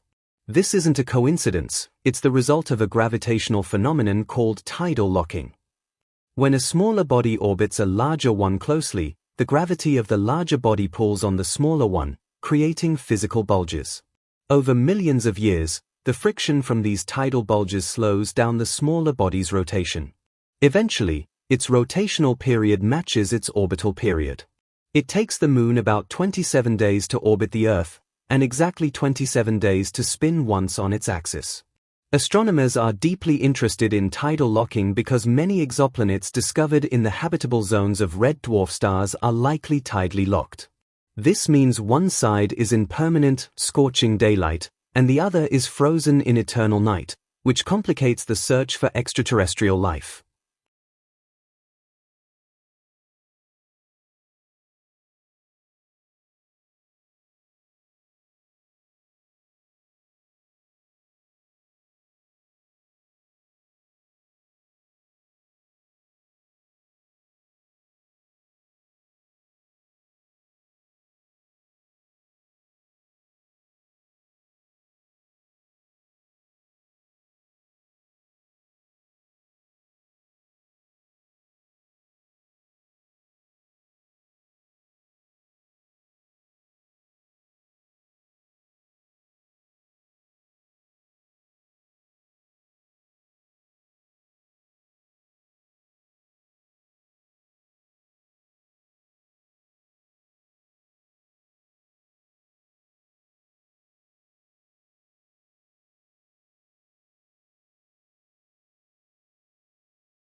Today, we are exploring a fascinating concept in linguistic anthropology known as the Sapir-Whorf hypothesis, or linguistic relativity. The core question is this: does the language you speak shape the way you think? For a long time, the scientific consensus was no. Language was just a tool to express pre-existing thoughts. But recent cognitive research suggests otherwise. Take the Aboriginal Australian language of Cook Thayor. Unlike English, which uses relative spatial terms like left and right, Cook Thayor relies exclusively on absolute cardinal directions: north, south, east, and west. If you want someone to move over, you wouldn't say move to your left, you'd say move a bit to the south-southwest. Because their language demands constant awareness of cardinal directions, speakers of this language possess an almost superhuman sense of orientation, even in unfamiliar buildings or dense woods. While language might not strictly dictate what we can think, this shows it strongly habituates us to focus on specific aspects of reality, physically altering our cognitive skill sets.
If you look at dinosaur illustrations from the mid-20th century, you'll see giant, lumbering reptiles covered in green, scaly skin. But over the last few decades, paleontology has undergone a massive paradigm shift. We now know that many dinosaurs, particularly the bipedal predators known as theropods, were covered in feathers. This revelation largely started in the 1990s with discoveries in the Liaoning province of China. The volcanic ash in this region preserved fossils in such extraordinary detail that scientists could clearly see the imprint of feathers surrounding the bones of dinosaurs like Sinosauropteri. Now, these early feathers weren't used for flight. They were structurally simple, more like downy fuzz.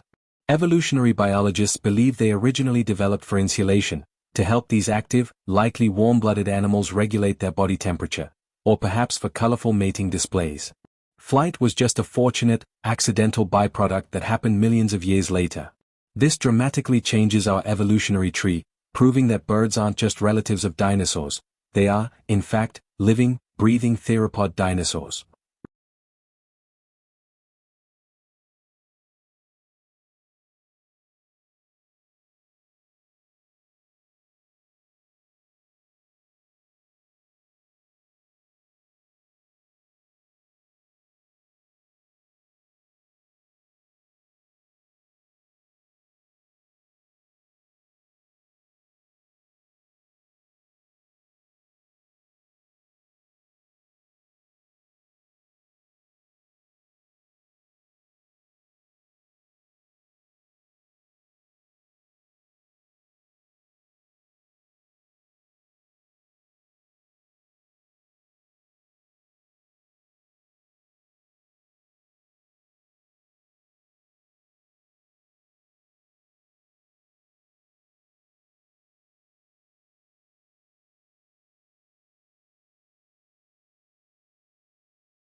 Let's discuss a fascinating meteorological technique called cloud seeding.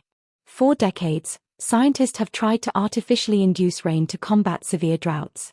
The process usually involves flying an aircraft into a pre-existing cloud and releasing a chemical compound, most commonly silver iodide. Because the crystalline structure of silver iodide is very similar to natural ice, it acts as a nucleating agent. This means it gives the supercooled water droplets floating in the cloud something to physically freeze onto. As they freeze, they form ice crystals that eventually grow heavy enough to fall to the earth as snow or rain. However, there is a major catch. Cloud seeding cannot create clouds out of thin air. It fundamentally relies on the presence of existing moisture. If the sky is totally clear, seeding does absolutely nothing.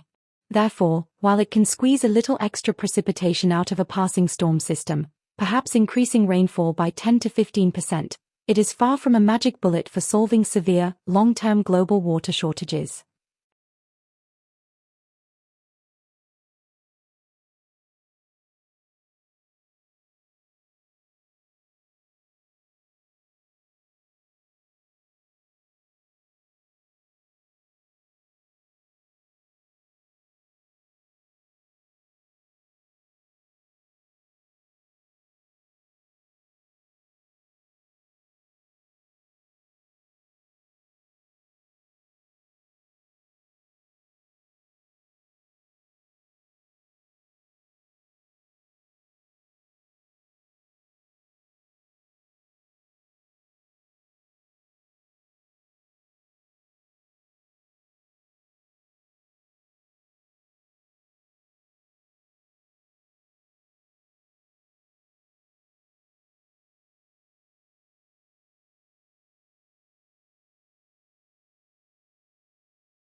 For a long time, the dominant dogma in neuroscience was that the adult human brain was essentially a static, hardwired machine. Scientists genuinely believed that once you reached adulthood, your brain's physical structure was permanent, and if you lost brain cells, they were gone forever. But we now know this is entirely false, thanks to the discovery of neuroplasticity. Neuroplasticity is the brain's incredible capacity to physically reorganize itself by forming new neural connections throughout a person's life. It operates heavily on a use it or lose it principle. When you practice a new skill, like playing the piano, the neural pathways associated with that specific action become physically thicker and more efficient. Conversely, pathways that aren't used undergo a process called synaptic pruning and are eliminated. This adaptability has profound implications for medical rehabilitation. For stroke victims, neuroplasticity means that undamaged regions of the brain can actually be trained to take over the functions of the damaged areas, allowing patients to relearn how to walk, speak, or write.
When we talk about financial crashes, we usually think of modern stock markets, but the first recorded economic bubble actually happened in the 1630s in the Netherlands. It's famously known as tulip mania. Initially, tulips were just an exotic status symbol for the ultra-rich. But soon, the middle class wanted in on the action. The market really spiraled out of control with the invention of futures contracts. Instead of buying a physical flower, people started buying the rights to a bulb that hadn't even bloomed yet. This meant buyers didn't need to actually have the tulips, and sellers didn't need to actually own them. It became pure speculation. At the peak of the mania, a single rare tulip bulb was trading for the price of a luxury mansion in Amsterdam. But, as with all bubbles, it was driven by psychological momentum, not underlying value. In 1637, buyers simply refused to pay those inflated prices. Panic set in, and the market crashed overnight, leaving many ordinary citizens completely bankrupt.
If you look at the night sky, everything you see, stars, planets, glowing gas clouds, makes up only about 5% of the universe.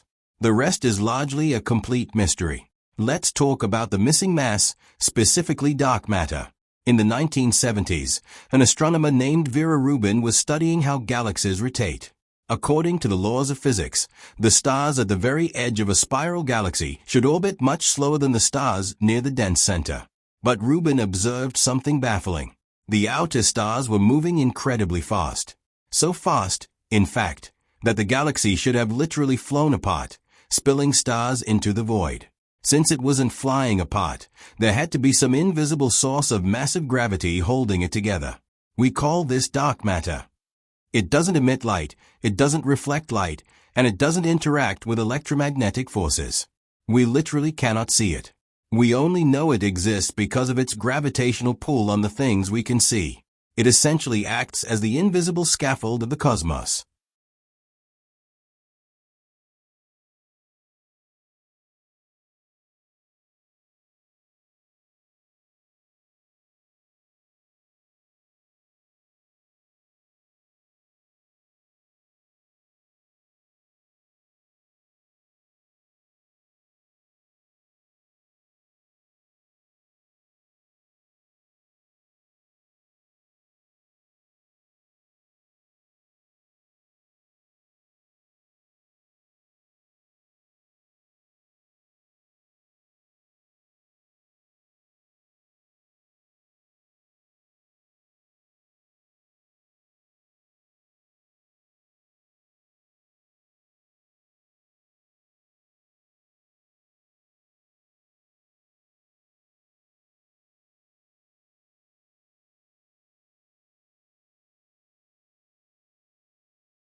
Today we're looking at a fascinating psychological phenomenon known as the Pygmalion effect. In short, it's a type of self-fulfilling prophecy where higher expectations placed upon an individual lead to an actual increase in that person's performance. This was famously demonstrated in a 1968 study in an elementary school. Researchers gave students a standard IQ test, but told the teachers that a specific group of students were intellectual bloomers, kids who were about to show a massive surge in academic ability. In reality, these students were selected entirely at random. However, by the end of the school year, those bloomers showed significantly higher IQ gains than the rest of the class. The reason wasn't biological, it was behavioral. Because the teachers believed these kids were smarter, they unconsciously gave them more challenging work, provided more detailed feedback, and waited longer for them to answer questions. This proves that our perceptions of potential can literally manufacture success where it didn't exist before.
While solar and wind get all the headlines, there is a massive, untapped source of 24/7 renewable power in the sea, ocean thermal energy conversion, or OTEC. This technology exploits the temperature gradient between the sun-warmed surface water and the frigid water found deep in the abyss. The process is quite elegant. We use the warm surface water to heat a fluid with a very low boiling point, usually ammonia.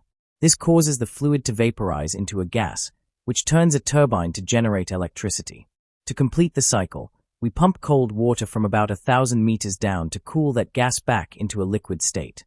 For this to work efficiently, you need a temperature difference of at least 20 degrees Celsius. Consequently, OTEC is most viable in tropical regions near the equator. The real hurdle isn't the physics, it's the infrastructure. Building pipes that are strong enough to withstand ocean currents while reaching depths of 1 kilometer is incredibly expensive, which is why we haven't seen a global rollout just yet.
When you listen to a conversation between bilingual individuals, you might notice them seamlessly blending two different languages in a single sentence. In sociolinguistics, this phenomenon is called code switching. For a long time, educators incorrectly viewed code switching as a sign of linguistic deficiency, assuming the speaker simply lacked the vocabulary to finish their thought in one language. However, modern linguistics recognizes it as a highly sophisticated cognitive skill. People don't just code switch because they forget a word. They do it strategically. It serves several crucial social functions. For instance, a speaker might switch languages to signal solidarity and shared identity with the listener, essentially saying, "We belong to the same community." Alternatively, some cultural concepts, jokes, or emotional nuances simply do not translate well, so the speaker switches to the language that offers the most precise meaning. We also see situational code switching, where someone might use a formal, standard dialect in a corporate office, but immediately switch to a casual regional dialect when talking to family on the phone. It is a dynamic tool for navigating complex social landscapes.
By the year 2050, the global population is expected to reach nearly 10 billion.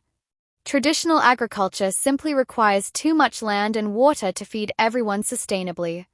Enter vertical farming. Instead of growing crops horizontally across acres of land, vertical farming stacks them in towering layers inside climate-controlled buildings.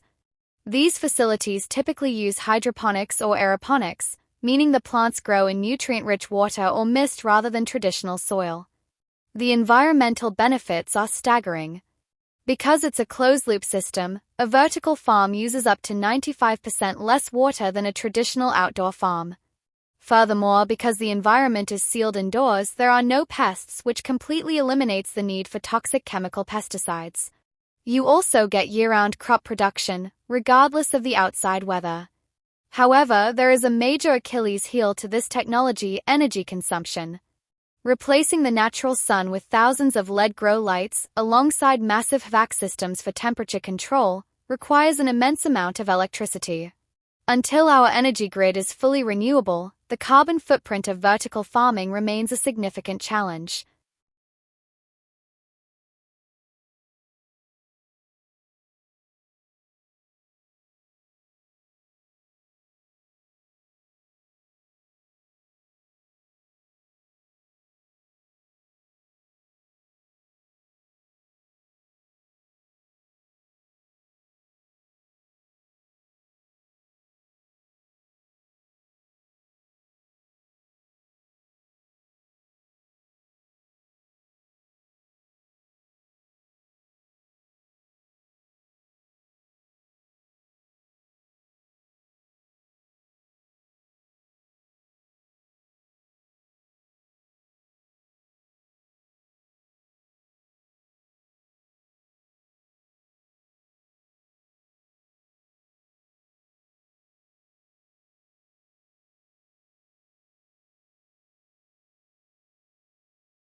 In 1964, a woman named Kitty Genovese was attacked outside her apartment in New York City.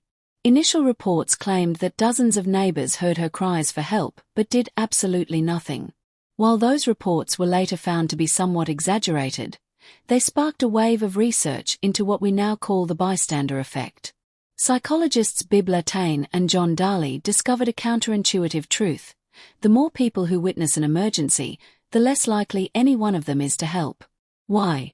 Because of a phenomenon called diffusion of responsibility.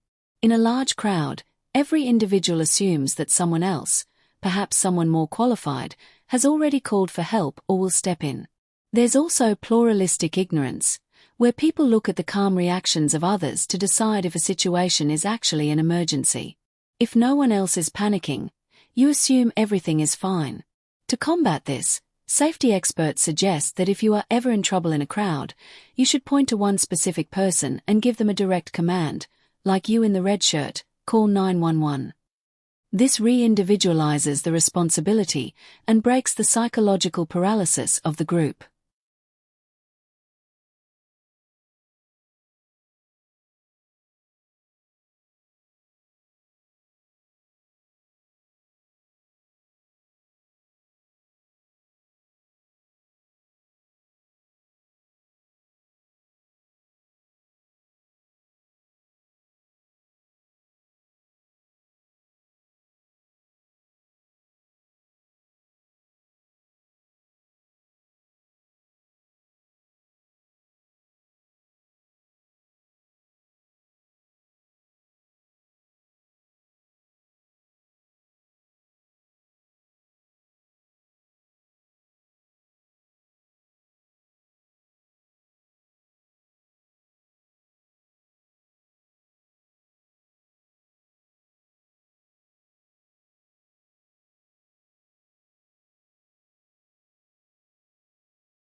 When we think of the environment, we often think of a bottom-up system.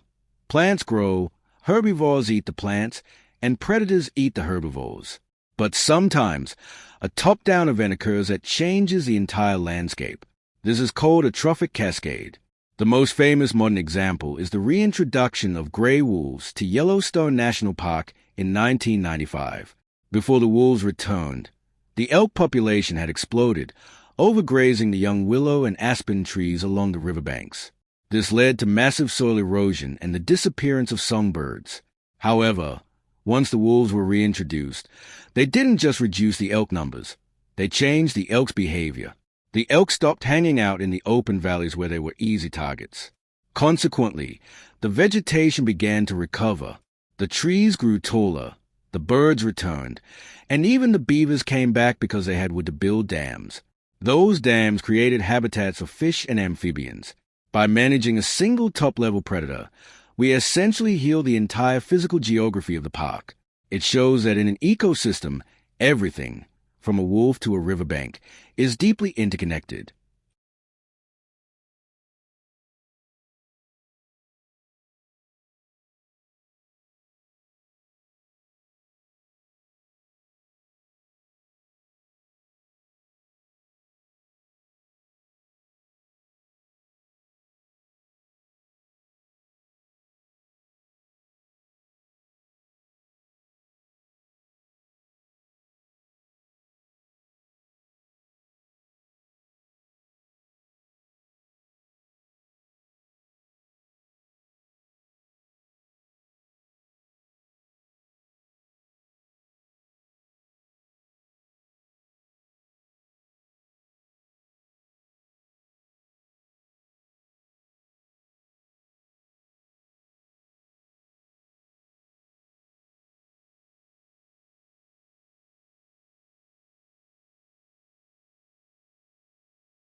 If you look at ancient cave paintings, you'll see plenty of reds, blacks, and ochres, colors easily derived from the earth.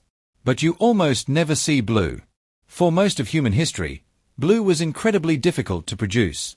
The most prized pigment was ultramarine, made from the semi-precious stone lapis lazuli, which, during the Renaissance, could only be found in a single mountain range in Afghanistan. Because it had to be mined and then transported thousands of miles, ultramarine was more expensive than gold. This created a fascinating social hierarchy in art. If a wealthy patron commissioned a painting of the Virgin Mary, they would often specify in the contract that her robes must be painted in ultramarine. It wasn't just an aesthetic choice, it was a blatant display of wealth. It wasn't until 1826 that a French chemist finally invented a synthetic version known as French ultramarine. This discovery democratized the color, allowing artists like Vincent van Gogh to use deep blues as much as they liked without going bankrupt. It's a perfect example of how the history of art is often dictated by the history of chemistry and trade.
When astronomers look for life on other planets, they start by looking for the circumstellar habitable zone, more commonly known as the Goldilocks zone. This is the specific range of distance from a star where the temperature is just right, not too hot for water to boil away, and not too cold for it to stay permanently frozen as ice. On Earth, liquid water is the essential solvent for all biological processes. Therefore, we look for Earth analogues in these zones. However, the Goldilocks zone is a moving target. For a small, cool star like a red dwarf, the habitable zone is very close to the star. For a massive, hot star, the zone is much further out. But distance isn't the only factor. A planet also needs the right atmospheric pressure. Without an atmosphere to trap heat or provide pressure, liquid water would simply evaporate into the vacuum of space, even if the temperature was perfect. So, while finding a planet in the right zone is a great first step, it's only the beginning of the story in our search for a second Earth.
When we listen to Western classical music, we can categorize it by its texture. Let's look at how texture evolved from the Middle Ages to the classical period. In the early medieval period, the dominant texture was monophony, like Gregorian chant. This is simply a single, unaccompanied melodic line. Everyone sings the exact same notes at the exact same time. By the time of the Renaissance, composers had developed polyphony. This is where things get mathematically complex. Polyphony involves multiple independent melodies interweaving simultaneously. Imagine four people singing completely different tunes that magically harmonize when laid together. However, by the late 1600s, this complexity became a problem. In early opera, if you have four different vocal lines singing different words at the same time, the audience cannot understand the story. So, composers shifted toward homophony. In a homophonic texture, there is one clear, dominant melody, supported by background chords or accompaniment.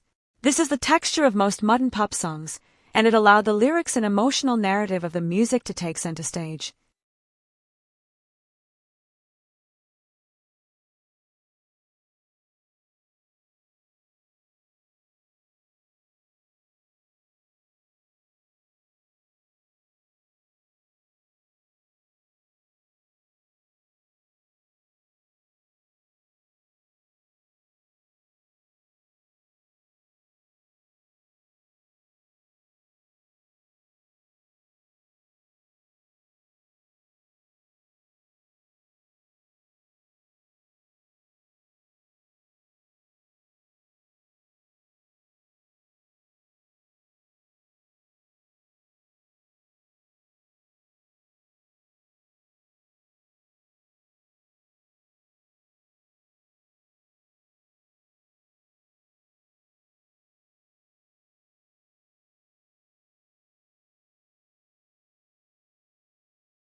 Coral reefs are often called the rainforests of the sea, but they are currently facing a massive existential threat known as coral bleaching. To understand this, we first need to understand the biology of coral. Corals are animals, not plants. However, they share a crucial symbiotic relationship with microscopic algae called zooxanthellae, which live inside the coral's tissue. These algae perform a vital function. Through photosynthesis, they produce up to 90% of the coral's food. They also give the coral its vibrant colors.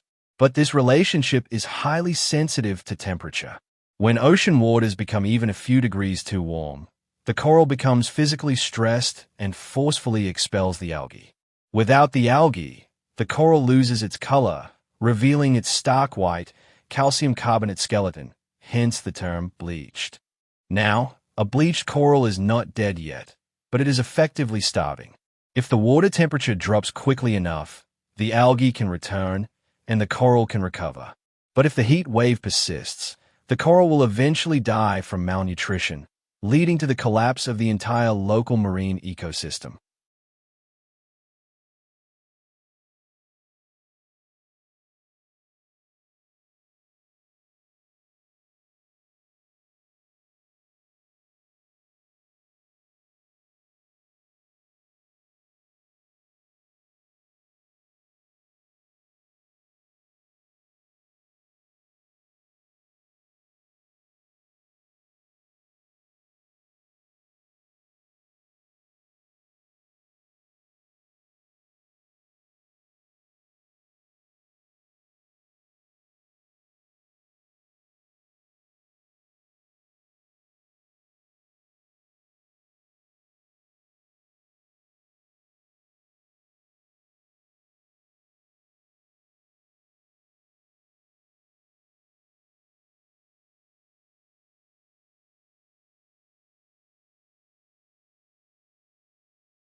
When we picture a volcano erupting, we usually imagine a violent, catastrophic explosion, like Mount St. Helens. But some volcanoes, like those in Hawaii, have very gentle, slow-moving eruptions. Why the difference? It all comes down to the chemistry of the magma, specifically its viscosity, which is its resistance to flow. Viscosity is primarily determined by the magma's silica content. Magma with high silica, known as felsic magma, is incredibly thick and sticky. Because it's so thick, it traps expanding volcanic gases beneath the surface. As the pressure builds and builds, it eventually results in a massive, explosive eruption. This creates steep-sided stratovolcanoes. On the other hand, mafic magma has very low silica. It is thin and runny. Because it's so fluid, the volcanic gases can easily bubble up and escape into the atmosphere without building pressure. This results in effusive eruptions, where lava simply oozes out and spreads over a wide area, creating broad, flat shield volcanoes. So, the sheer destructive power of a volcano is ultimately dictated by the stickiness of its rock.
Standard economic theory assumes that humans are perfectly rational creatures who assign a strict, objective monetary value to items.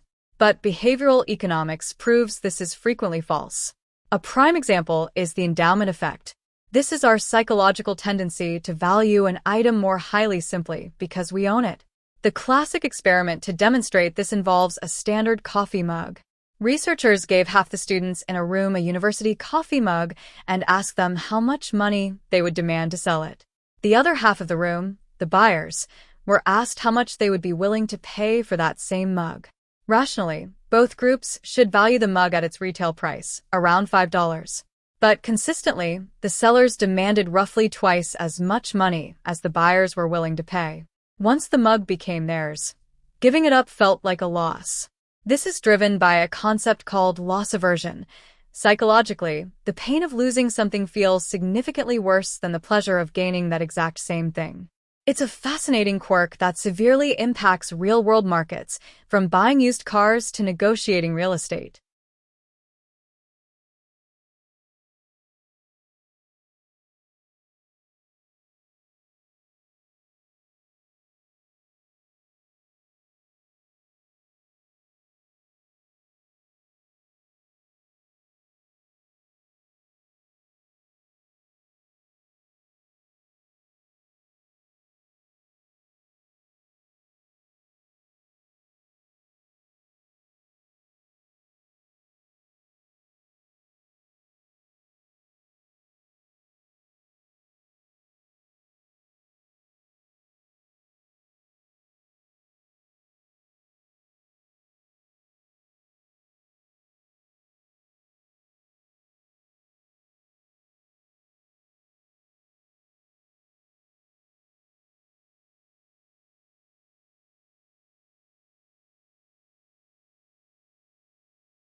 Let's discuss the origins of writing, specifically looking at ancient Mesopotamia and the development of cuneiform.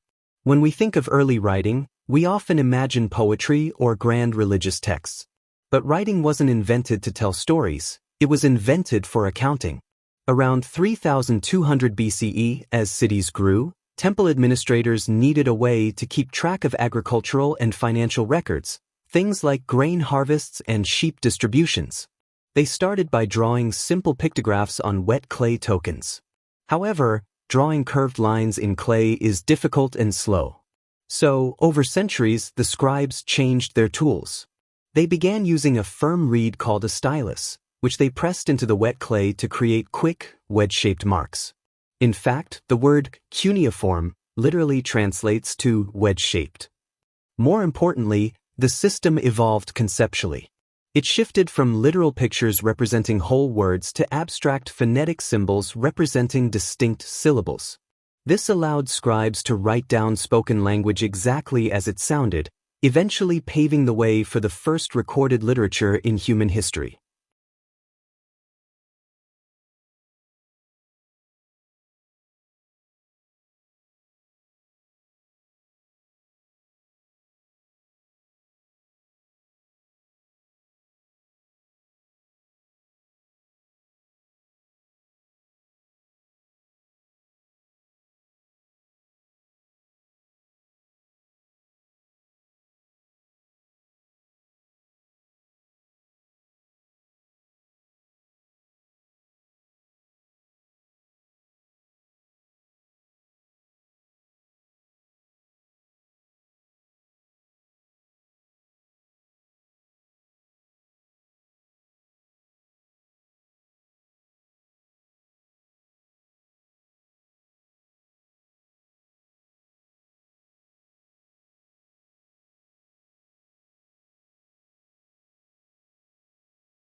How do migratory birds navigate thousands of miles across featureless oceans without getting lost?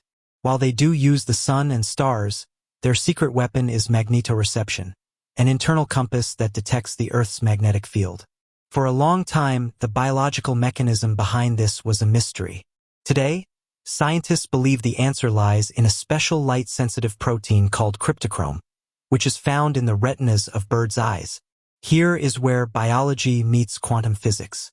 When a photon of light enters the bird's eye and hits the cryptochrome, it knocks an electron out of orbit, creating a pair of chemically reactive molecules.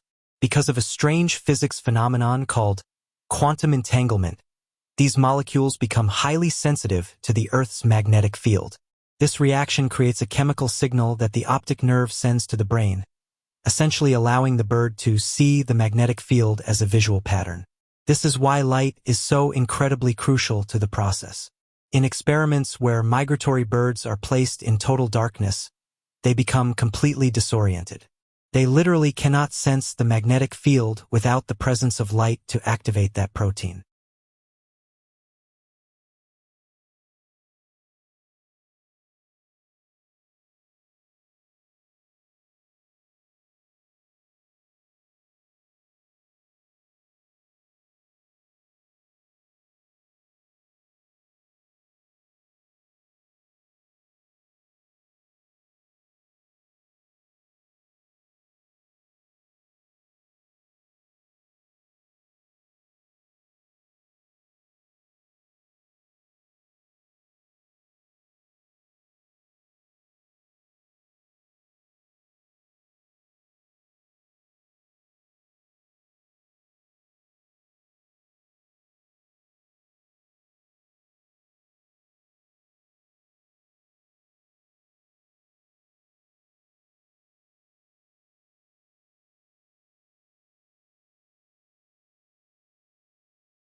In traditional computer science, if you want a program to perform a task, you have to write explicit, step-by-step instructions. But what if the task is too complex, like recognizing a picture of a cat? You can't easily write a mathematical rule for every possible shape, angle, or color of a cat. This is where machine learning comes in. Instead of programming the rules, we provide the computer with thousands of examples, known as training data. In a process called supervised learning, we feed the algorithm pictures of cats labeled cat and pictures of dogs labeled dog. The algorithm analyzes the pixels and mathematically identifies the underlying patterns on its own. It essentially writes its own rules. Once fully trained, it can look at a brand new, never-before-seen image and accurately predict whether it's a cat. It's a fundamental shift from explicitly instructing a computer to simply teaching it how to learn.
Many students pull all-nighters before a big exam, believing that studying for extra hours is more beneficial than sleeping.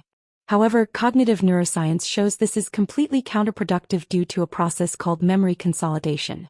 When you learn new information, it is temporarily stored in a part of the brain called the hippocampus. But this storage is fragile. When you go to sleep, particularly during deep, slow-wave sleep, your brain actively replays these new memories, transferring them to the neocortex for long-term, stable storage. Later in the night, during REM sleep, the phase where we typically dream, the brain links these newly stored facts together, fostering creativity and complex problem-solving skills. So, by skipping sleep, you aren't just feeling tired the next day. You are actually preventing your brain from physically saving the information you just spent hours trying to learn. Sleep isn't just rest, it's a highly active phase of learning.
Don't forget to download the free PDF, which includes answers and explanations to all of the questions in this test. Welcome to the Unlock the TOEFL IBT Mastering the Test Preparation course, your comprehensive guide for mastering the TOEFL IBT. I'm Dr. Clive Walker, and I'm here to guide you through mastering the TOEFL IBT with ease and confidence. This fully online, self-paced course is fully updated with all of the most recent changes to the TOEFL test. This course offers you everything you need to succeed. It was designed with focused practice in mind. With over 700 practice questions and multiple study plans, you'll be more than ready to ace the test once you complete the course. And you'll gain hands-on experience with the exam format, honing your skills and boosting your confidence. Join learners worldwide and unlock your potential, whether you're just starting out or fine-tuning your skills. This course is designed to propel you toward your ideal score. Enroll in Unlock the TOEFL IBT Mastering the Test today and take the first step to mastering the TOEFL IBT and unlock a world of opportunities. Your journey to success starts here.